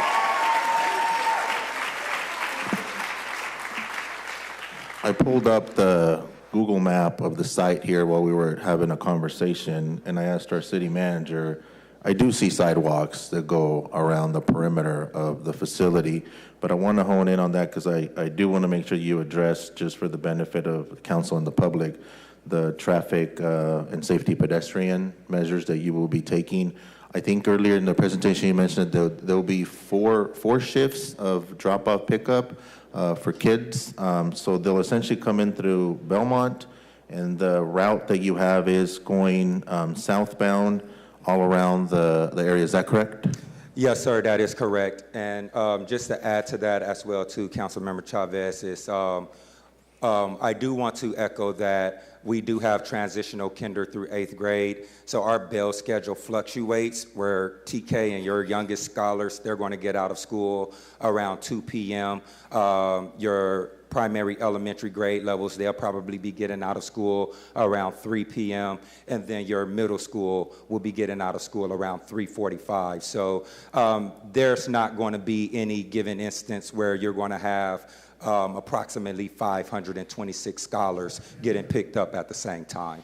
So I did just want to clarify that as well, too. That's what I wanted to make sure of. And I mean, as a former school board member, I know we had different shifts for our kids in certain areas. I mean, we have probably one of the unsafest pickup drop-off points over at Callow Elementary. There's only one single little street. Yes. You're in a better spot. You have actually pretty long streets here that you'll be able to facilitate your traffic there as well. With regard to city manager, so the sidewalks, this one I wasn't clear on. The sidewalks, the visual that I showed you it has the I guess you call it the outline of the sidewalk, but what would be the plan for completing those? Would those have the toppers or what is it called, harpan, or what would that be? Oh, so you're looking at the dirt path, kind of the worn-in dirt path that people are presently using at sidewalks. So staff, correct me if I'm wrong, so they have the requirement of putting in sidewalks all the way around the school. The Belmont, which are the 12-foot sides? Belmont and Delno are 12 feet. We granted them the reduction of 10 feet on the other two sides so that they would be able to maximize their campus on the site. You only have so much room on a piece of available ground.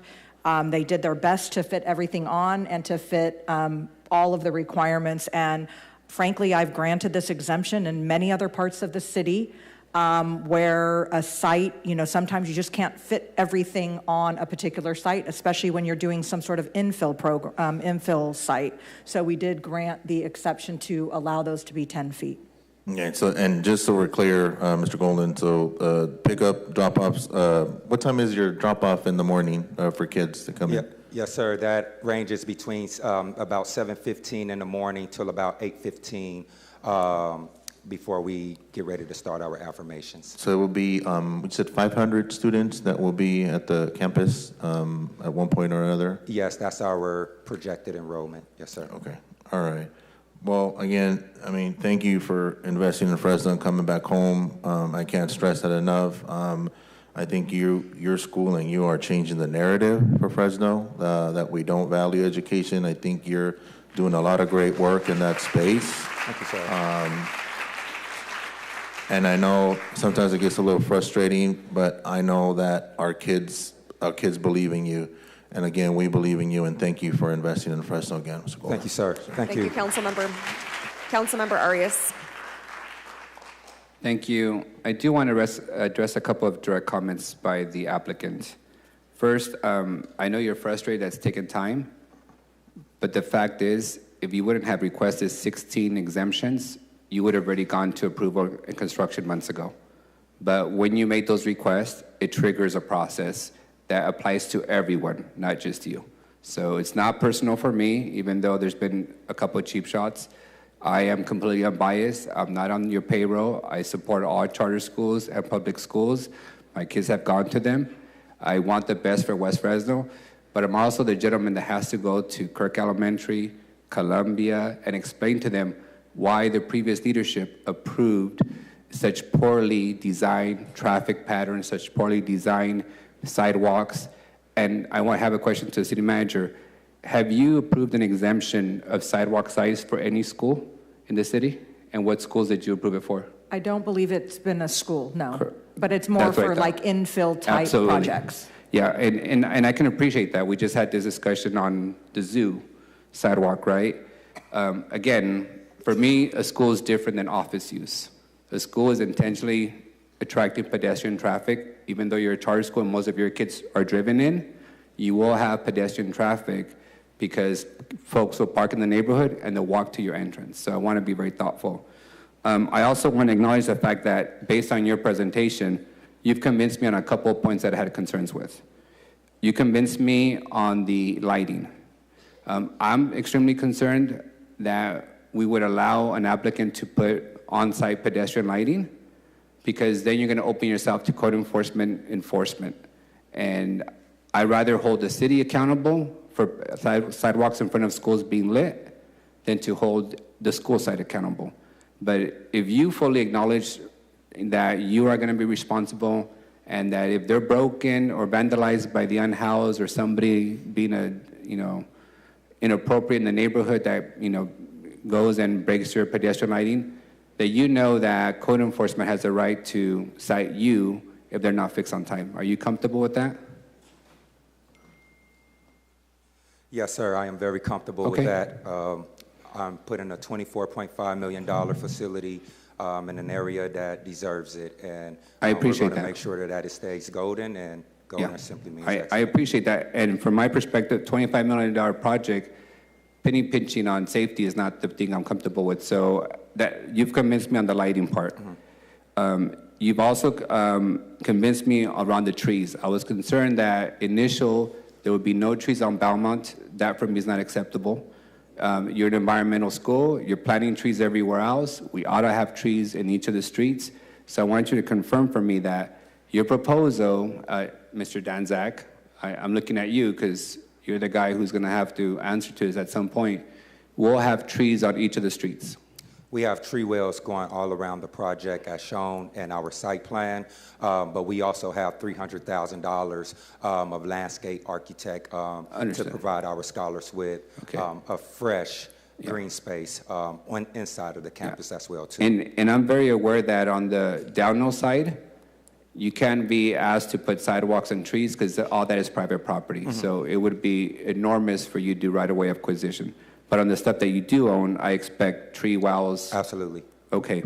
The only point that I'm still struggling with, and I'm not comfortable with, to be very honest with you, is the reduction of 2 feet on Pacific. If it wasn't your drop-off and pickup area, I could be convinced. But it is your drop-off and pickup area, and I'm not comfortable in reducing the size of sidewalk in that corridor. So are you amenable to meeting the city standard of 12 feet on Pacific? The deal with that is that goes right into our project if we were to make it 12 feet. So if we were to do that, we would need to move the whole building back, and we are already $4.5 million invested into this project. So that will require my architect to go back to the drawing board and redesign this school, which will significantly put us behind the 8 ball. But what I would like to mention is that every single one of those charter schools that I showed earlier, they don't have a drop-off or pickup zone, and those sidewalks aren't 12 feet, but they're in District 3, so I just want to Mr. Golden, sure apples is I did not apples. approve those, and I can assure you right now, we've had several accidents in front of those schools as a result of poorly designed and not requiring drop-off and pickup. We are inundated, on the one that you showed in downtown, Zach will tell you downtown designs are different. We have to cite them because they closed the road every day without permission, because that's the only way they can safely drop off and pick up kids. That road was not designed to close every day during morning and afternoon during peak traffic hours of downtown. Correct. I'm not interested in replicating the same mistakes, especially in West Fresno, when we have always allowed people to do below the minimum requirement, which an exemption is below the minimum requirement. So I'm asking you on these 2 feet on Pacific, are you dead set on building a sidewalk below the minimum required city standards on Pacific?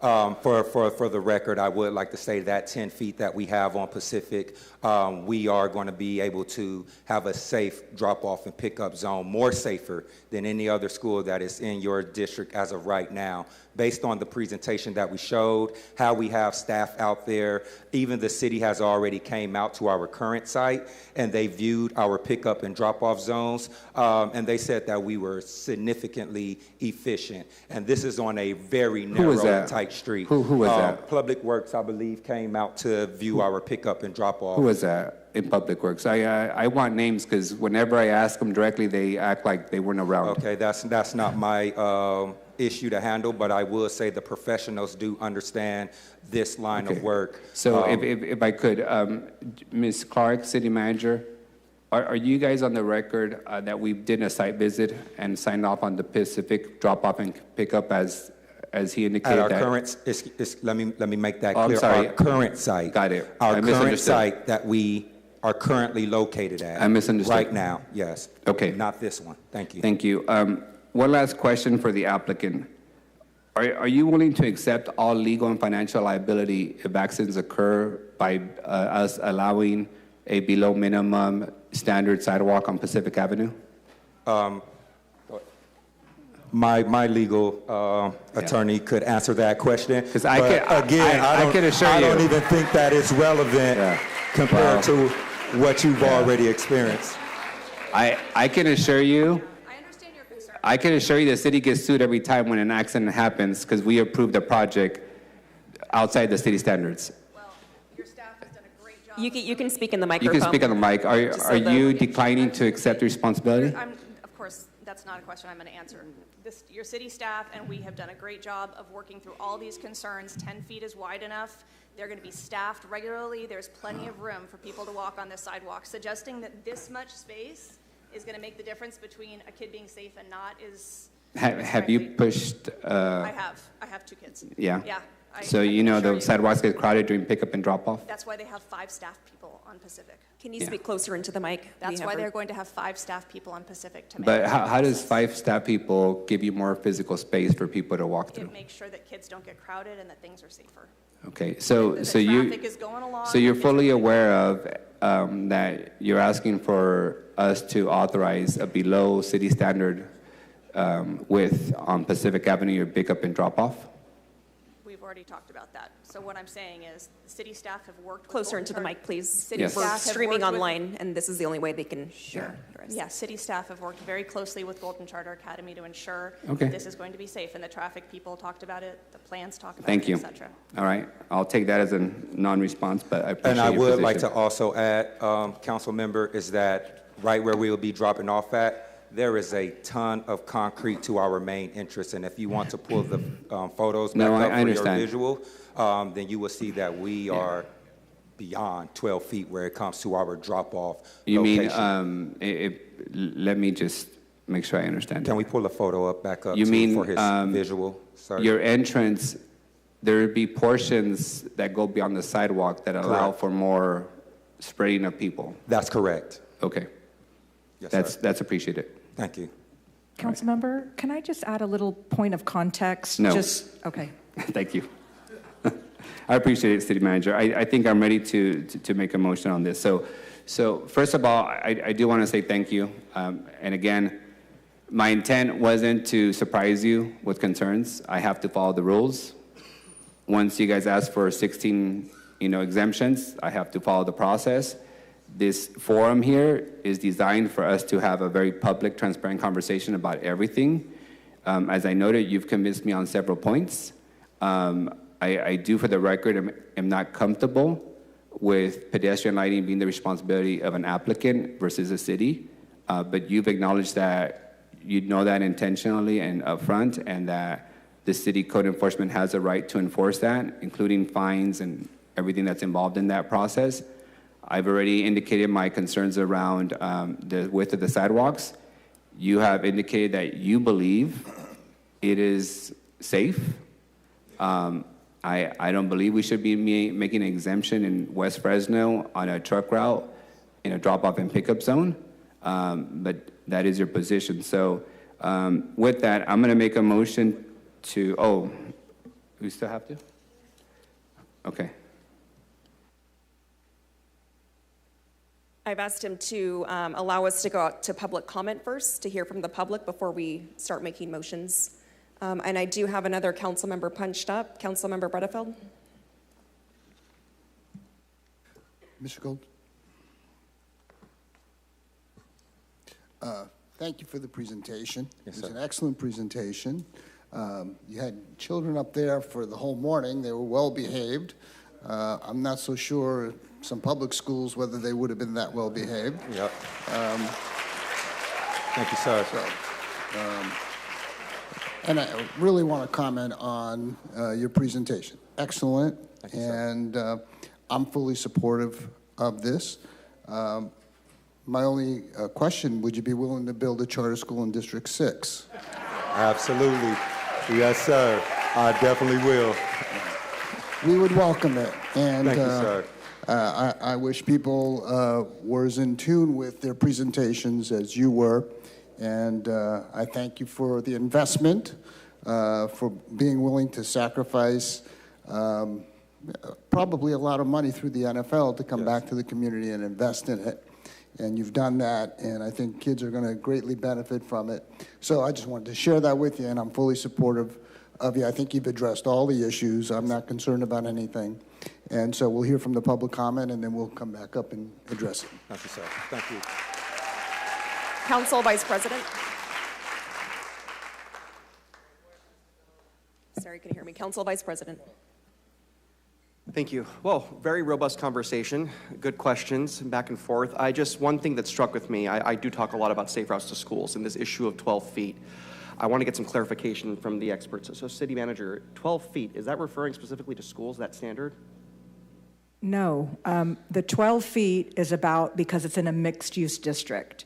So schools in residential districts only require 6 feet. I can tell you that the newest Clovis Unified School only has 10 feet. So it's not specifically to the school, it's specifically to the zone district. And because this is being built within a mixed-use zone district, that's the 12-foot requirement. It's not, it could be, maybe it wasn't a charter school, could be a commercial development there that would require the 12 feet. And likely, if they had problems fitting their building on the same space, we would be reducing it down to 10 as well. So I just thank you for that question. Thank you. All right, so I have about 30 public comment cards. I'm going to do what I did with the last item, which is give everyone 2 minutes. So up first, I have Korea Tapscott Tyler, followed by Vatina Hernandez.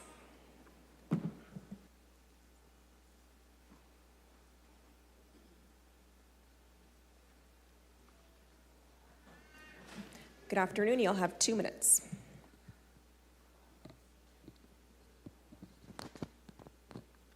Hello, hello. Good afternoon. Thank you.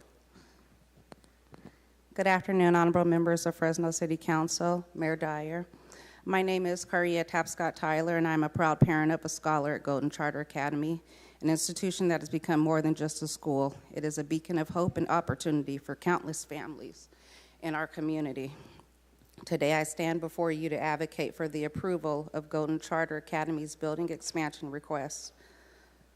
Golden Charter Academy is not your average school, as we have all seen and heard today. It's a groundbreaking foundation that emphasizes environmental education, equity, and community engagement, all while ensuring academic excellence. This expansion is not just about buildings, it's about building futures.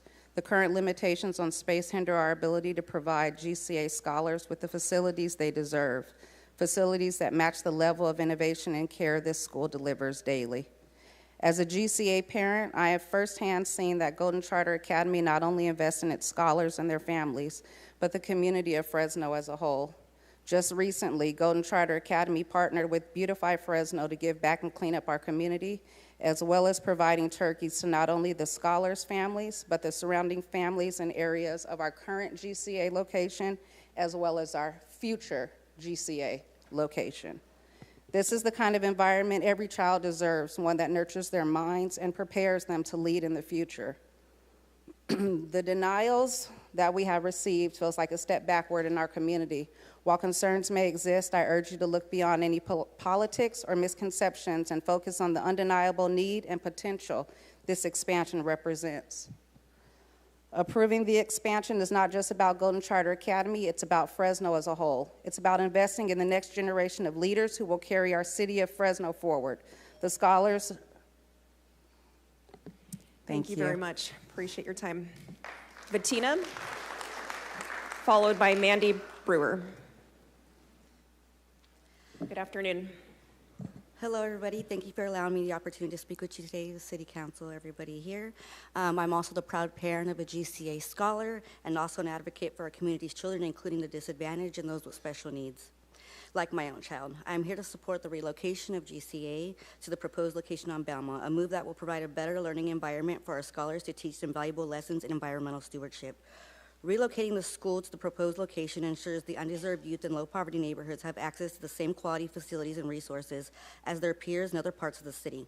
For many disadvantaged scholars, attending a well-designed modern school can be the difference between struggling and thriving. The relocation represents an investment in their future, giving them the tools and support they need to break the cycles of inequality.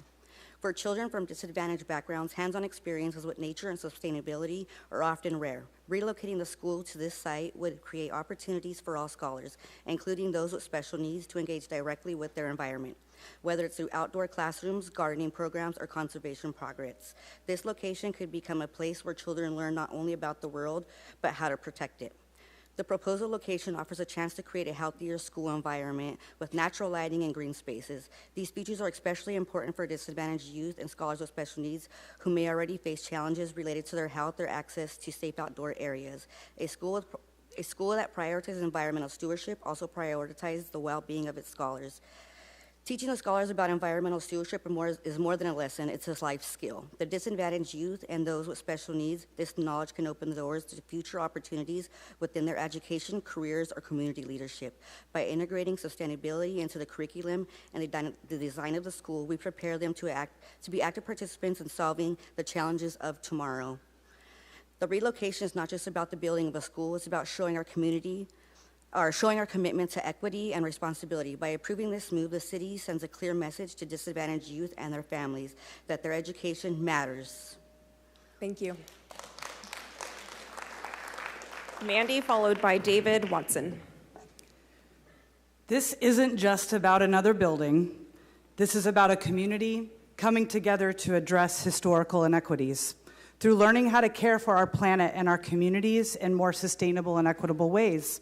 Quick reminder to those of you that may be well-versed in some of Fresno's more unsettling history, starting with the late 1800s railroad that divided us and said who could live on one side and who could live on the other, and then redlining and racially restrictive covenants coming in that confined minority groups and the industrial waste to the west side. So that legacy still lingers even after the federal bans, and this history shapes our present. Look at the health maps, look at the school quality maps, look at the poverty and the pollution concentrations, they all overlap. Since its inception, GCA, Golden Charter Academy, has been keen to smash that red line and rebuild a green one. We are the region's model for environmental education, conservation advocacy, and stewardship, and this proposed project transforms a red line landscape into a vibrant green setting. Students, family members, community members have increased access to the benefits that come from being so closely in contact with natural spaces. They have improved cognitive function, better eyesight, reduced stress. They have stronger academic and work performance and enhanced well-being. So we're not asking for another blacktop playground or a football field. We're advocating for the restorative power of nature that comes directly from this GCA project. Vote yes. Thank you, Mandy. David Watson, followed by Hannah Johnson. Morning, everyone. My name is David Watson, and I always start out talking by saying I am the very, very proud assistant principal of Golden Charter Academy. I've said that since day one. I live that. I believe in Golden Charter Academy. I would like to ask all of my Golden Charter family to please stand with me.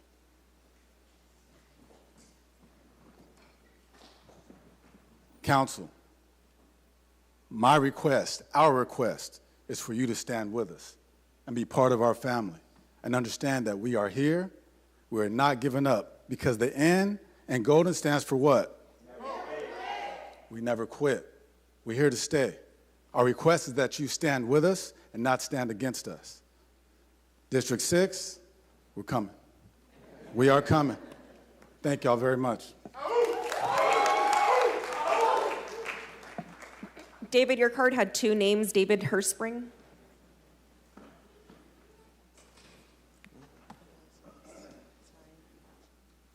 Hi, Hannah. That was slow.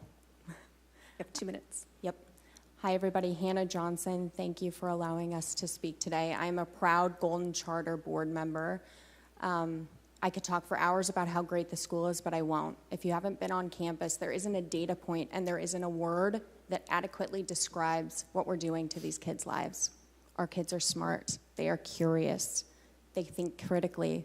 They're empathetic. They value vulnerability. And we are teaching them to stand up for what they believe in and to say when something isn't right. And so that's why I'm here today.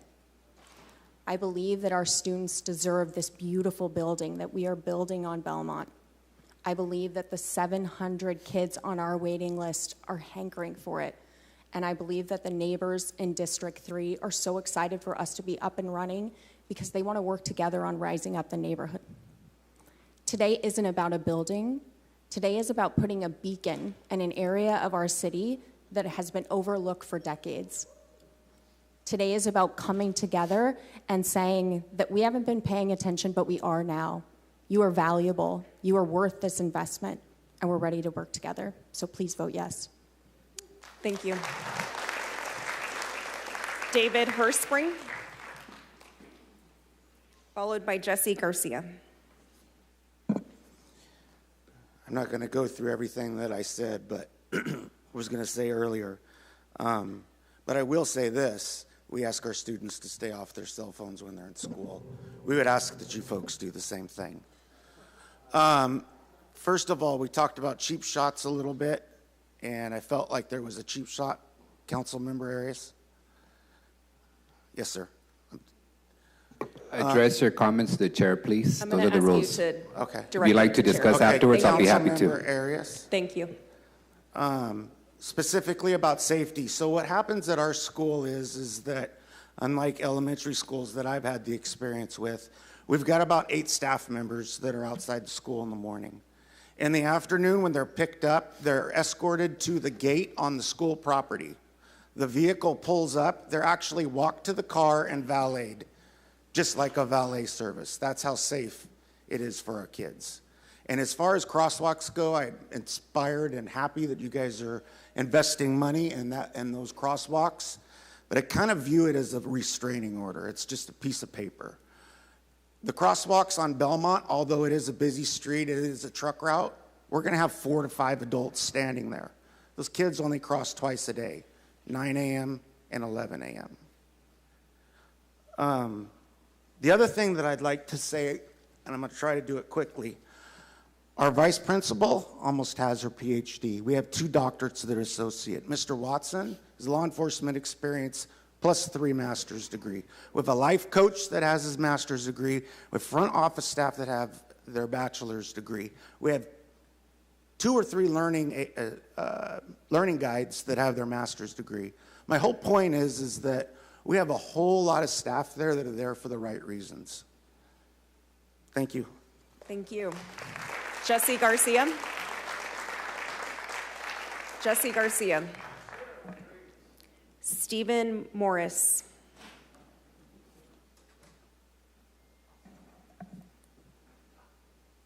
Followed by Tarina Jenkins. Good afternoon, council members, Mayor Dyer. What we saw in Councilman Carbasi, you referred several times to these students. What we're seeing is democracy in progress. And what scares me today is in the messiness of democracy, inequity hides. when political agendas and favor hide behind rules and processes. Attorney General Jantz, I would suggest that letter be changed, that some letter be sent to Golden Charter beforehand to say this is what's happening. Don't turn friends into adversaries. They're willing to work with the councilman. They're willing to talk to him because they're building citizens for this city. They're building future citizens for America. And to see this process unfold today, shocking, but I'm glad it did. Because it teaches us that in our country, we have to fight and be persistent in what's right. And we have to call out those things that are not right. We have to look at the inequities hidden behind process and procedures and say, can we figure it out? Jerry Dyer, Mayor Dyer, my buddy, you and I have talked several times off the record, and we got things done that would not have happened otherwise. I would encourage this council to look beyond process, look procedure, look to relationship, build this democracy, build our citizenship, and let these citizens see the city at work. Thank you.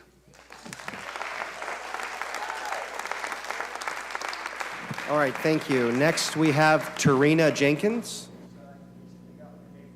Sorry, we'll come back to you, sir. I apologize. We have all the cards still. We'll come back to you. What was your name, sir? Okay, got it. We'll come back to that. Ms. Jenkins, thank you, sir. Hello.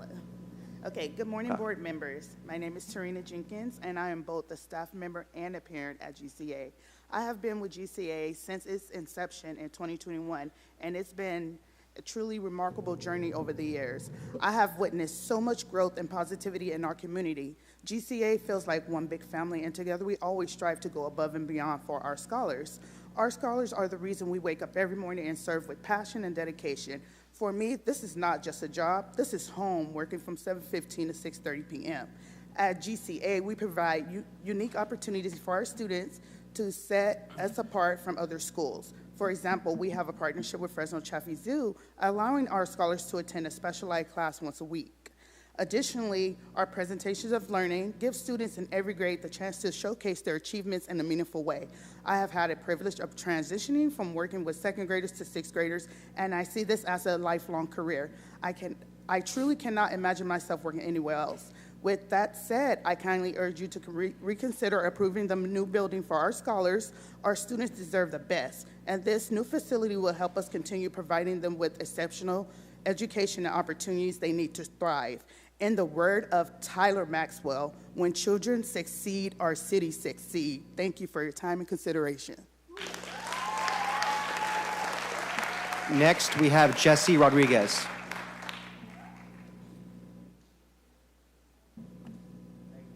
You got it. Jerry Dyer, thank you for giving me and my friends an opportunity. We can't hear you, sir. Come on and speak in the mic, please. I might not see him again. I might be dead. You can say it on the record. I'm Come on from in. Parkside. Okay. And he gave us a chance to be something that no one else did. I want to thank him. Great. But anyway, I came from Salmont. I lived on Fruit Avenue in 1965.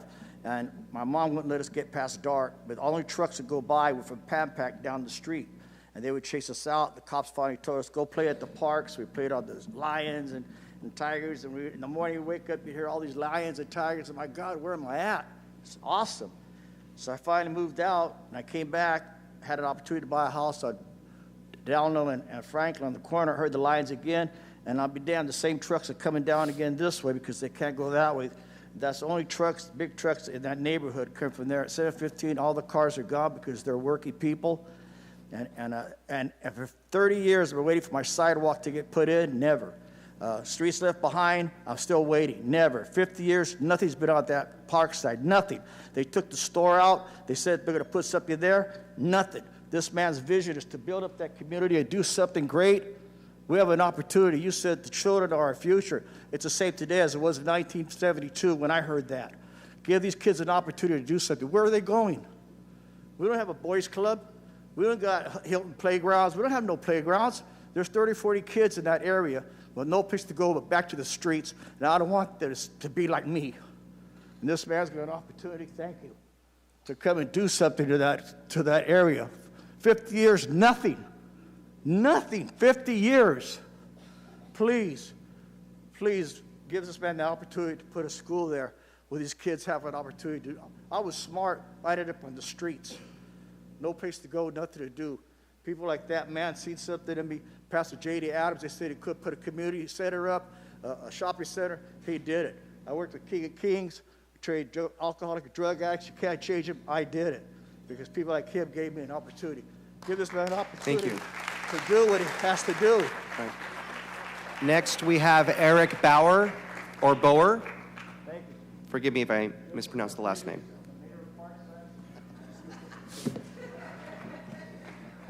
Eric, you'll have 2 minutes. Good afternoon, and thank you for allowing me to speak.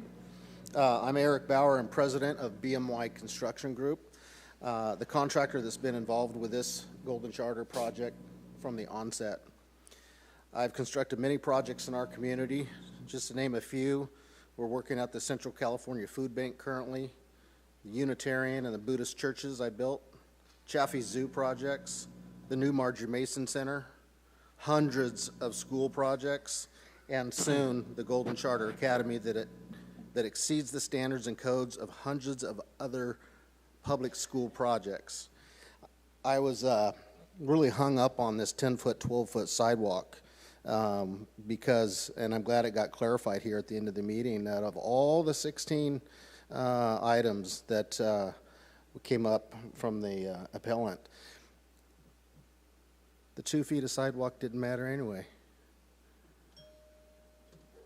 So this Golden Charter project is planned with our environment, sustainable materials, energy efficiency, 100% recycling of all construction waste diverted from the landfill. This project will provide jobs for over 200 different trade workers and provide for approximately 700 families, 55 separate families from my company alone. A lot of steps have occurred to make this project affordable. As a result of the delays and stalls to this project due to the appellant's protest and appeal, we have had to go back to the drawing board and cut things out of the project to compensate for the extra costs that Mr. Golden is going to have to deal with due to the delays. Start the project in the winter months instead of the summer months, extending the length of time. The inaugural 6th graders that would have been planned to go into the school in August can't do that now. All because of that one person out of a million. Thank you for your comments. Next, we have Mandy Brenner. Mandy Brenner, are you still here? Oh, she did it already. Okay, thank you. Next, we have Ed Gonzalez.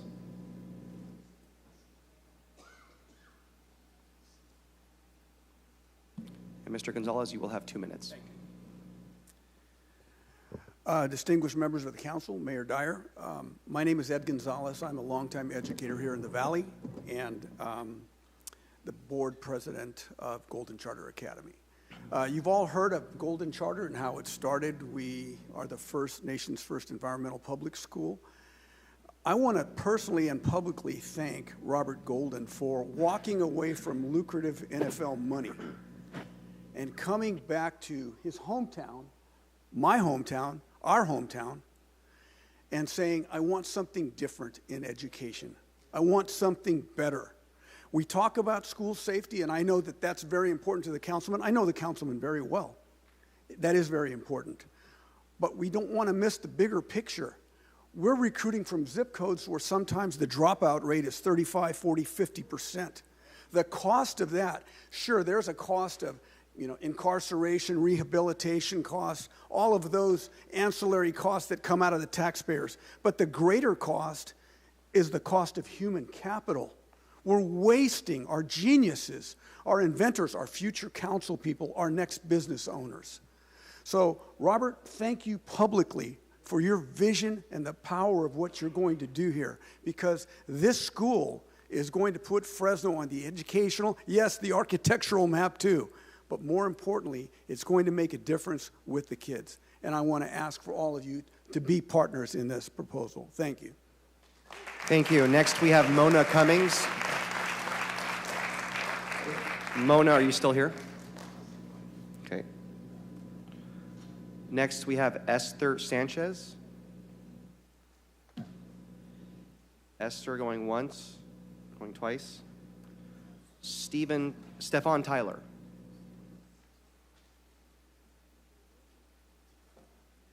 All right, come on down.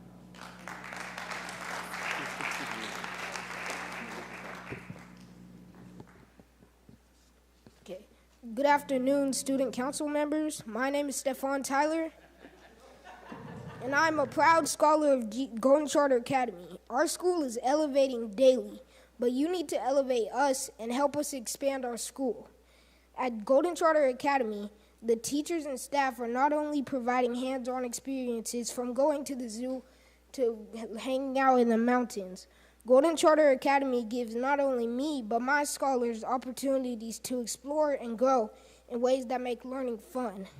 Thank you for supporting me and my fellow scholars and the future of GCA.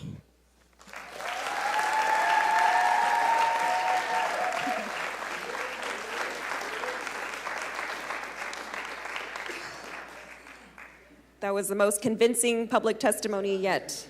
All right. Promise, Bird.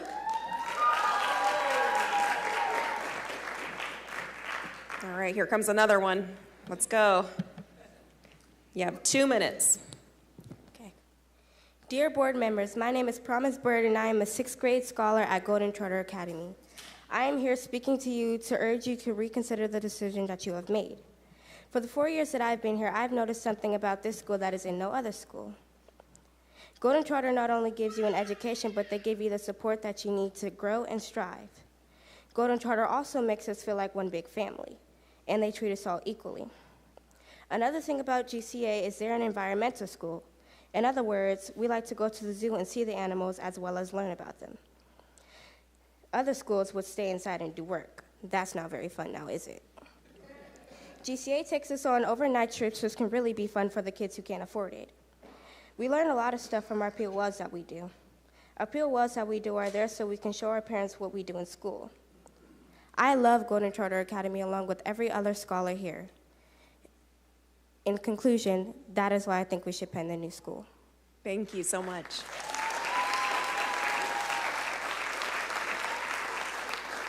Chanel Ocampo.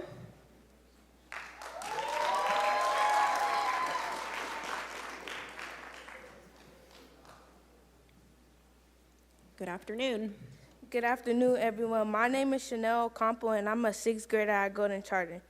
Today, I will be talking about why you should agree with letting my GCA family continue constructing the new building. I have been going to Golden Charter since day one.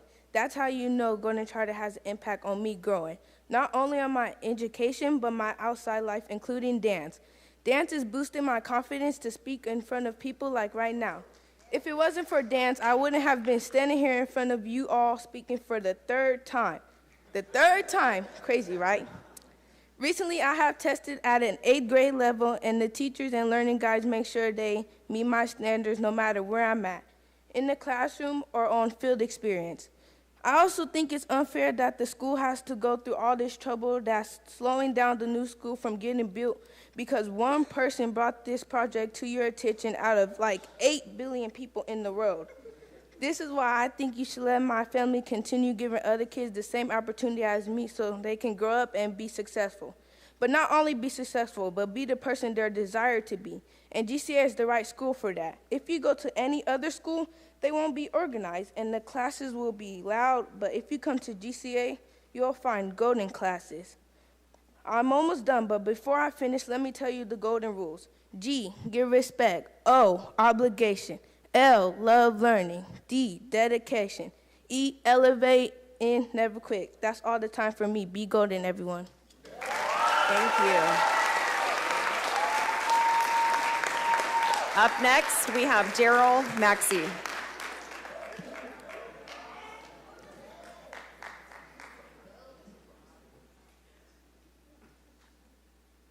Hello, Mr. Maxey. You have 2 minutes. Good afternoon, board members. My name is Daryl Maxey, and I am a 6th grade student at Golden Charter Academy. I am here speaking to you to urge you to reconsider letting us build our new campus. There are many reasons why GCA should have a new campus, but for me, I believe that all staff are trying to embed in our scholars' head what Golden is. I bet you're wondering what Golden is. Well, at our school, every morning we say the Golden Rules. The Golden Rules are the rules of being golden. These rules are give respect, obligation, love learning, dedication, elevate, and never quit. You just heard all the rules. Now I'm going to break down what it really means to be golden. Our school is full of respect. Respect is something that is earned through actions and dedication. One of the reasons I believe my school is given respect is because we give respect to others first.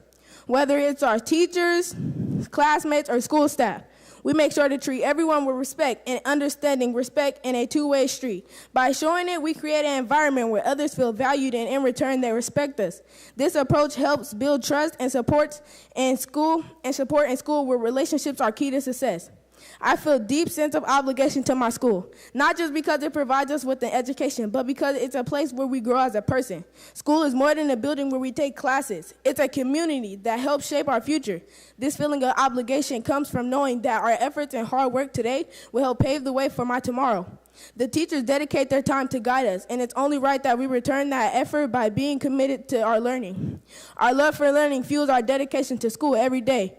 Every day presents a new opportunity to discover something we didn't know before, whether it's diving into a challenging math problem or exploring new ideas in literature. We embrace the chance to learn. We're curious and motivated to improve because we know that knowledge opens doors. It's not just about getting good grades. It's about gaining understanding and developing the skills that will serve me throughout life. Showing dedication to our school means putting in the effort even when things get tough. I hope you reconsider on opening our new school. Thank you. Up next, I have Shariah Grimes.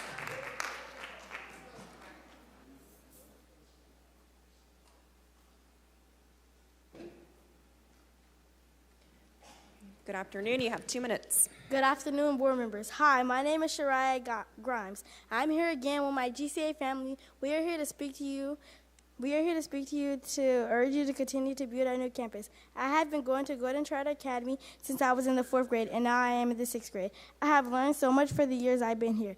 If we get to build our new school, then GCA will add new lights and better sidewalks to that community. If our school goes on hold, we won't have a new campus. I have lived in Las Vegas, Nevada for 7 years. I have never went to a school like GCA ever in my entire life. To see that you're trying to stop us and put our school on hold makes me really sad. Golden Charter Academy provides good education, good sportsmanship, and good leadership. Golden Charter Academy also teaches you how to give respect and be respectful. So I believe that this is a place that will actually bring more positive values to our community. This is my reasoning for our new campus. So I hope you reconsider the decision to let us build our new campus. Thank you. Up next, we have Mariposa Burciaga.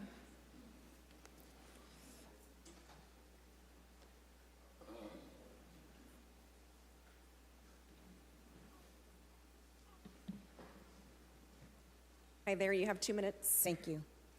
Good afternoon, everyone. My name is Mariposa Burciaga, and my son goes to Golden Charter Academy. It is his first year there. I can't tell you how elated I am for him to be there. Last year, he went to Soroyan, and he was bullied, not listened to, came back home very angry every day. He comes home every day so happy and so pleased, filled with respect and love from the administration, learning beyond my belief. I am so happy that he is at this school. It is my prayer. He was homeschooled for 3 years, and he wanted to go to school. Went to Soroyan, not so good. Coming to Golden Academy has changed his life, has changed my life. Happy baby, happy mama. So I really hope that you will consider this new school being built. I hope you will consider what you are witnessing now, this beautiful community. I'm very communal. I'm about community. I feel that this community is where it's at. Please consider building this school. And I just want to leave you with this quote. We are the music makers, and we are the dreamers of dreams. At Golden Academy, we are the dreamers of dreams. Thank you. Thank you. Up next, we have Amaru.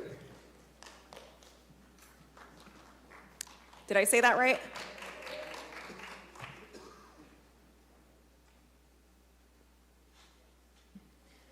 Good afternoon. You'll have 2 minutes. Good afternoon. Good afternoon. My name is Amaru Brishaga, and I am a 6th grader at GCA. I believe expanding GCA is very important for our community. Our school helps kids like me grow and succeed in many ways. For example, GCA teaches us how to take care of our community, like beautifying our neighborhood and making sure families and scholars feel supported. At GCA, the staff feels like family, which gives me a safe and happy place to learn.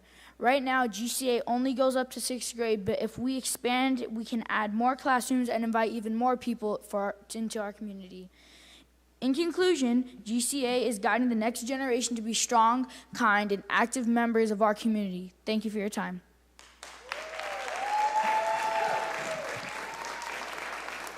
Thank you. Up next, we have Hester Hensley.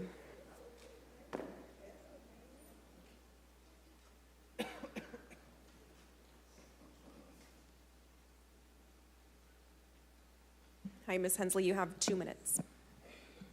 Thank you. Thank you to our wonderful mayor and to the council.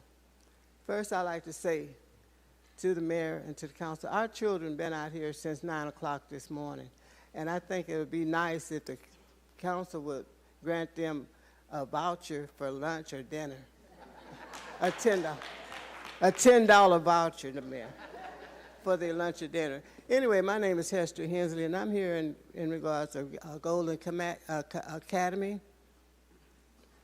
And I can't say everything I want to say in 2 minutes, but I'm going to try my best. To Mr.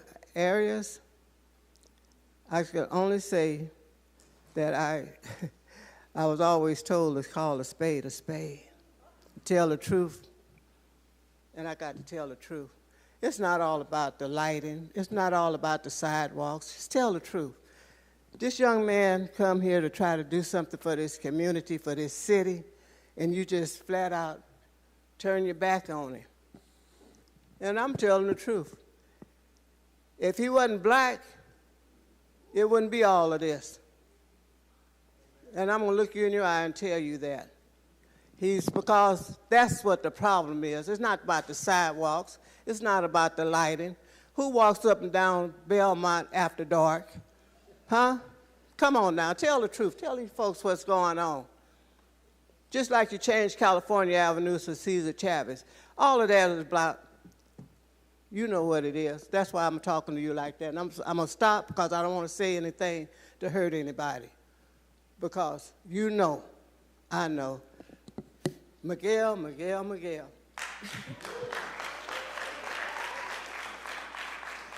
I do appreciate the support that we have with public comments, but if we can let the council move forward. I don't want to stop anyone from being able to voice their opinion, but let's proceed with this hearing.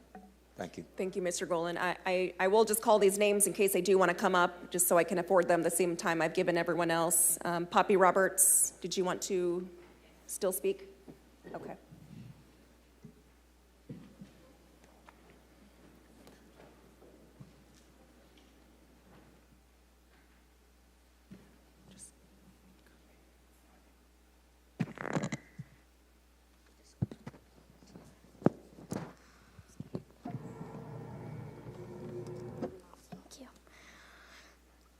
I stand here before you to tell you that I'm a proud scholar of GCA, and we need this new school because there's a lot of people that are waiting to get into this school, and if we can let more of them in, we can make a bigger change. This environment is dirty. Our school is trying to help, and the more people we can let into this school, the bigger change we can make to the world. We can make the world a better place if you say yes to our new school. Thank you. Thank you.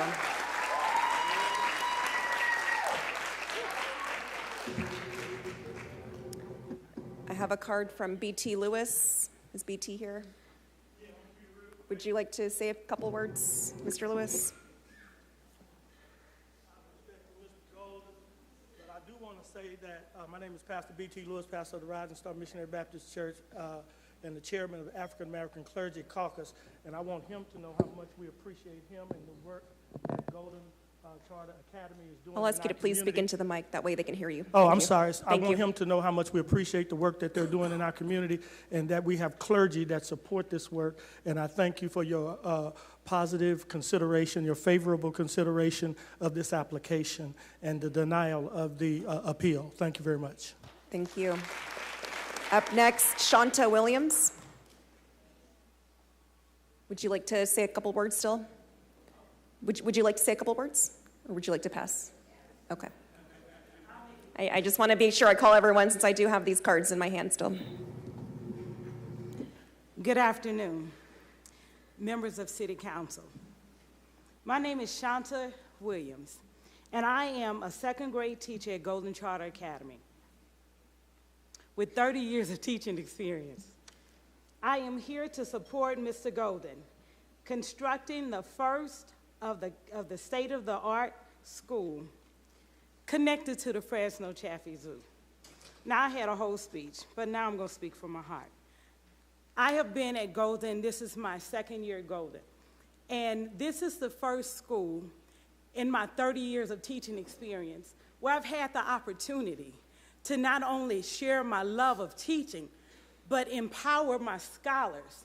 I'm teaching second grade this year, but the fifth graders that are in sixth grade, they were my scholars last year. And because of the challenge that the scholars had when we had the epidemic, they were behind in school. But Mr. Golden has given them an opportunity to catch up. We have several programs at our school that enable our scholars to be able to shine, to grow, to learn. And I just want to say, please give Mr. Golden the opportunity to build the school so that we can make an impact for more scholars. Thank you. Thank you.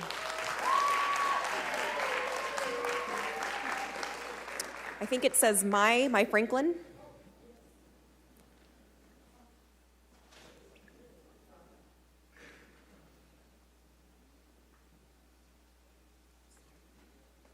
Hello, everyone. You have 2 minutes.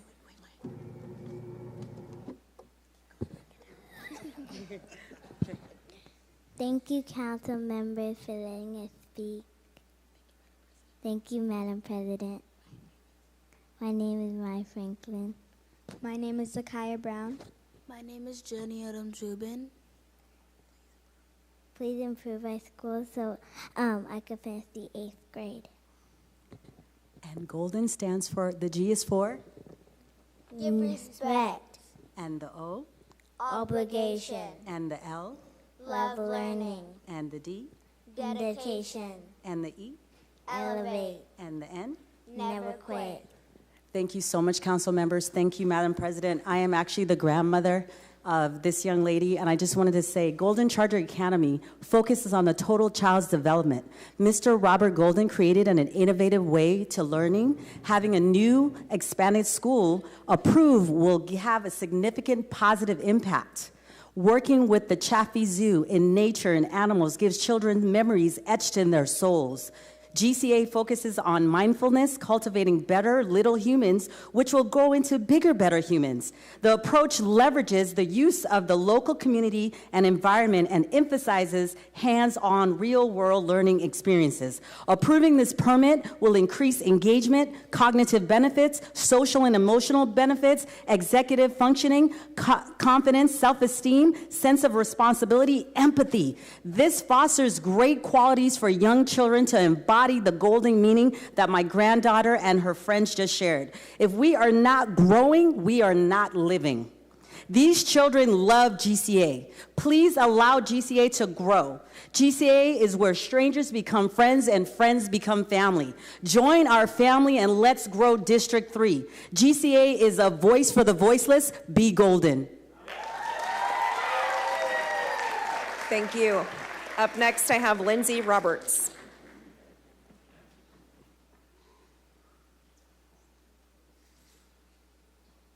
That was my last card. If there is anyone else who would like to provide comment on this item, please go ahead and come up.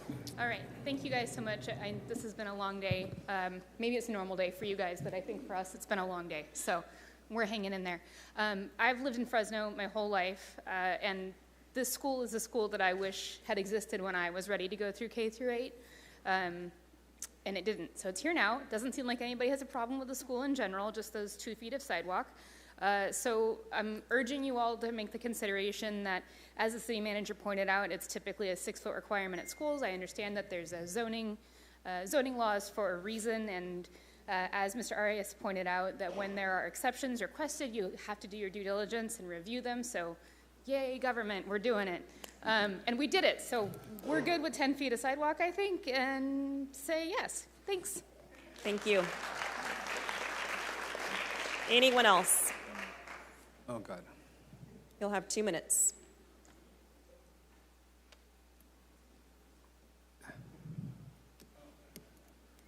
Okay, just make a motion.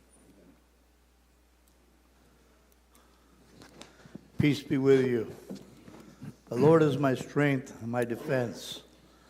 I have a chapter from the Bible, Genesis chapter 4, verse 7. You will be accepted if you do what is right. But if you refuse to do what is right, then watch out. Sin is crouching at your door, eager to take control of you. But if you must subdue it and be its master. These children, these people of integrity, today you let them down. You made them wait another half hour. That's not very professional of you.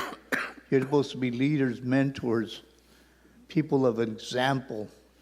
You lead by example, not by just sitting up there with your suits and looking pretty. That's not example. But anyway, God is watching you. Trust in God, not in City Hall.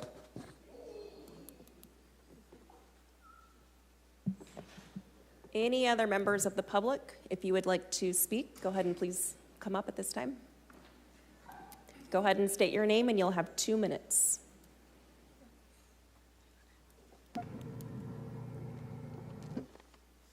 My name is Delilah and I'm in 6th grade. I have been at GCA for 4 years and it has impacted my growth in learning. I believe that GCA should continue constructing the new middle school because it will allow more scholars to experience opportunities that they never had before. One reason GCA should be constructed is because we will be able to travel more and we can have more time to get education. For example, the knowledge that I've gotten from the zoo has been amazing. We were able to learn about extinct animals and what they eat. The second reason is that if there happen to be a problem, small or big, there will always be counselors to make sure that this is a safe and healthy environment. This is important because you can learn outside the classroom, and GCA is also my future and for the next generation. And I hope that you're able to reconsider your decision.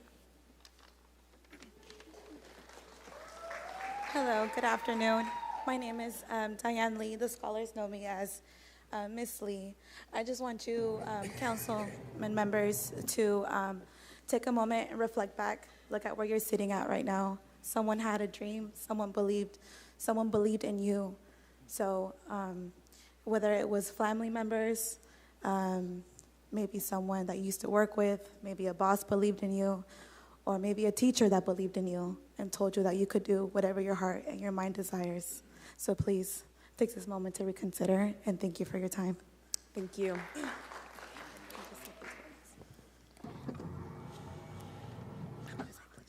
Please vote yes.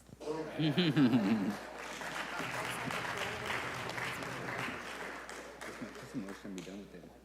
Yeah, just motion.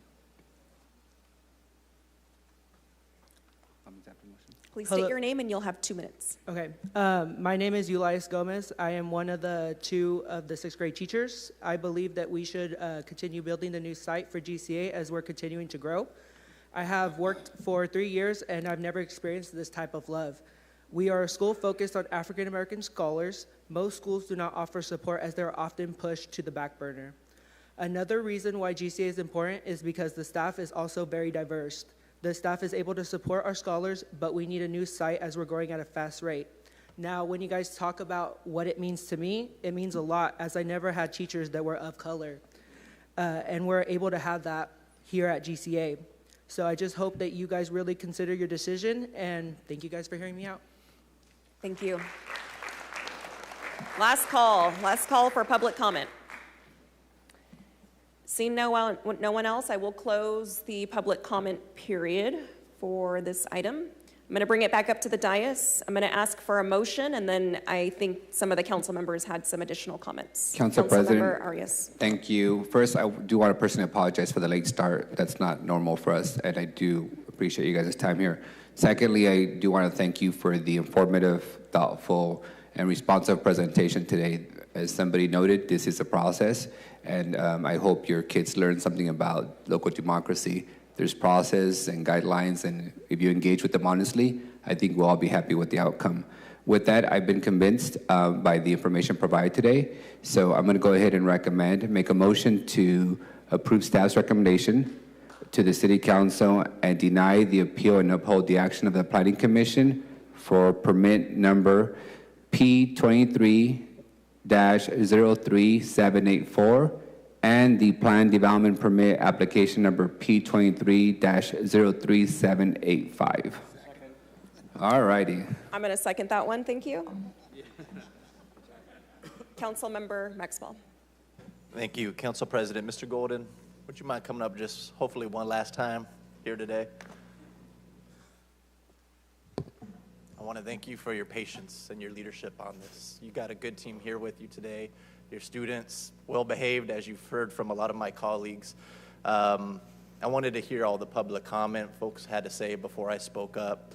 And somebody on your team reminded me what I said this morning. It's when our children succeed, our city succeeds. And I truly believe that. And there's some things government does well, there's some things that we don't do very well, and there's some things that we can't do alone, which is why we appreciate the collaboration with folks like you at Golden Charter and all the opportunities that you provide for so many children in our community. We have a multitude of issues in our city, whether that's homelessness, poverty, crime. We've gotten a lot better as a city of addressing a lot of these issues on the back end, putting $400 million towards homelessness. We still have homelessness, dedicating half of our city's budget towards public safety. Still have crime, unfortunately, as we continue to whittle away a lot of these issues. It's become abundantly clear we're not going to solve these issues on the back end. We're going to solve them by investing into our children at the front end, and that's what I see you guys doing.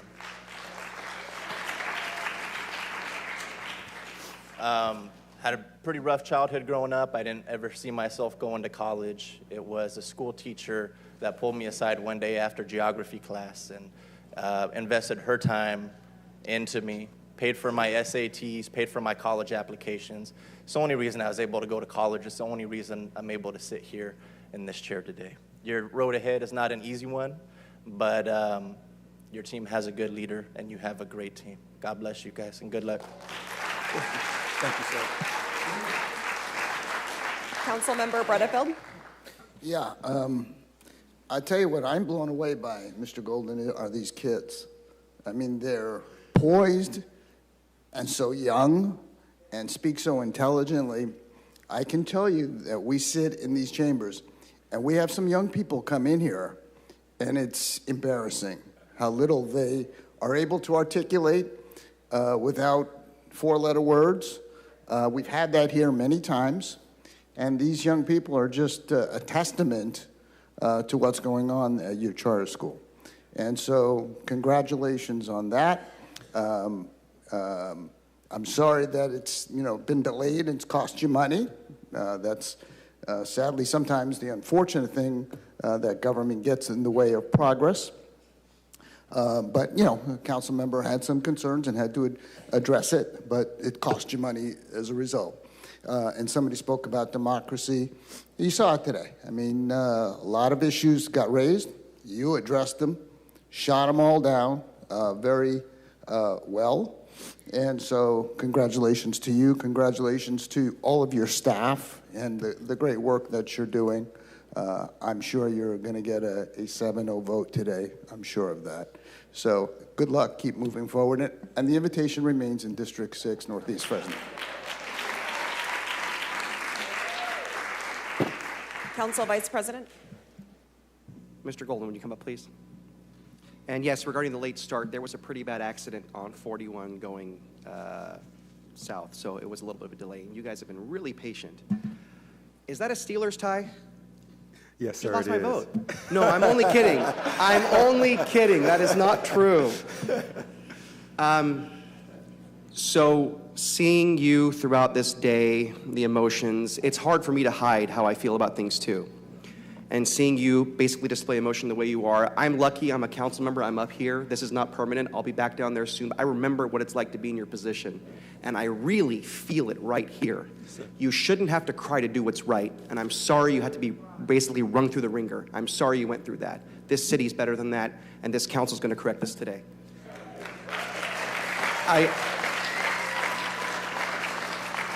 I just want to ask you one question and make a quick comment. In Golden, what does the N stand for? Never quit. All right. You can have a seat, please. Thank you. So,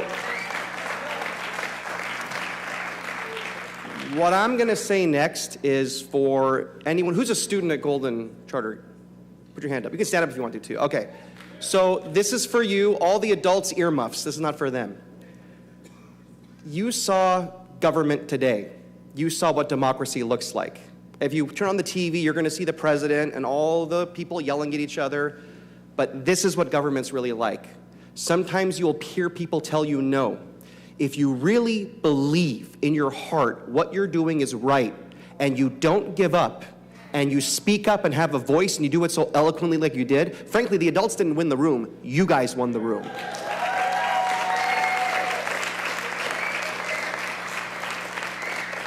I've been here 5 years. I've never been more motivated to support a project like this than I am today because of you guys. And the last thing I'm going to say to you, there's a little caveat though. You guys have been waiting. I have a bag of candy we're going to pass around. But before the city manager gets mad at me, I'm going to say one thing. Please make sure you guys are golden. Put the wrappers in the garbage. Don't leave them on the ground. And make sure there's enough for everyone to go around. Thank you guys. Mayor Dyer.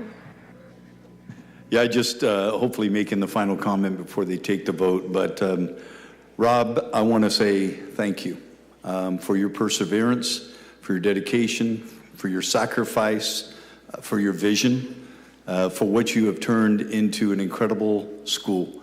And it is something I'm very, very proud of as a mayor of this city. And I too, as a mayor of Fresno, want to apologize to you for what you've had to go through. I've watched you throughout this hearing. I've seen your emotions. I've seen your tears. And it's unfortunate you had to go through this. And I'm grateful that you were willing to do it and to persevere. And again, sorry for the added cost. You know, I've been to Golden Charter Academy many times, and I've got to witness firsthand what you're doing with those children. And you're doing an incredible job. Your staff is doing an incredible job. You got a great principal, and I think the future is bright. The future is golden for you. And just watching you stand up here today, I think you missed your calling. You should have been a prosecutor. The way you presented the case entirely. And so anyway, and I want to also say thank you to Jennifer Clark and our staff for all the work that you did on it, and our city manager, thank you very much. And to all of you who spoke today, I was so impressed, especially with the young children who were so articulate and so bold. And if that's what you're teaching at Golden Charter Academy, keep doing what you're doing. God bless you guys.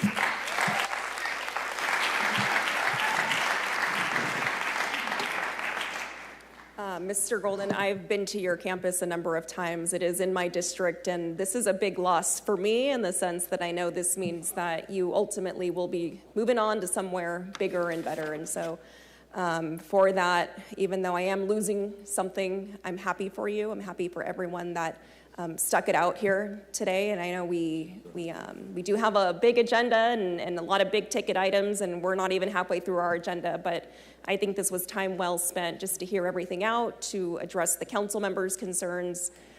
So while I'm happy for you, this is bittersweet for me because I am losing quite a just a golden part of my district. And so if you're going up to District 6, I'm going to have to ask you to do something possibly with your current site to leave that lasting legacy in District 1. But I'm sure we can talk more about that another day. Again, very happy for you and your team. This is a big win for our community. So with that, we do have a motion by Councilmember Arias, and I seconded that. Any objection to the motion? Hearing none, item passes 7-0. Congratulations.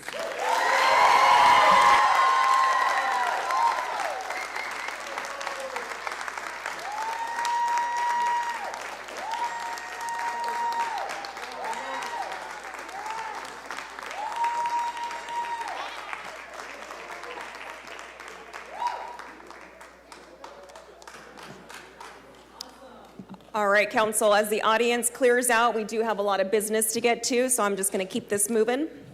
Up next is our consent calendar. Do any council members wish to register a no vote, abstention, or recusal? Councilmember Bredefeld, can I have you please Yes. restate your recusal? Yes, let me find it. Yes, I'd like to recuse myself on 2Z, having received a donation from the developer.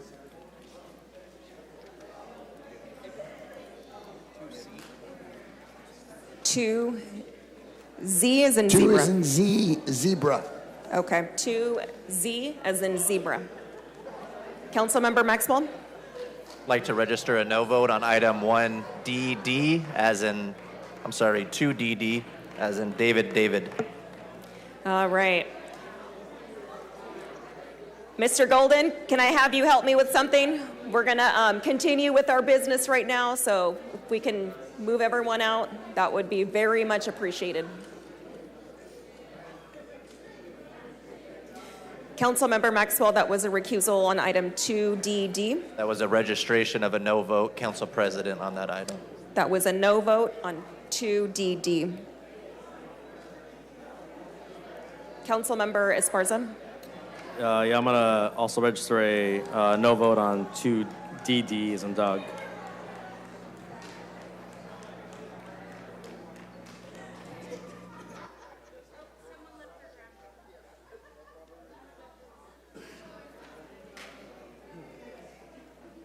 All right, we are now going to take public comment on the consent agenda, contested consent, as well as closed session items. Up first, I have Rex Heim. And Council President, this would be the opportunity for people that want to speak on SEDA to speak on SEDA too. That's correct. Thank you. Good afternoon, evening, Council President, council members, mayor, and staff. My name is Rex Heim with the Western Electrical Contractors Association, and today I'm here to discuss the annual review of the Community Workforce Agreement and the presentation that'll be going on later in this meeting. I know there's going to be details on the local hire goals not being met yet again. This is, of course, something you were warned about when deciding on whether or not to pass this kind of agreement. I personally can't think of a reason why any public serving body who prides themselves on local hire would choose to not allow all local residents of the city of Fresno to work on their projects. But to improve this aspect, you could adjust the language in your CWA to allow for all local workers, including apprentices, to be involved in these projects without their wages or benefits being taken. This would also improve your bids and rebalance the scales that you have tipped against our local contractors to bid on most of your projects. That way you'd be less likely to encounter issues like the Fresno Yosemite Smart project that's on your agenda today. I also wanted to ask for more information from this review. I believe the pay recaps for the active CWA projects would be part of a thorough report, like the pay recap for the Fresno Area Express Facility Improvement Project, along with a list of subcontractor substitution requests, and a pay recap for the Midtown Trail Segment Number 4 project. This would just really help shed some light for the people of Fresno and how this agreement's working for them. Along with that, I was hoping to find out the total number of new apprentices that have been created from this agreement since its inception. Lastly, I believe a copy of the latest CWA written notice that was submitted to the local building trades would be relevant to this workshop. A more thorough and detailed report can only help us better understand the actual impact of this agreement. I will be following up with a Public Records Act request for all of this information after the meeting today. So thank you again, and I do just want to mention that was one of the more impactful city council meetings, state council meetings, county council meetings, and watching you guys work through that was a blessing to be a part of. So even though I had to sit in this room all day, thank you very much for your time and happy holidays. Thank you. Is it Matthew? Matthew? He had to go. Okay. Is Steve Diddy here?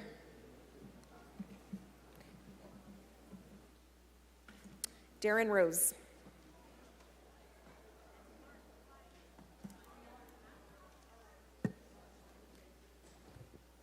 Good evening, Council President Perea, council members, Mayor Dyer, and staff. It's good to be here tonight. I'm here to address item 2U, I believe, regarding SADA, the contract extension for FCS International. The 80-plus members of the BIA support that contract extension. We believe that SADA is vital to the growth for Fresno. We have a housing supply constriction that needs to be addressed, and SADA offers an opportunity. We have builders that employ thousands of people, engineering firms and other groups who want to build in Fresno. Fresno is the capital of the San Joaquin Valley, and we believe strongly that you all need to approve this contract extension because you've devoted a lot of money and time, and your staff has done a fantastic job in moving this along, and it needs to be completed as it is right now. Thank you. Thank you. Up next, I have John Bonadelli.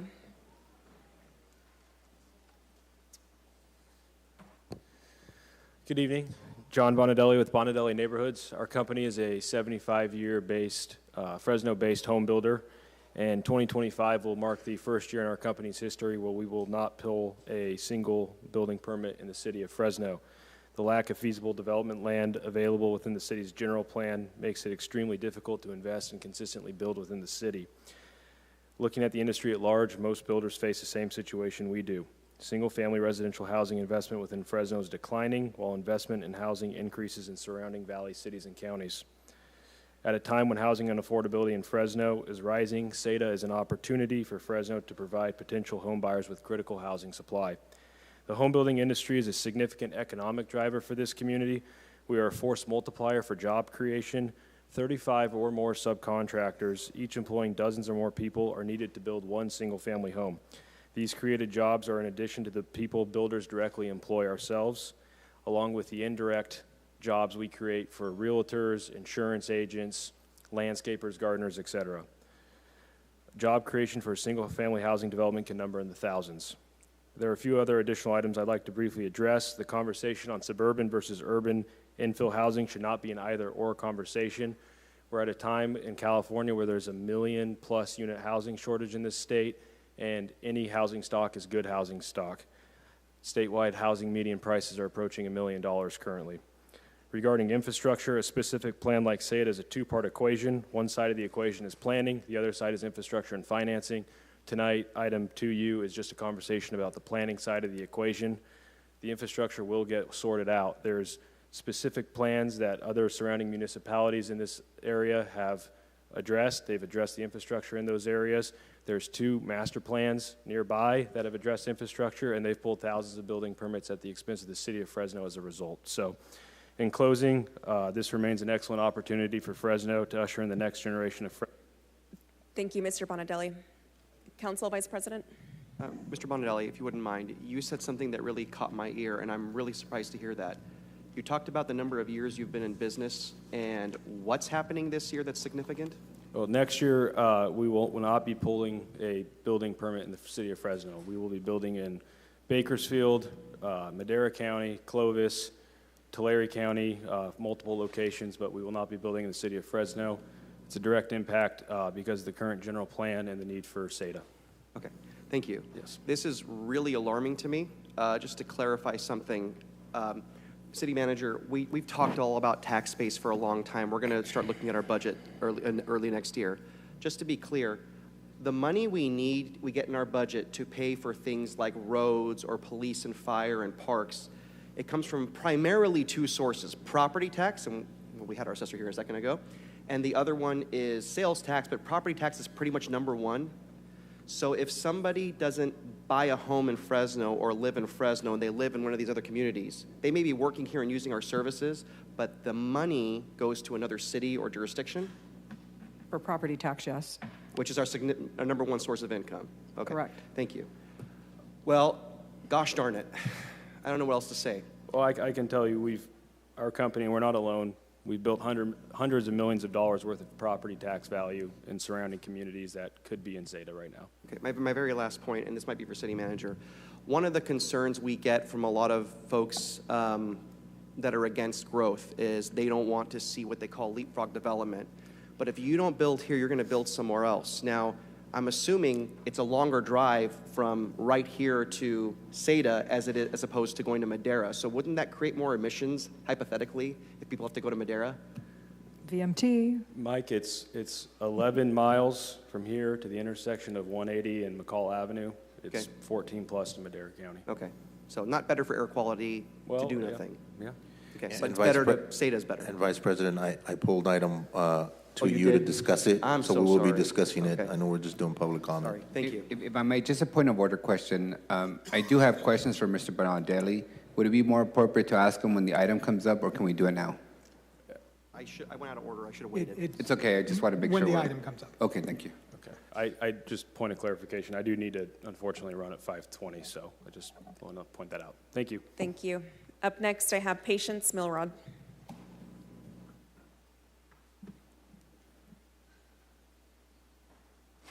Good evening. Good evening. Patience Melrod, Tower District, 985 North Van Ness is my business office, my business address.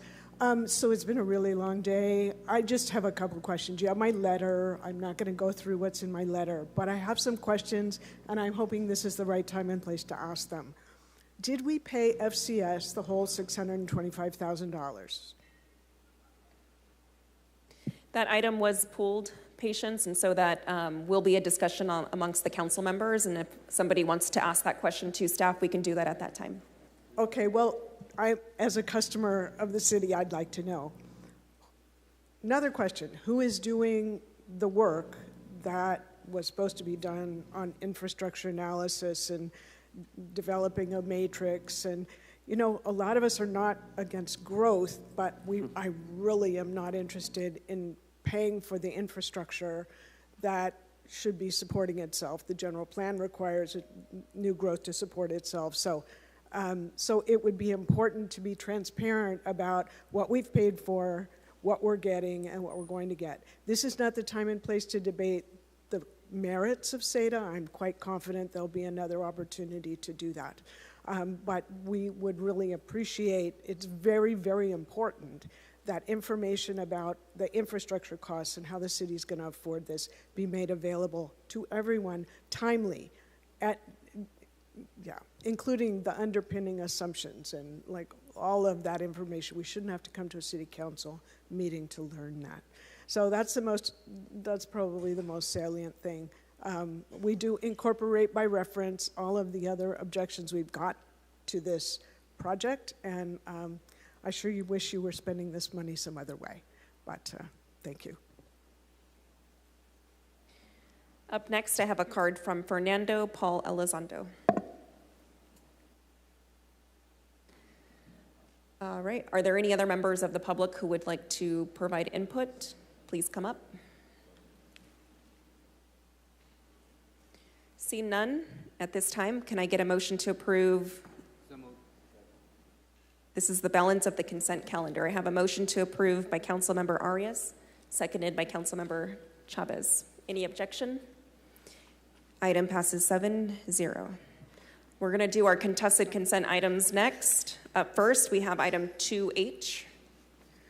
This is to approve the third amendment to the parking lot management agreement between the City of Fresno and SP Plus Corporation. This was pulled by Councilmember Bredefeld. Yeah, I just wanted to, if you could explain a little bit more about this license plate recognition system. So license plate recognition is a system we're installing at the airport. It's technology that captures the license plate of the vehicle as it enters the facility, and then it tracks how long the vehicle is in the lot. So when you're prepared to leave, You just proceed to the cashier booth, and it calculates what your bill is. There's no need for a ticket, a physical ticket, to insert, and then your credit card. Okay. And that's going to be implemented when? It'll probably take us about 6 months to roll it out, but we'll make a formal announcement on it. Okay. And what do you do with this data once, is it deleted after the bill is paid? Absolutely. It's used for the purpose of calculating your fees for the parking, and it goes away after that. Okay. Motion to approve. Great. Thank you. A motion to approve item 2H by Councilmember Butterfield, seconded by Councilmember Arias. Any objection? Seeing none, item passes 6-0. Up next, the next item I'm going to take actually is going to be 2U. This is to approve the consultant services agreement between the City of Fresno and FCS International regarding environmental planning and consulting services in SEDA. This was pulled by Councilmember Arias and Councilmember Chavez. Councilmember Arias, would you like to Yes, go please. first? Can you answer the question that was posed to the council? How much has been paid out to the proposed consultant? Yes. So I want to go back and say the consulting agreement that we have with First Carbon Solutions, FCS, is with our SB2 dollars. SB2 dollars are intended to accelerate housing development. The dollars have been paid in full. They have completely performed the work that was required. However, as you know, the PEIR was challenged. They have to go back and do Director, additional work. if I may. $625,000. Yes. That's what I was looking for. $625,000, So the correct. contractors have been paid in full. Yes. I recognize that you're recommending an extension because of the additional PEIR work as a result of Correct. litigation. Is there any other work in their initial contract that they were supposed to complete that has not been completed and submitted to the city? No. Nothing? All components were fully satisfied? They have submitted drafts, which the city is reviewing, and all of their subs have submitted drafts, which the city is reviewing. Until they are complete, and we have said, yes, they are complete, but we need to finish the EIR I understand. before we can release the Yes. complete documents. But pause there. You've just indicated that we've paid them out the full amount. And you're also saying, well, they've submitted drafts, so they're not technically complete yet. They're complete when we say they're complete. They have completed the work that they were contracted to do. So they produced their work Yes, product. they still have to come back and present at council. They have to be prepared to answer questions. Sure, those tasks technically are not done until we adopt the environmental But we've document. already paid them the full amount. Correct. For me, that's surprising because I'm used to you don't pay the contract the full amount until everything's complete, including publication of the document, the work product, presentation to the body. It seems to me like we've prematurely paid them. The grant off. required that we paid out completely by the end of September for them to reimburse us by the end of December, and then the work needs to be complete by the end of June for our response back to the state. So yes, there are items, sure, that we have to go back and forth on at the end, but the draft documents are substantially complete. So in essence, we've paid them in advance for work that's still to be formally completed in order to meet the reimbursement timelines. The for the putting it grant. in the pretty document that goes into the council meeting, the coming to the council meeting, yes, those still need to be done, and yes, they were paid in advance for those So items. for the record, has the council received any work product from this consultant on this matter?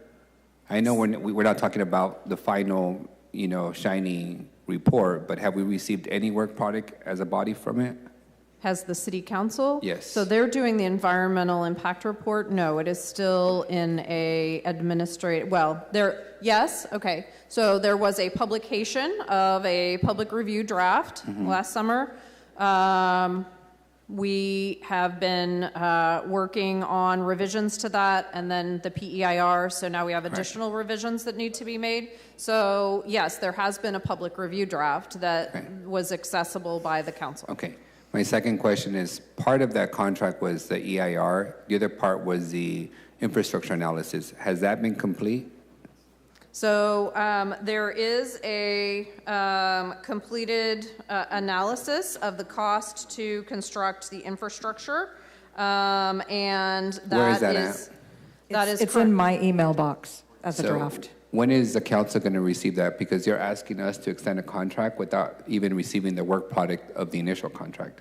Well, I understand your point, but we're asking you to extend the contract as a result of the PEIR. So if we did not have the issue with the PEIR, we would not be asking you. Understand. So But it's sort of, But you're also asking us to find them uniquely qualified based on them completing the work, even though the work isn't technically complete yet.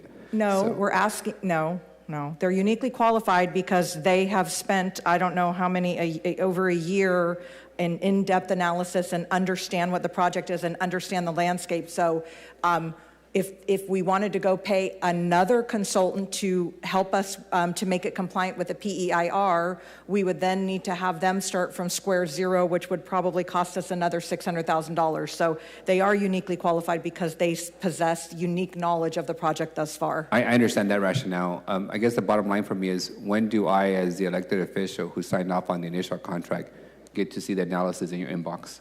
So once we internally go through the draft, how does the infrastructure financing analysis get rolled out? Is it a separate, Jennifer, or does it get looped in? So the next step would be to re-release the public review draft of the EIR early next year, probably in early February is the goal, assuming that we can extend the contract.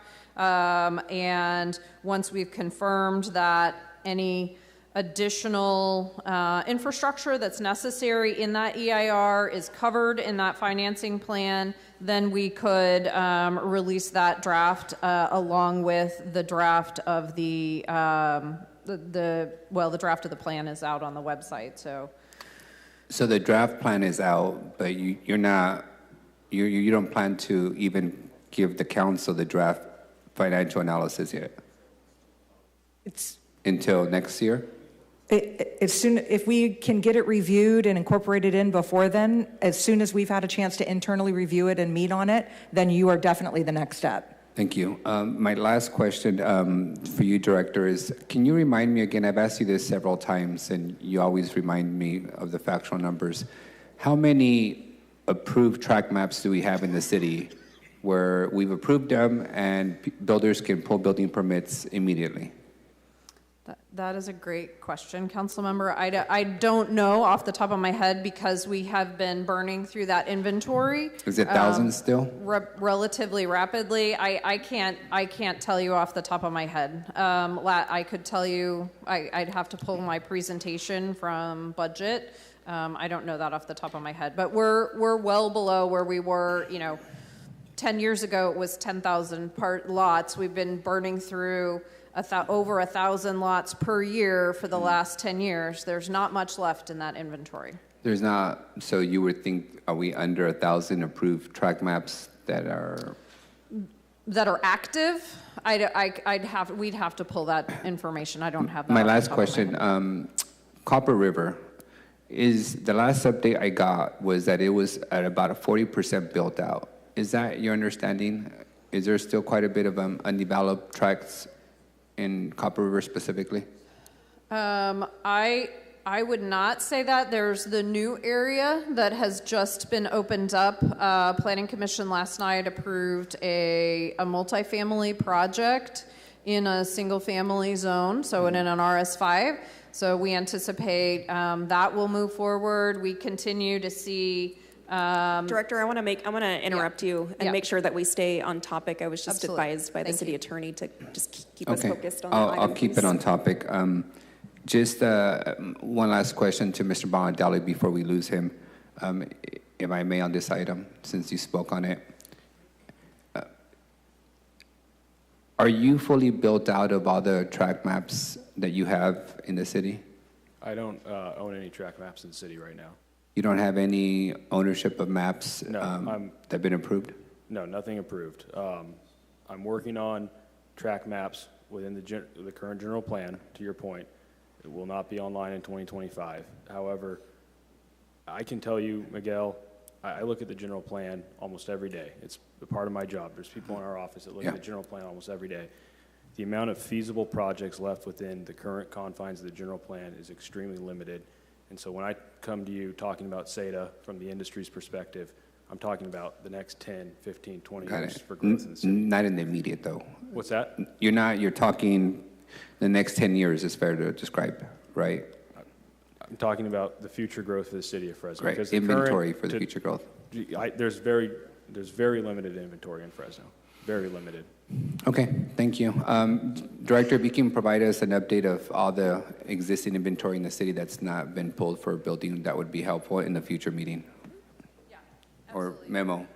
We'd be happy to do that. You know, we do recognize that this process has taken a long time, and we want to make sure that we get it across the finish line so that we can essentially, you know, accelerate housing development, what we were paid to do. Councilmember Chavez. Thank you, Council President. You know, and I mean, this conversation, I think, to our planning director's point, has been probably one of the most ever evolving conversations. I do want to make sure, as before that I leave, that we do have a very substantive conversation about what growth in the city of Fresno will look like, SEDA being one component of that. But I think we owe it to our residents, because I think the dynamics I've seen is people that do not support SEDA are going to give you 100 reasons why you should not do it. The people that support SEDA are going to give you another 100 reasons. But I want us to be very purposeful and objective and look at the facts, look at what the projections for our city will be. Earlier, I threw out some numbers that I know are census certified. The city grew by 48,000 people in the last 10 years. There's no, you know, projection to that. Those are just raw data numbers that are recognized by the federal government. I think it's higher, but that's another conversation. I do have some specific questions with regards to this, and I know that City Manager, you and I spoke briefly. So the cost has already been incurred with regards to the scope. The reason for this is because of the lawsuit that we had by the organization that threw a loop, so to speak, in our MEIR. So now we have to do a whole analysis to satisfy that. Is that correct? I don't know that whole analysis. We need to do some additional analysis because we aren't being able to tear off of the Jennifer, help me, because I'm too brain dead to explain the technicalities. And I suspect Jennifer's a little brain dead too, but she'll do much better. It's We're all brain dead. We are all brain dead today. So yes, so there is the PEIR specifically for SEDA cannot duplicate analysis that was in the general plan PEIR. So that analysis needs to be done uniquely for SEDA. Yeah. And then to the point earlier, the cost, because I think the pushback, at least that I've heard from folks that don't support it, is the cost, right? The infrastructure costs. That will be released, so to speak, and there was a specific request by Ms. Milrod, and I think we should do that, be very transparent, and publish that. That will be the cost for the complete build-out, the phase build-out, or what would that look So like? that will be the cost for the complete build-out, which will allow the council to make a decision about what financing mechanism it wants to use to actually pay for that infrastructure. And whether or not phasing in certain ways makes more sense than in other ways, depending on what the infrastructure cost is and where that cost lies. That's what I wanted to confirm. Yep. For that. It'll show based on the phases, the various costs, and which ones have to be done regardless of the phase. And so it'll essentially read X amount of $1 million for this development, council policy decision. What does that look like? Is it a CFD? Is it a Melrose? Is it whatever that will look like on there? That's the next conversation I think my colleagues in the future council will have. So timeline on this, city manager, this gets approved today. What would that look like in the next month, 2 months? Our goal is to release the revisions to the draft EIR for a 45-day public comment period in early 2025. We're hoping by the beginning of February. And then we would be hopefully bringing this back to council as soon as we seat the new council member for District 5. But we do have to bring it back to council and have a definitive vote. The state has told us that we need to adopt a plan before the end of June. June 2025. Correct. Okay. That's what I wanted to be clear on with this conversation. And at that point, the quote-unquote SATA conversation will come back to the council. All of the analysis done, all of the different options that staff will put forward for consideration on that. Here's the other component to this that I don't know if we've looked at this and that, but even in the letter that Ms. Milrod sent, it asked for consideration of development in the western part of the city.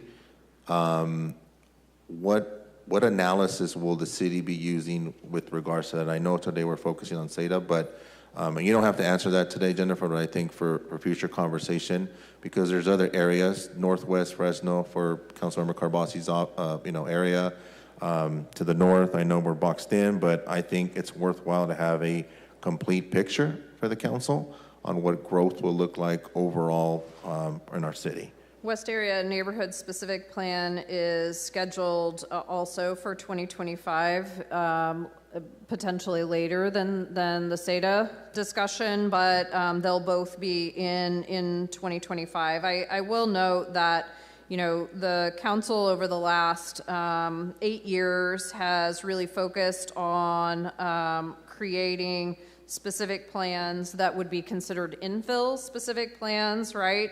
The Southwest Fresno specific plan, the Central Southeast specific plan, South Central that you considered this morning. And the next thing on the list, we adopted, if some of you may recall, in 2016, the council adopted a resolution that confirmed commitment to planning efforts. And the next two things on the list were West Area Neighborhood Specific Plan and the Southeast Development Area Specific Plan. And we committed to get those done to LAFCO because we said we are committed to growth and we are committed to logical and orderly growth, and we need to complete these plans. Okay. And I appreciate that, Jennifer. And again, this will be the conversation for the next cohort of council members that come on board. But I mean, we're hearing it already from folks, not just to do, you know, single home residential, multifamily. 5 years ago, I said, look at what Madera's doing. I think at that time it was just Tesoro Viejo. I believe that we've essentially traded white flight for wealth flight.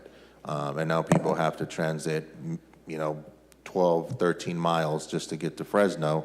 I think that needs to be part of the analysis too, because I know for a fact that the Fancher Creek development project that we worked so hard to bring, Target, Sprouts, that is now coming online, would not have happened without rooftops with discretionary spending. That's just the bottom line and the truth. Anybody will tell you that in their market analysis. So with that, okay, appreciate that. I'll make the motion to approve. And I would tell you, we will have a market analysis that we will be bringing, and we are losing rooftops to our competitors, absolutely. 100%. You drive down Avenue 12, and I know what that looks like. I oftentimes go and check who owns those lots out there. I know what they're doing up there. They're playing chess, and we're playing checkers sometimes. So I get it. With that, I'll make the motion to approve the item.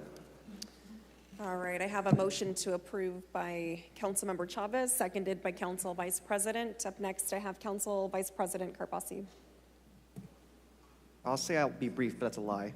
No, to be very clear, Councilmember Chavez, I congratulate you for going to the Board of Supervisors, but you've just made it very clear why we're going to miss you. That analysis was great. It was very spot on, and it's going to be difficult filling your shoes. Especially because we're talking about, in this case, Southeast Fresno. I'd love to have a long conversation about SATA. That's not what this is about. This is really simple. A lot of these groups that are funded by outside interests, not local dollars. They're funded by groups out of Fresno. They sued this city. They sued the taxpayers. And because of that, we're spending how much more on this? Is it $600,000? $143,000. So thank you so much to those groups for making taxpayers pay more, and that's just one. There's a lot more specific plans and studies, parks that are going to be built that are delayed now because of their wonderful gift to the taxpayers of Fresno and the working families of Fresno. So this is just about finishing the work. We'll have a later time to debate SADA, and hopefully we'll convince folks it's not a false choice, it's not either or. You could have SADA, you can have infill, you can have West area. We can have it all, and we can do it responsibly. And so I look forward to voting on the motion as well. Thank you. Councilmember Arias. I appreciate the conversation. I just want to articulate that I'm going to not be able to support this item specifically for this reason. In my tenure here, 6 years, I've never seen us extend a contract without the vendor having provided the work product, especially to this body. So it might be 5 months, 6 months, a year before we get to see the financial analysis. So I'm not comfortable until first seeing their work product that they already submitted to us. I recognize that you all have had it for a while. City manager has it in her inbox now. But unless I can see that work product and confirm for myself that it's been submitted, it's of good quality, I'm not comfortable extending their contract for whatever reasons that might be provided. I'd like to first confirm we ultimately are responsible for answering for every public dollar. And to your guys' credit, you guys have historically always done a really good job of saying all this work product has been submitted. For this reason, we need an extension. Most of the time, the extension is not financial in nature, it's just more time, understandably. In this case, they're asking for more time and more money without first disclosing the work product that has already been completed to the council. So for that reason, I won't be supporting this item today. All right, up next, Councilmember Maxwell. Do you have a motion to approve already? Yes. You got a second? Yes. All right, let's vote on it. All right. We have a motion to approve. This is for item 2U. Any objection? Was that just one no? Okay. Item passes 6-1.